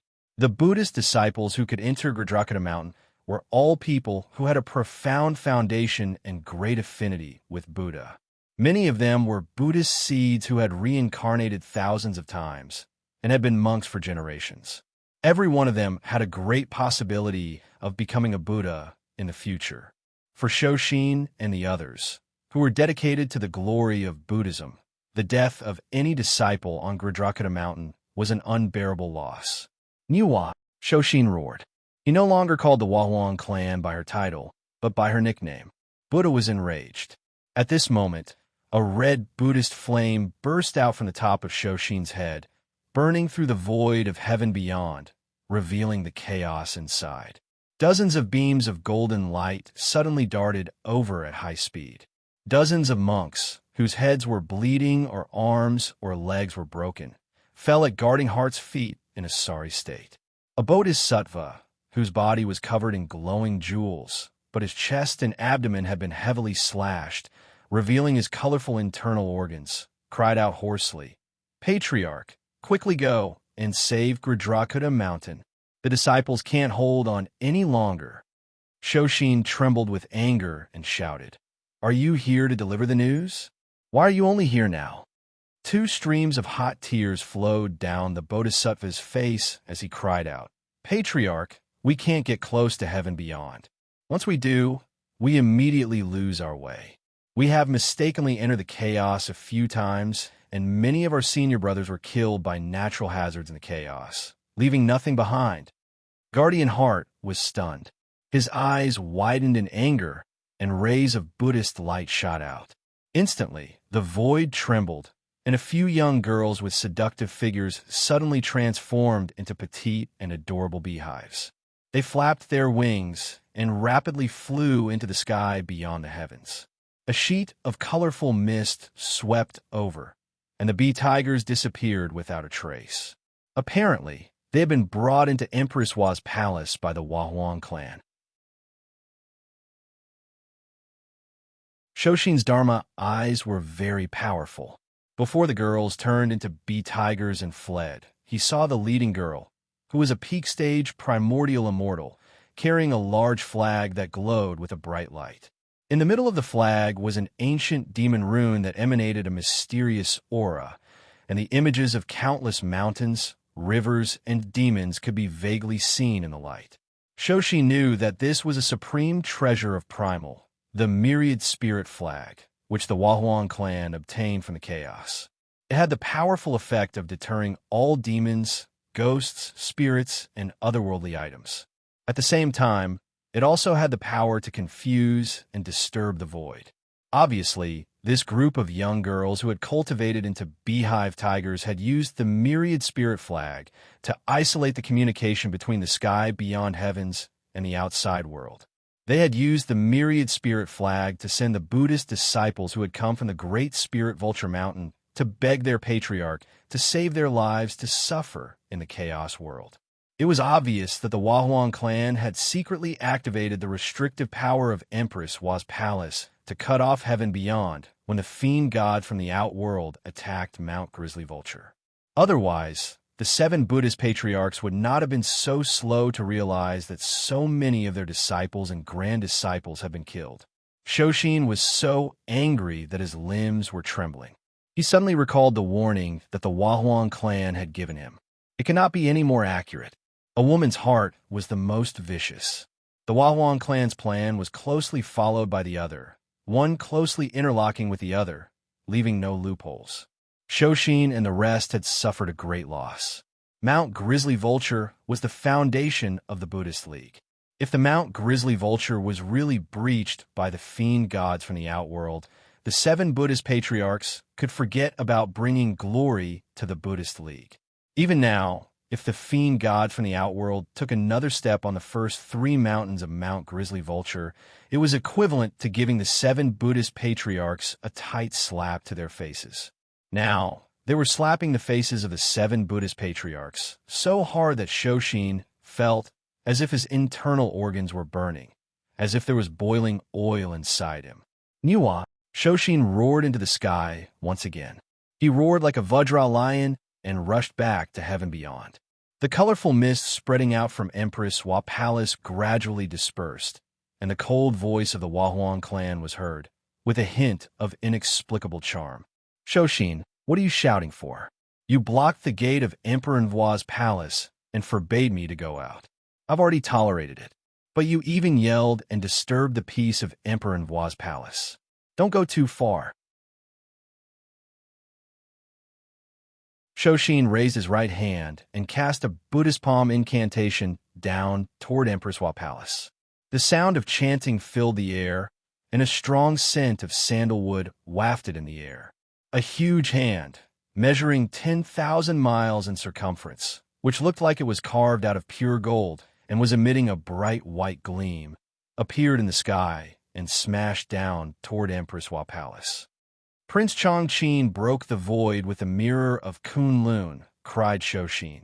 He led the fiend gods from outer domains to invade Panga World and slaughter the disciples of the Buddhist League. Yet, you sound going too far? A beam of red light shot up into the sky from Emperor Nvua's palace. The Buddha's palm shattered the red light inch by inch, then slowly pressed down. However, the golden glow of the Buddha's palm was gradually worn away and dimmed. Finally, when it was about to press down on Empress Hua Palace, a new beam of red light rushed out and shattered the Buddhist palm. From this, it could be seen that the cultivation base of the Huahuang clan was indeed much weaker than that of Shoshin. A casual palm strike from Shoshin required 2 consecutive strikes from the Huahuang clan with the help of Empress Hua Palace, a defensive spirit artifact, to neutralize it. The cold voice of the Huahuang clan rang out slowly. Shoshin, since your name is Shoshin, you should ask your conscience. Were you the one who plotted against the human race, blocked the gate of Empress Hua Palace, and bullied me? Or were you the one who summoned the fiend gods from outer domains to kill your disciples? The other 6 patriarchs, who were sitting cross-legged in front of Empress Hua Palace, slowly rose to their feet and said in a cold voice, "It's just that you were too cruel." The Huahuang clan laughed coldly and said with a faint sigh, "A monk can do it, but I can't. His actions were too vicious." What is your plan? If your plan comes true, will the human race still be the human race? You want to raise the humans under my protection like pigs and dogs? What do you think of me? The 7 Buddhas were silent for a long time. Then, Shoshin said coldly, "I'm not going to argue with a woman like you today. My junior brothers, let's go back to the Great Vulture Mountain and kill all those fiend gods first. Then we'll come back to seek justice." With a cold snort, the 7 Buddhas were about to leave, but the Huahuang clan laughed and said, "Justice? Justice is in the hearts of the people, and it's not something you Buddhas can say. You want justice? I'm going to seek justice from you today. If you want to save the Great Vulture Mountain, you'll have to be a genius beyond the heavens." 2 mighty and unparalleled auras rose into the sky, followed by a beam of spiritual light. With the 4-legged square cauldron above the Huahuang clan's head, the Yellow Emperor Xianyuan and the Yin Emperor Shinon on her left and right, the 3 of them rushed straight out of the Empress Hua Palace. The Yellow Emperor Xianyuan and the Yin Emperor Shinon were in high spirits, and the auras around them were rolling like dragons.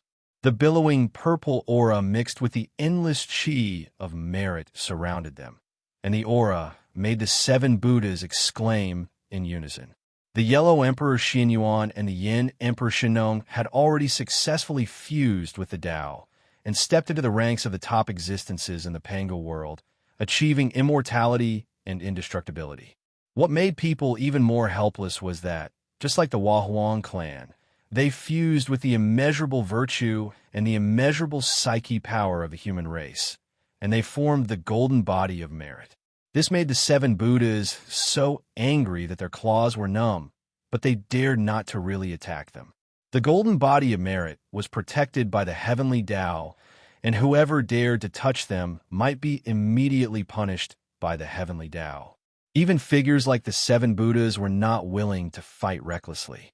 If the golden body of merit was not such a cheat-like existence, how could the 7 Buddhas gather their strength to stop the Huahuang clan?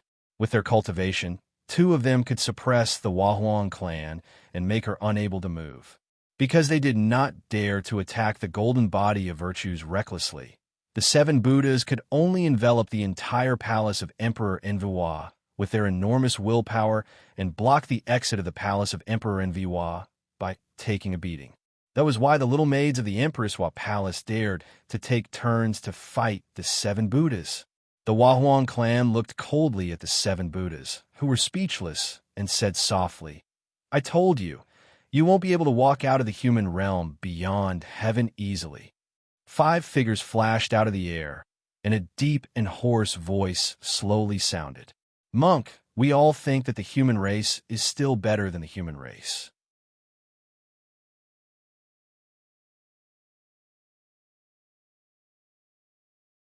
Chapter 990. He was Taoist Crimson, one of Taoist Longbrow's 3 first disciples. His cultivation base had reached the first tier of the Tao-breaking realm, and he was kind and warm-hearted. He had an excellent reputation in the Tao League. The 9 Daozu sat cross-legged around the list, their faces solemn. More than 90% of their divine sense was immersed in it.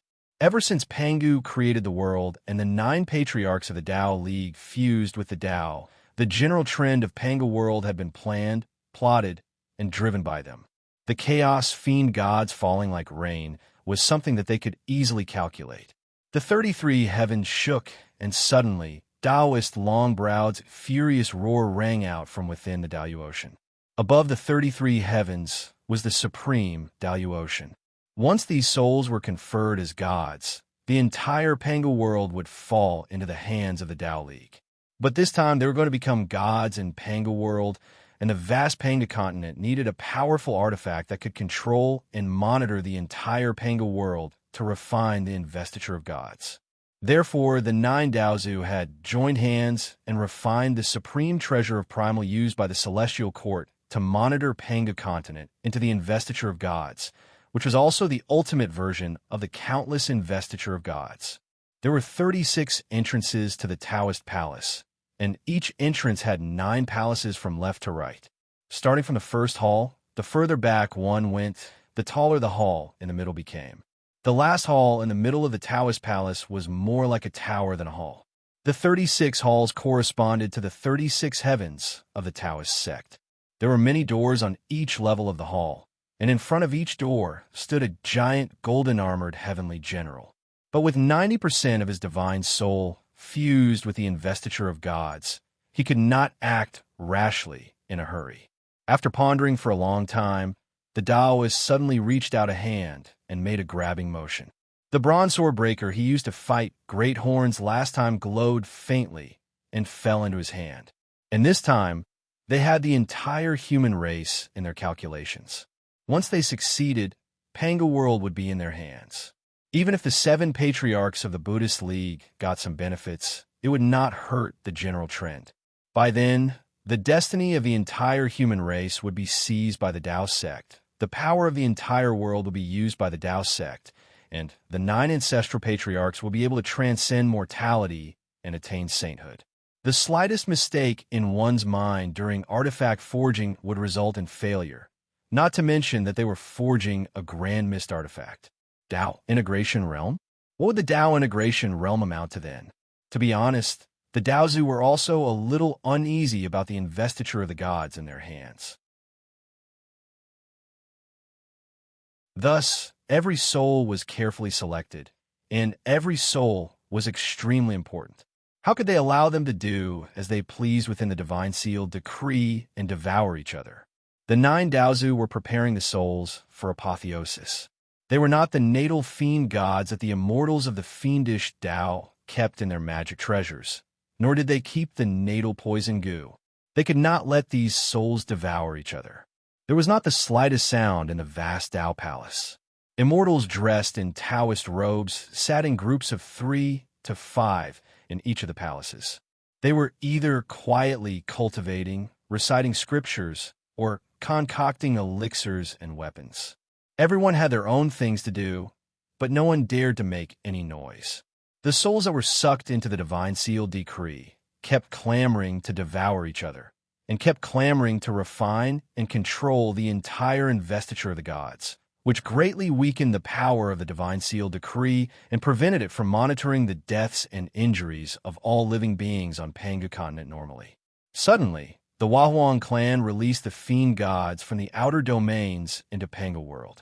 Countless fiend gods rushed into the 33 heavens, and even the southern heaven gate was knocked away. With the overall strength of the 9 Daozu, they immediately discovered what was happening in the celestial court, and were ready to fight back for their disciples and grand disciples. The 18 saints were all idlers, and it was easy for them to defeat them one by one. Moreover, the Wahuang clan was all alone. Although she had a golden body of virtue that was extremely difficult to provoke, she was, after all, a woman. Since the creation of the human race, she had been staying in the Empress Wa Palace all year round. Even the apocalypse of heaven and earth could not touch the palace. It was as if she was raising all kinds of divine beasts and fowl for fun. As for the 7 patriarchs of the Buddhist League, they were a little restless and wanted to replace the Tao League at any time. However, their power was limited, and when their cultivation bases were about the same, the 9 Daozu of the Tao League had firmly suppressed them. Therefore, whether it was the apocalypse of heaven and earth, or the countless intrigues and schemes, the 7 Buddhist patriarchs of the Buddhist League had always appeared as natural allies of the patriarchs of the Tao League. The investiture of the gods, which was used to monitor Pangu continent and absorb souls to prepare for investiture, had lost most of its power. How could the 9 Daozu accept that? However, the investiture of the gods used in all the investiture of gods in the mortal world was a temporary substitute with lesser power. After all, how big was the earth? How small was the territory of the Shang dynasty? There were only about 300 so-called celestial lords. So, why would they need a powerful investiture of the gods?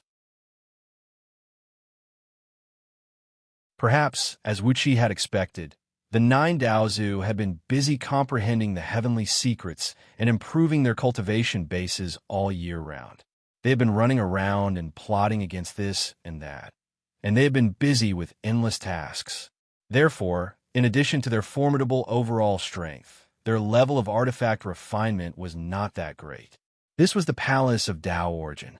As the name suggested, it was the origin of the Dao League in Pangu world. Just like the Great Vulture Mountain, those who could cultivate in this palace were the most important figures in the Dao League. Not to mention others, even the 6 heavens and earths of the celestial court were ranked last in the Palace of Dao Origin. One could imagine how many wonderful figures of the Dao League were hiding in this palace. However, the investiture of the gods was crafted by the 9 of them together. If they wanted to control it, they had to inject their divine souls into the investiture of the gods at the same time. This was simply a trap that he had woven for himself, and he was tightly trapped in it. However, for the great plan of controlling Pangu world, for the sake of saving their faces, the 9 Daozu had no choice but to swallow the pain and inject 90% of their divine souls into the investiture of the gods to control this strange chaos treasure. A priest with white hair and a white beard, who had a kind face and was wrapped in a clear mist, slowly stood up. The god investiture of the gods had been practiced countless times in the mortal world, and every time the result was good. The earth where Wuxia was born, had also practiced the god investiture of the gods at the turn of the Shang and Zhou dynasties. That time, the long-browed Daozu had even split his primordial spirit to direct the god investiture of the gods himself, and perfectly completed that great plan. That was the last god investiture of the Tao League and the Buddhism League in the mortal world.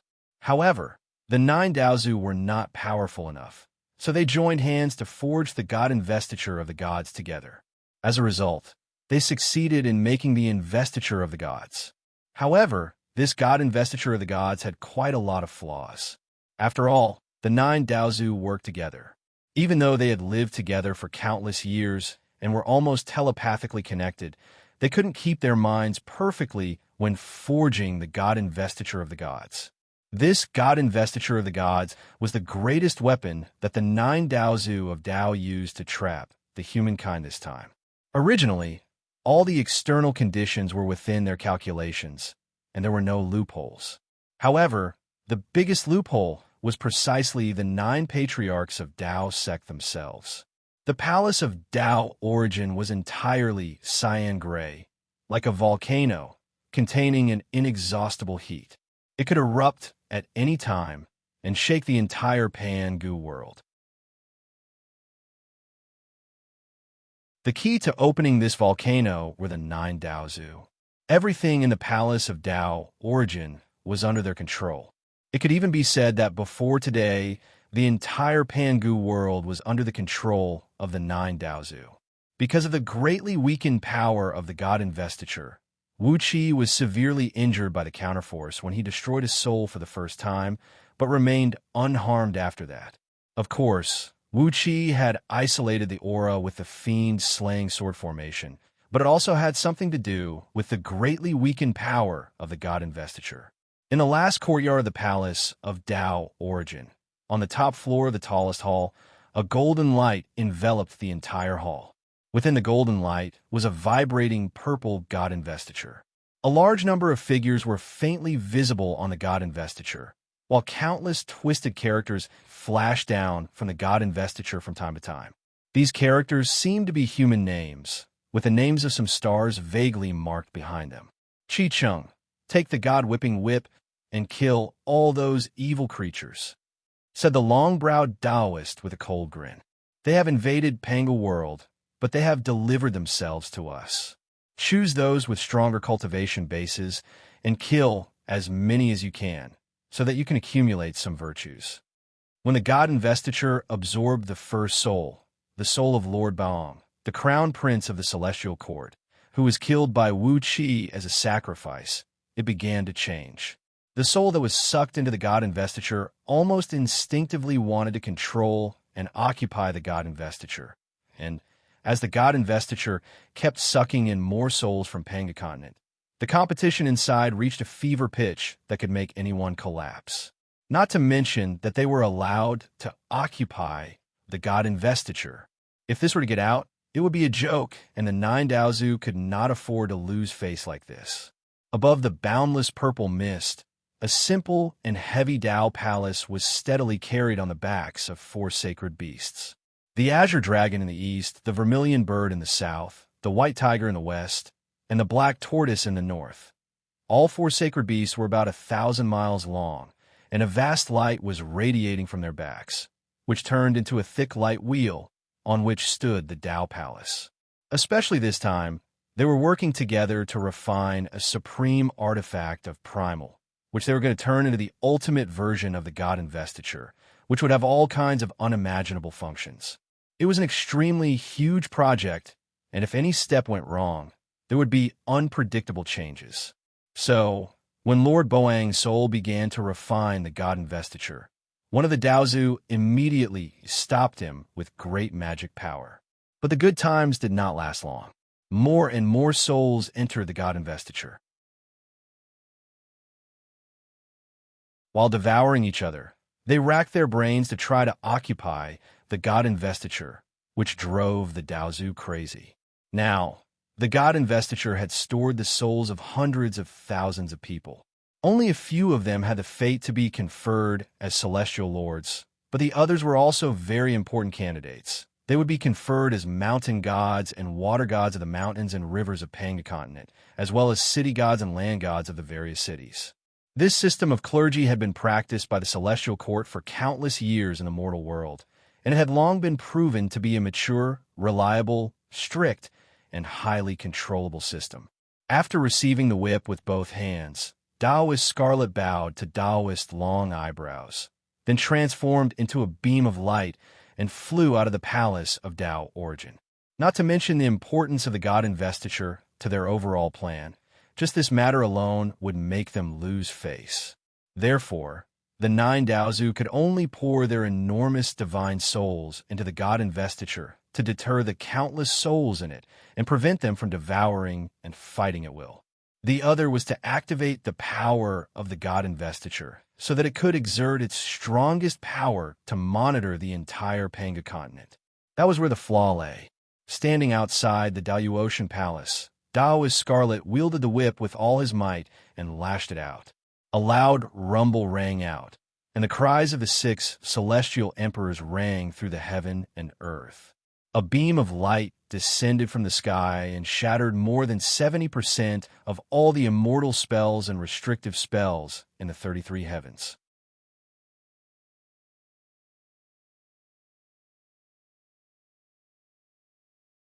Chapter 991. Taoist Crimson's whip broke 70% of the restrictions, and the 33 heavens fell into a deathly silence. Not to mention the 6 celestial emperors, countless celestial lords, heavenly officials, spirit officials, immortal monarchs, heavenly lords, heavenly generals, heavenly kings, and other high-level members of the heavenly court, not to mention the long-eyebrow Taoist, whose face was ashen and whose aura was extremely chaotic. Even the fiend gods from the outer domain were staring blankly at the 33 heavens that had become a thoroughfare. The 33 heavens were very difficult to attack. Just the southern heavenly gate alone was enough to hold off the fiend celestials of the other realms for a long time. Not to mention the higher the sky, the more powerful the restrictive immortal spells became. There were all kinds of soul-destroying immortal light, annihilating magnetic light, and other vicious things. Even the fiend celestials of the other realms, whose cultivation had reached the Tao-breaking realm, would be peeled off several layers of their skin when they encountered these powerful immortal spells. Just Sovereign Huang Xingtian alone had killed so many immortals that their blood flowed like a river, and the terrifying restrictions had also killed 3 times the number of celestial gods that had perished in battle. Fighting on their home ground gave them an absolute advantage, not to mention that their home ground was called the 33 heavens. However, Taoist Crimson's whip was similar to the investiture of the gods, which was made by the 9 Daozu using a primordial treasure. This deity striking whip was different from the legendary deity striking whip used by Xianxia in the War of Deification that took place at the turn of the Shang and Zhou dynasties on Earth in the mortal world. This was a genuine deity striking whip that took 9 Taoist ancestors several eons of hard work to refine.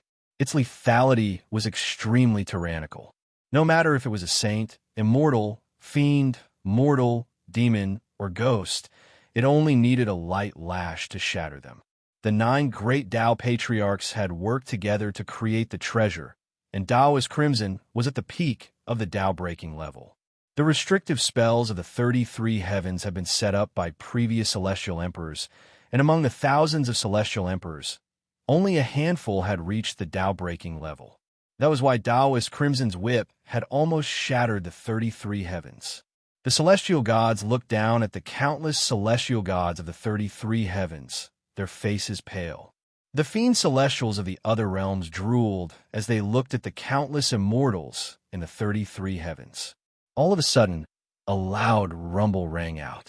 Thousands of fiend gods from outer domains, who were forced to shrink their bodies to the size of ordinary humans, laughed wildly as they expanded their bodies to thousands of miles tall. With every step they took, they crossed thousands of miles and quickly rushed past Grand Emperor Huang Xingtian, leading countless fiend gods to charge even higher into the sky. Along the way, all the advisors of the celestial court who dared to stop them were smashed to pieces by these fiend gods. Whether they were heaven immortals, gold immortals, or primordial immortals, they were as weak as tofu in front of these leaders. On the surface, there were no more than 100 primordial immortals in the entire celestial court. Faced with thousands of fiend gods who were in the realm of Tao breaking and the realm of Tao reasoning, the celestial court was almost defenseless after losing the restrictions of the 33 heavens. In just the time to finish a pot of tea, 26 layers of the 33 heavens had been breached. From Taiwan Huangxing heaven to Yuan Tanyuan heaven, the 26 heavenly realms, which were shrouded in bright light and drifting clouds, were quickly occupied by the celestial fiend from outer domains. It was as if ink was being poured into a puddle of clear water. The number of celestial fiend from outer domains grew larger and larger, and their harsh, unpleasant cries made one's eardrums ache. Crimson, Taoist, long eyebrows' roar shook the entire 33 heavens. Smiling faintly, Taoist Crimson held the god-slaying whip with both hands and bowed deeply in the direction of the Daoyuan Palace. Master, would you believe me if I told you that my whip missed? At this time, Taoist Crimson, who had always been steady and kind, was in the mood to make a witty remark, and his voice was filled with an indescribable vitality and enthusiasm. This strange thing made the hearts of everyone who heard Taoist Crimson skip a beat, and a chill ran up from the soles of their feet. Not to mention the 6 celestial emperors, even the 9 Daozu froze, as if something extremely frightening was happening. Large sheets of immortal light sprinkled down from the Daoyuan Palace, rapidly repairing the restrictions of the 33 heavens. At last, the 9 Daozu had struck out in person, but as more than 90% of their divine souls were tied up by the investiture of the gods, the power of the various restrictions they had set up in the sky was limited and could only block the attacks of those celestial fiend celestials from outer domains below the realm of primordial. The leaders of the stronger celestial fiend celestials could still come and go with great difficulty, braving thunderbolts and flames to kill all the immortals they saw, greedily devouring everything they had. But, after all, the investiture of the gods was close at hand. While the flesh and blood of the immortals were devoured, their immortal souls were still sucked into the investiture of the gods. But this was not what the 9 Daozu wanted to see. They were going to absorb the souls of the heroes of the human race who had died on Panga continent, or the souls of the mountain spirits and water monsters, and confer them the title of celestial lords. So, what was the point of absorbing the immortal souls of countless immortals who had become the subjects of the celestial court? Originally, immortals had the hope of making continuous progress, but once they were conferred the title of celestial lord, their fleshly bodies would be imprisoned by the natal star power of the stars, and it would be difficult for them to make any further progress in the future. How cruel was this for an immortal? How could they be willing to be conferred the title of celestial lord? On top of that, the investiture of the gods had only absorbed a wisp of the true spirit in their immortal souls, and more than 90% of their power had dissipated.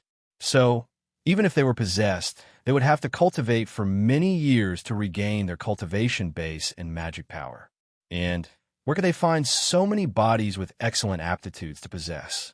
If they were reincarnated, who knew what they would become after that? Not to mention that the Buddhist League was restless now. The Shizo dynasty was still entangled with the Ling dynasty on Panga continent, and the Buddhist League had planted countless spies in the 6 paths of reincarnation. Perhaps more than 90% of the immortals of the celestial court would have to enter the beast realm after reincarnation on a large scale. After considering all kinds of possibilities, the 9 Daozu were stunned to find that Scarlet's whip had given them a great, almost unsolvable problem. The 26 heavens had almost collapsed, and so many immortals and immortal officials had been lost. They were the elites of the Tao League who had spent countless efforts and time to gather since the current great celestial Emperor Ziwei Lingying ascended to the throne. The whip had basically returned the celestial court to the miserable state it was in at the end of the last apocalypse of heaven and earth. The loss was too heavy. Beams of immortal light kept sprinkling down, quickly repairing the immortal magic and restrictive spells of the 33 heavens. Suddenly, a beam of light fell from above and enveloped Scarlet, who did not resist and let the light suck him back into the palace of Tao origin. In front of the 9 Tao ancestors, Crimson Taoist respectfully returned the god-striking whip to Long Eyebrow Taoist. He cupped his hands and bowed respectfully to Long Eyebrow Taoist. Tao Ancestor, the fruit of today is the cause of the past. I hope Tao Ancestor will forgive me for my disobedience today. Long Eyebrow Taoist took a deep breath. Instead of calling him master, he called himself Daozu. What was wrong with Scarlet Taoist? His body trembled as he looked at Taoist Crimson. This was one of the 3 prime disciples whom he had painstakingly cultivated and protected over countless eons, allowing him to avoid countless apocalypses of heaven and earth. The Taishang was emotionless, but who could truly be emotionless? Looking at Scarlet Taoist, the long-eyebrowed Taoist felt a sharp pain in his heart, as if someone had torn a bloody wound in it. The long eyebrows Taoist laughed dryly, gritted his teeth, and said, "Chi-Chong, you, Gu-Chun? Ha, Gu-Chun, you call yourself Gu-Chun?" Looking up at the sky, the long-eyebrowed Taoist tried hard to find the impression of this name in his long-forgotten memory. Crimson Taoist straightened his body and nodded slowly. With a relaxed and relieved smile, Akashiro sighed and said, "Yes, Daozu. Do you still remember that fisherman Gu-Chun on the bank of the Chushui River?" Daozu said that Gu-Chun was destined to become an immortal, and disregarding Gu-Chun's wish, he forcibly took Gu-Chun as his disciple. The long-eyebrowed Taoist's face turned pale. Trembling, he stared at Scarlet Taoist and said, "Fisherman Gu-Chun, you are already an immortal, so why do you still remember what happened back then?" "Fisherman Gu-Chun, after all these years, how have I treated you?" You, Fisherman Gu-Chun." Good. Looking at the long-eyebrowed Taoist, Scarlet Taoist sighed and said, "It's true that immortals are free and unfettered and live a long life, but Gu-Chun does not want to be an immortal. He only wants to be a human being." Sighing softly, Scarlet Taoist continued in an intoxicated manner, "Master, junior brothers, you have been immersed in the boundless heavenly Tao day and night, calling yourselves the Taishang, an emotionless immortal.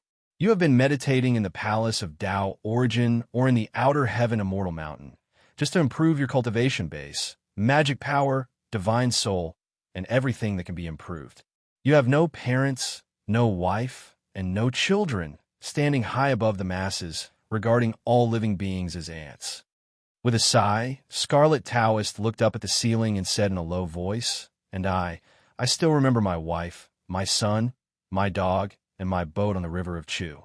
When I woke up in the morning, I caught a fat fish, filled a pot of water with water, and stewed a pot of fish soup. I watched the morning mist dissipate, watched the morning glow rise, watched my wife and children play, and the yellow dog howl happily." How happy was that? The faces of the 9 Daozu darkened as they stared at Scarlet Taoist, as if they had just seen a ghost. What Scarlet Taoist said had completely overturned something in them, and at the same time, aroused some of the deepest fear in their hearts. Glancing around, he glanced at the 9 Daozu, then at the dozens of Daozu's premier disciples, over 200 true disciples, and nearly 1,000 personal disciples who had rushed here after hearing the news. Scarlet Taoist chuckled and said, "We regard all living beings as ants. Yes, ants have a short lifespan. In the time we spend in seclusion, perhaps the human emperors of Pangda continent will change 3 to 5 generations. We stand high above the masses, and with a casual strike, we can turn thousands of cities into dust. We have countless disciples, and second junior brother, I reckon that you have nearly 100 ancestral masters who founded your sect, and countless disciples and grand disciples, right?" A black-bearded Taoist nodded silently, his expression strange as he looked at Scarlet Taoist. Scarlet Taoist nodded and said, "Yes, we have countless disciples and grand disciples, and we even have disciples who have broken through to the realm of Tao breaking. Primordial immortals are our grand disciples, and gold immortals are our grand disciples.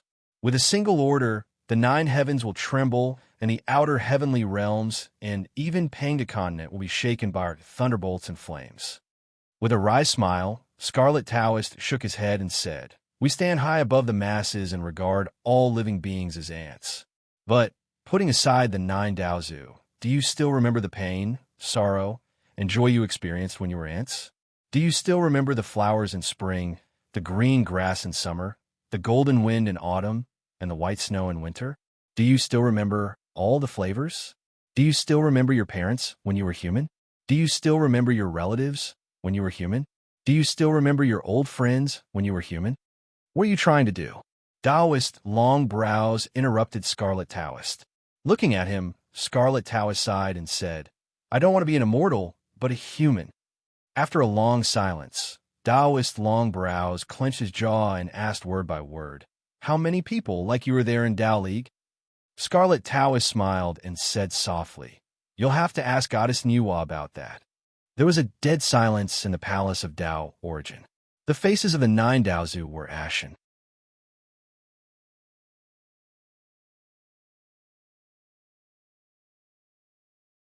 Chapter 992. The eldest Daozu looked at each other for a long while, then slowly glanced across all the first disciples, true disciples, and direct disciples in the hall. Over 1,000 top-grade powerful beings in Pangu world had their mouths, noses, and hearts fixed on their faces, remaining motionless like wooden statues. They were all devout warriors with great Tao, and seemed to be the true disciples of the 9 Daozu, loyal and courageous. However, Scarlet Priest, one of the 27 top first disciples of the 9 Daozu, was also standing here. He remained motionless, with a faint smile on his face, as if he was still the filial disciple and true disciple of Long Eyebrow Priest. Abruptly, a gust of wind rose from the hall. A visible cyan gust of wind surrounded Scarlet Priest and disabled him from moving. Long Eyebrow Priest let out a long breath and said blandly, "Go to the Empress Hua Palace and curse the Huahuang clan for 10 minutes. Give up those strange thoughts in your head, and you will still be my best disciple." Scarlet Priest could not move. He only smiled and said, "Daozu is joking." Long-eyebrowed Taoist quietly looked at Scarlet Taoist, and Scarlet Taoist also quietly looked at him. Both of their eyes seemed to be surrounded by nebulas, sparkling with mysterious light spots, each containing the endless mysteries of the world. After a whole 2 hours, Long Eyebrow Priest said in a low voice, "You have always been my best disciple. I believe that the next one who can fuse with Tao will either be Reverend Qiang, the eldest disciple of your uncle White Eyebrow, or you." When Long Eyebrow Priest said this, his mouth corners were trembling. His heart, which had been as still as a rock in a dead tree for countless years, was aching, and even his voice was trembling. For Tao integration stage cultivators, it was virtually impossible for them to affect their mental states. But this time, because of Scarlet Priest's betrayal, let's call it a betrayal, Long Eyebrow Priest was deeply hurt. Scarlet Priest failed to get any response from Long Eyebrow Priest.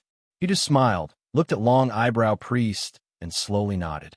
Long Eyebrow Taoist was silent for a long time again. Then, he gritted his teeth and said, "To be immortal and to be free and unfettered. What's wrong with being an immortal? The human race is like a bunch of ants, born in the morning and extinguished in the evening. They can't even control their own fate. So what's so good about being human?" Scarlet Taoist finally spoke. He chuckled and said, "If he is not a good person, why does Daozu want to control the human race?" The long-eyebrowed Taoist was speechless. He looked at his 8 brothers in embarrassment. The 9 Daozu were silent at the same time. They couldn't answer the question from the perspective of their hearts. Yes, if the human race was really as insignificant as an ant, then why did Taoism and Buddhism try so hard to divide and control the human race? Wasn't it because the human race wasn't so insignificant and weak? In the current Taoism and Buddhism, apart from the 9 Daozu and the 7 Gautama Buddhas who were born as chaos fiend gods, apart from some of the powerful people who were not from the human race, more than 95% of the Taoists and monks were born as humans. Not to mention the Taoists. They could immediately ascend to become immortals and live a long life after obtaining the fate of immortality. But what about the monks? The monks used the power of faith and faith as the foundation to prove their Tao, and they often made great aspirations to help themselves achieve the Tao. Therefore, the monks could cultivate faster than the Taoists, but they had to pay a greater price. Many Gautama Buddhas had to go through tens of thousands, hundreds of thousands, or even millions of reincarnations in the human race before they finally became Buddhas. Whether it was immortals or Gautama Buddhas, they could never cut off the inextricable connection with the human race. No matter how much they despised the weak, and uncivilized human race, even if the heavenly Tao didn't recognize them as part of the human race, they were still humans after all. Just like a big tree laughing at the insignificance of a small seed, the long-eyebrowed Taoist said that the human race was insignificant, but it was actually a criticism. What he was criticizing was not other people's hearts, but his own. However, Scarlet Taoist's rhetorical question made the 9 Daozu speechless.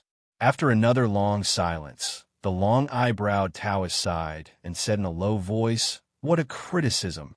He smiled bitterly for a long time, then asked Scarlet Taoist curiously, "Did the Huahuang clan find you only after you became my disciple?" Scarlet Taoist looked at the long-eyebrowed Taoist with a deep nostalgia in his eyes. After pondering for a long time, Scarlet Taoist said in a low voice, "Do you remember that when Daozu forcibly recruited the fisherman Guchun as his disciple, the world was still ruled by the sacred emperor of the human race, Xianxia? Before Daozu met the fisherman Guchun, Emperor Xianxia had visited Guchun in person." Scarlet Taoist took a deep breath. His tone became very excited, and his face was flushed. At that time, the human race was so prosperous, and Panga continent was so vast, and Guchun was just a commoner under the rule of the human emperor. But the sacred Emperor Xianxia personally visited Guchun and bowed 3 times, begging Guchun to always remember that he was a human if he became Daozu's disciple, for the sake of the destiny of the human race. Not an immortal. Scarlet Taoist's face twitched. He performed a Taiji incantation gesture with both hands and performed a series of hand incantation gestures, almost frantically calculating something. After a long time, he snapped, "Nonsense! With Zhuanqiu's cultivation base, how could he know that I'm going to take you as my disciple?" Scarlet Taoist smiled brightly as he nodded and said, "What was Sacred Emperor Zhuanqiu's cultivation base at that time? About the same as an ordinary heaven immortal?" He really didn't know that Daozu was going to take Guchun as his disciple. He was just paying a visit to the fisherman Guchun at the Holy Mother's order. With a ruddy face, Scarlet Taoist snapped. As the Sacred Emperor Zhuanqiu, he personally visited an ordinary commoner 3 times just for the sake of the destiny of the human race. I, Guchun, am only an ant-like human being, but I will never dare to forget this kindness for the rest of my life. Pointing his finger at the 9 Daozu, Scarlet Taoist sneered and said, "You stand high above the masses, treating all living beings in the world like dogs. You don't even have a trace of humanity. You forcibly took me as your disciple and severed the love between my husband and my son. How cruel is that? The Holy Mother of the human race, the 3 emperors and the 5 emperors, treated all the people in the world as if they were their own parents. They protected the human race for countless generations, but they never asked for anything from us." Scarlet Taoist smiled proudly as he stared at Long Eyebrow Taoist and said coldly, "How can I repay such kindness? I can only die a horrible death. Today, I'll teach you a lesson, you arrogant, heartless, and conceited people." Long Eyebrow Taoist coughed out a mouthful of blood. Trembling, he pointed his finger at Scarlet Taoist and snapped, "We're heartless?" Scarlet Taoist remained silent for a long while. At last, he nodded slowly and said, "How can that be compared to the kindness of the human race?" Long Eyebrow Taoist raised his right hand and cried out, "Good, good, good! The kindness of the human race, the kindness of the human race. Huahuang clan actually predicted that I would take you as my disciple. Hee with your talent. The raging long-eyebrow Taoist calmed down abruptly and said blandly, I see. Huang clan is in charge of the cauldron. With her power, of course, she can monitor human beings who can hide their talent from her. I see. She sent Xianxia to visit those top-grade geniuses of the human race in advance. Of course. No matter who I take as my disciple, he will fall in her trap. Sighing slightly, long-eyebrow Taoist nodded to the other 8 Daozu and said, We've underestimated her.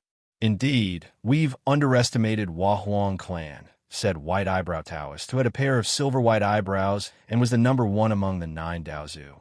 Long-eyebrow Taoist sighed again. Looking at Scarlet Taoist, he said in a deep voice, In your next life, you can still be my disciple. Scarlet Taoist chuckled and said, All right, I've had enough of this life. Please, Daozu, spare Gu Chun and let it be a mortal man for the rest of his life. How can you know the happiness of a mortal man? The long-browed Taoist's expression flickered. Taoist Crimson would never be willing to be his disciple again, not even in his next life. The long-browed Taoist had suffered a crushing defeat in this battle against Huang. They had lost completely and utterly. They didn't even have the slightest chance to save their face. Sneering, long-eyebrow Taoist said blandly, In this way, you won't even have the chance to be a mortal man in your next life. Scarlet Taoist narrowed his eyes and smiled. Slightly shaking his head, he carelessly began to sing a simple melody. It was a folk song, but filled with a surging vitality. At first, he was a bit out of practice, but soon he began to sing aloud. Amidst his song, there were creaking sounds of boats, rushing water, fish eagles spreading their wings, and a beautiful and hard-working woman hurriedly casting a fishing net. A drop of purple tear slowly trickled down from the corner of long-eyebrow Taoist's left eye, instantly transforming into a purple lotus that rose into the air and floated above his head. Sighing slightly, long-eyebrow Taoist gently lowered his raised right hand. Immediately, the golden body of Scarlet Taoist, which had been tempered through countless trials and tribulations, shattered, transforming into countless streams of purple light and dissipating in the air. A hazy silhouette floated in the hall as long-eyebrow Taoist said harshly, I'm asking you for the last time, Scarlet, do you regret it? Are you willing to become my disciple again? Scarlet Taoist laughed out loud and said, Please, Daozu, just call me Gu Chun. Even if my soul perishes, even if my flesh and bones turn into mud, I only want to be a human being. Daozu, I Gu Chun the fisherman am a man of flesh and blood, with feelings and desires. I don't want to be an immortal who stands high above the masses and regards all living beings as ants. I only want to be a human being. Long-eyebrow Taoist laughed coldly and said, You're abandoning yourself to depravity. You're courting death. With a flick of his finger, a thunderbolt struck towards Scarlet Taoist's divine soul. A faint rumble echoed out of the void as a four-legged square cauldron shattered the roof of the palace of Tao, Origin, and fell to the ground. A beam of light shone out of the cauldron and sprinkled on Scarlet Taoist's divine soul. Scarlet Taoist's divine soul disintegrated, and only a wisp of his soul was sent into transmigration. Before long-eyebrow Taoist and the other few Daozu could do anything to the four-legged square cauldron, the myriad spirit cauldron, the origin treasure of Panga World, an unusual change had taken place in the 33 heavens that made long-eyebrow Taoist cough 3 liters of blood again. Scarlet Taoist had hundreds of trusted disciples under his wing, and many of them were primordial immortals. When Scarlet Taoist's cry of, I only want to be a human being, resounded through the 36 heavens of Taoism, hundreds of thousands of people from Scarlet City threw away all their magical treasures, took off all their immortal clothes and crowns, laughed and cheered in unison, and detonated their immortal bodies. The cauldron emitted a boundless light that enveloped the souls of these immortals, sending them all into transmigration. The terrible self-detonation of these immortals completely shattered all the restrictive spells in the 33 heavens and killed countless immortals of the celestial court. The celestial fiends from the outer domains roared and charged upward, all the way to the Hall of Enlightenment of the great celestial emperor Ziwei Lingying.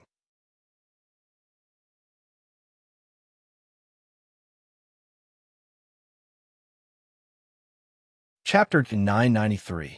The 33 heavens and the great spirit Vulture Mountain were filled with deafening battle cries and rivers of blood, but the scene next to the origin tree of fire was as quiet as ever. Great Horns and the other Dao fusing experts were sweating profusely as they kept spewing wisps of true flame that looked like smoke and mist into the heaven-refining cauldron, allowing Wuxia to control the cauldron to refine them into the Panga's mountains and rivers map. The true flame of the few Dao fusing experts had been consumed to the extreme, to the point that they could no longer bear it. It had been many, many years since they had experienced such a painful feeling, as if all their internal organs were being sucked out and their brains were boiling. Great Horns gasped silently, his eyes fixed on the heaven-refining cauldron as his body trembled violently. The other Almighties also trembled slightly, and there was a trace of fear in their eyes. All of them were cursing Wuxia in their minds. What the hell is this damned old monster Yuan Ling crafting? How could he control the true flame of a few Dao fusing experts to refine magic treasures with just his cultivation base at the peak of the Dao-breaking realm?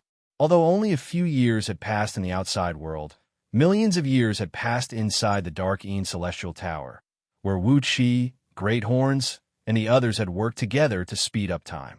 The cauldron had been spewing the true flame for millions of years, and the cauldron had been plundering the true flame of Great Horns and the others.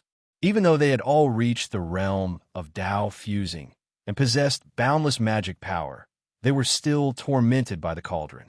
The cauldron and the few things inside it were devouring every wisp of power in Great Horns and the others like a black hole. What puzzled them even more was that Wuxia was not crafting a treasure that could restrain the apotheosis treasures of the 7 Buddhist patriarchs and 9 Tao patriarchs. They could understand why he kept throwing all kinds of rare materials into the cauldron, but what was Wuxia doing by throwing all kinds of herbs into it from time to time? For this concoction, Great Horns and the others had offered everything they had. In addition to countless rare ores, there were also innate and acquired supreme-grade herbs. They knew some of the herbs and didn't know some of the herbs. However, what Wuxia put in was not only the herbs they took out, but also some rare materials collected from the primordial heavenly woods in Yuan Ling's nether realm. On top of that, it was not just one thing that kept drawing their power, but many things. They couldn't see the situation inside the heaven-refining cauldron, but they could roughly sense that there were dozens of large objects and millions of thumb-sized and mung bean-sized objects.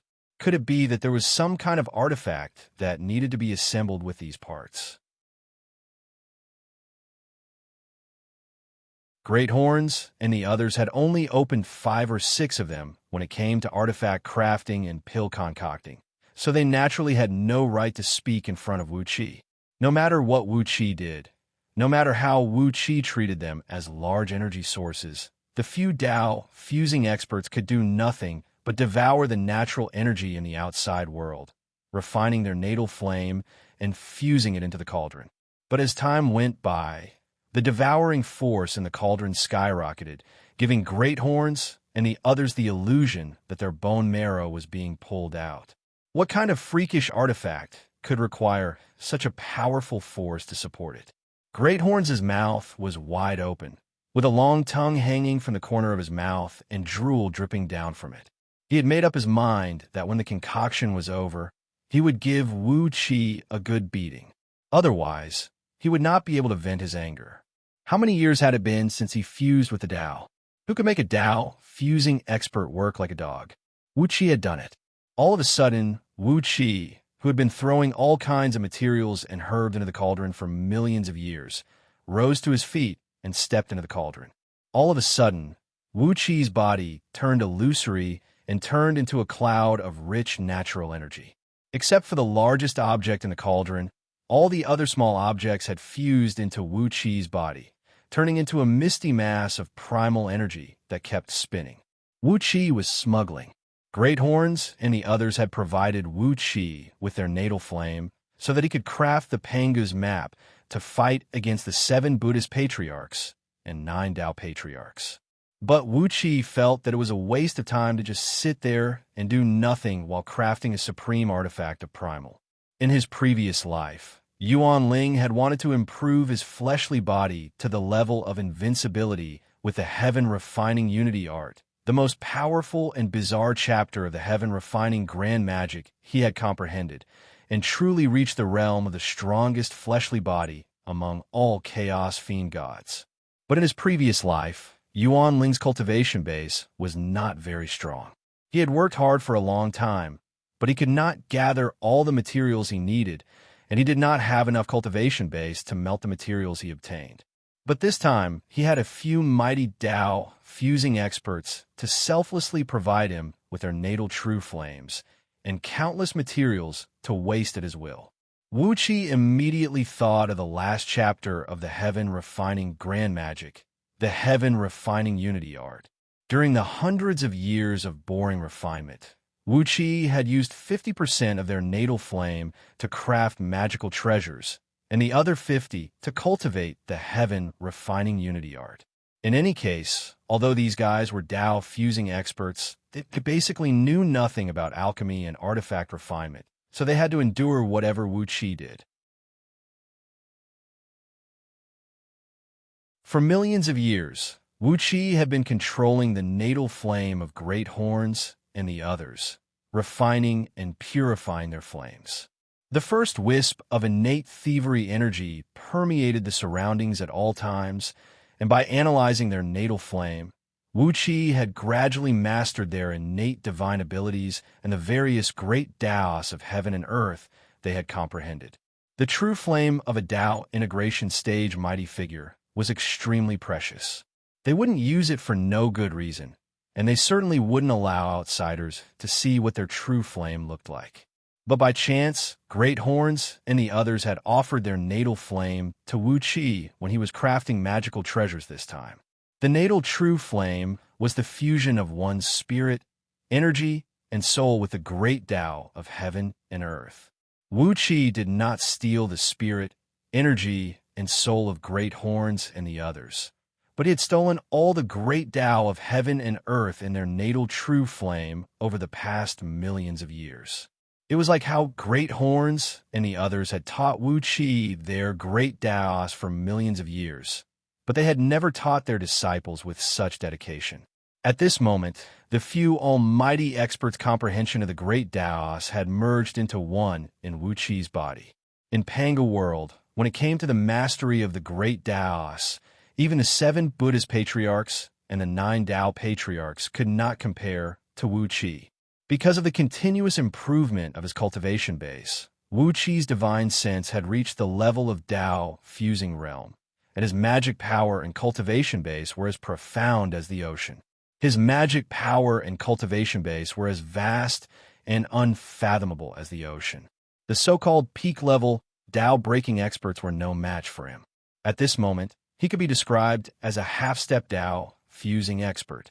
But after absorbing the insights of the heavenly Tao from Great Horns and others, Wuqi had many other thoughts on when and how to fuse with the Tao and whether or not to do it.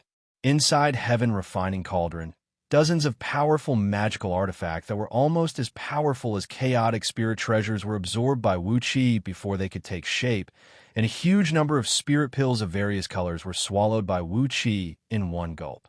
The enormous energy contained in these artifacts and spirit pills was constantly tempered into every tiny part of his body by Wuqi by exercising the Heaven Refining Grand Magic. He was sweating profusely, and the drops of sweat were refined into sparkling purple pearls in the cauldron. Following Wuqi's will, the pearls turned into streams of light and flew out of the cauldron, constantly replenishing the bodies of Great Horns and the others. These pearls were the impurities expelled from Wuqi's body, but even these impurities were top-grade divine pills in Panga world. Putting aside their other effects, they were top-grade divine pills for replenishing energy consumption. Great Horns and the others, who were so tired that they were about to faint, immediately perked up. A tremendous aura emanated from them, and their dim natal true flames became unstoppable, pouring into heaven refining cauldron like a raging river. Wuxia had reached the final realm of the heaven refining harmonizing art. Every breath he took 36 years, and the natal true flames of the few Tao fusing experts burned his body directly, making him feel excruciating pain. At the same time, they kept expelling the unwanted impurities from his body, pushing his body to a realm that Wuxia had always wanted to reach in his previous life, but did not have the strength to do so. 90% of the belongings of the few Tao fusing experts, and almost 80% of the materials in Yuan Ling's nether realm, turned into endless streams of heat to smelt Wuxia's true body, and the enormous energy nearly blew up Wuxia's divine soul and body. But, with the help of Great Horns and the others, under Wuxia's control, their natal true flames transformed into a thick and heavy barrier of fire, firmly binding Wuxia's body and forcing the astonishing energy to flow slowly through his body according to Wuxia's will. One purple pearl after another flew out of heaven refining cauldron and fused into the bodies of Great Horns and the others, while the natal true flames poured in from the outside world frantically tempered Wuxia's body. A mass of hostility accumulated in Wuxia's chest as his cultivation technique gradually reached the Mahayana level. The visible impurities in his body turned into pearls and flew out, while the invisible impurities turned into the mass of hostility and piled up in his chest. Like a nuclear fusion reaction, as the hostility grew, a dazzling light gradually burst out of Wuxia's chest, and the terrible heat even forced the natal true flames of Great Horns and the others to disperse in all directions. Flames spewed out of Wuxia's pores, bringing out the last bit of impurities in his body. Inside heaven refining cauldron, a mass of dark mist was spinning slowly. It was the mass of energy Wuxia had refined into Pangu's map of mountains and rivers for millions of years. Just like the chaos before the creation of heaven and earth, this mass of energy contained the true form of the magical treasure Wuxia wanted to craft, and he was just waiting for an opportunity to break it. All of a sudden, Wuxia opened his mouth and unleashed a raging flame of hostility, smashing fiercely onto the mass of energy. Thunderclaps echoed out of heaven refining cauldron, each of which lasted for 49 years. After a total of 1 yuan worth of thunderclaps, Wuxia suddenly cried out, "Freeze!" The cauldron trembled violently, and then a column of flame towered into the sky. Holding a mass of white light in his left hand and a mass of black light in his right, Wuxia slowly flew out of the flame. In his left hand was a seemingly ordinary white, blank book with 3 faintly visible characters on its cover, the Book of Life and Death. Amidst the black light in his right hand was a black writing brush that emanated an eerie chill, and the shaft of the brush was also engraved with 3 sinister characters, Soul Hook Brush. The treasure that Wuxia used to fight against the investiture of the gods was finally completed. You're tuning in to the Eternal Immortal Ballad YouTube channel. Don't forget to subscribe and join us on this journey to catch the most captivating stories.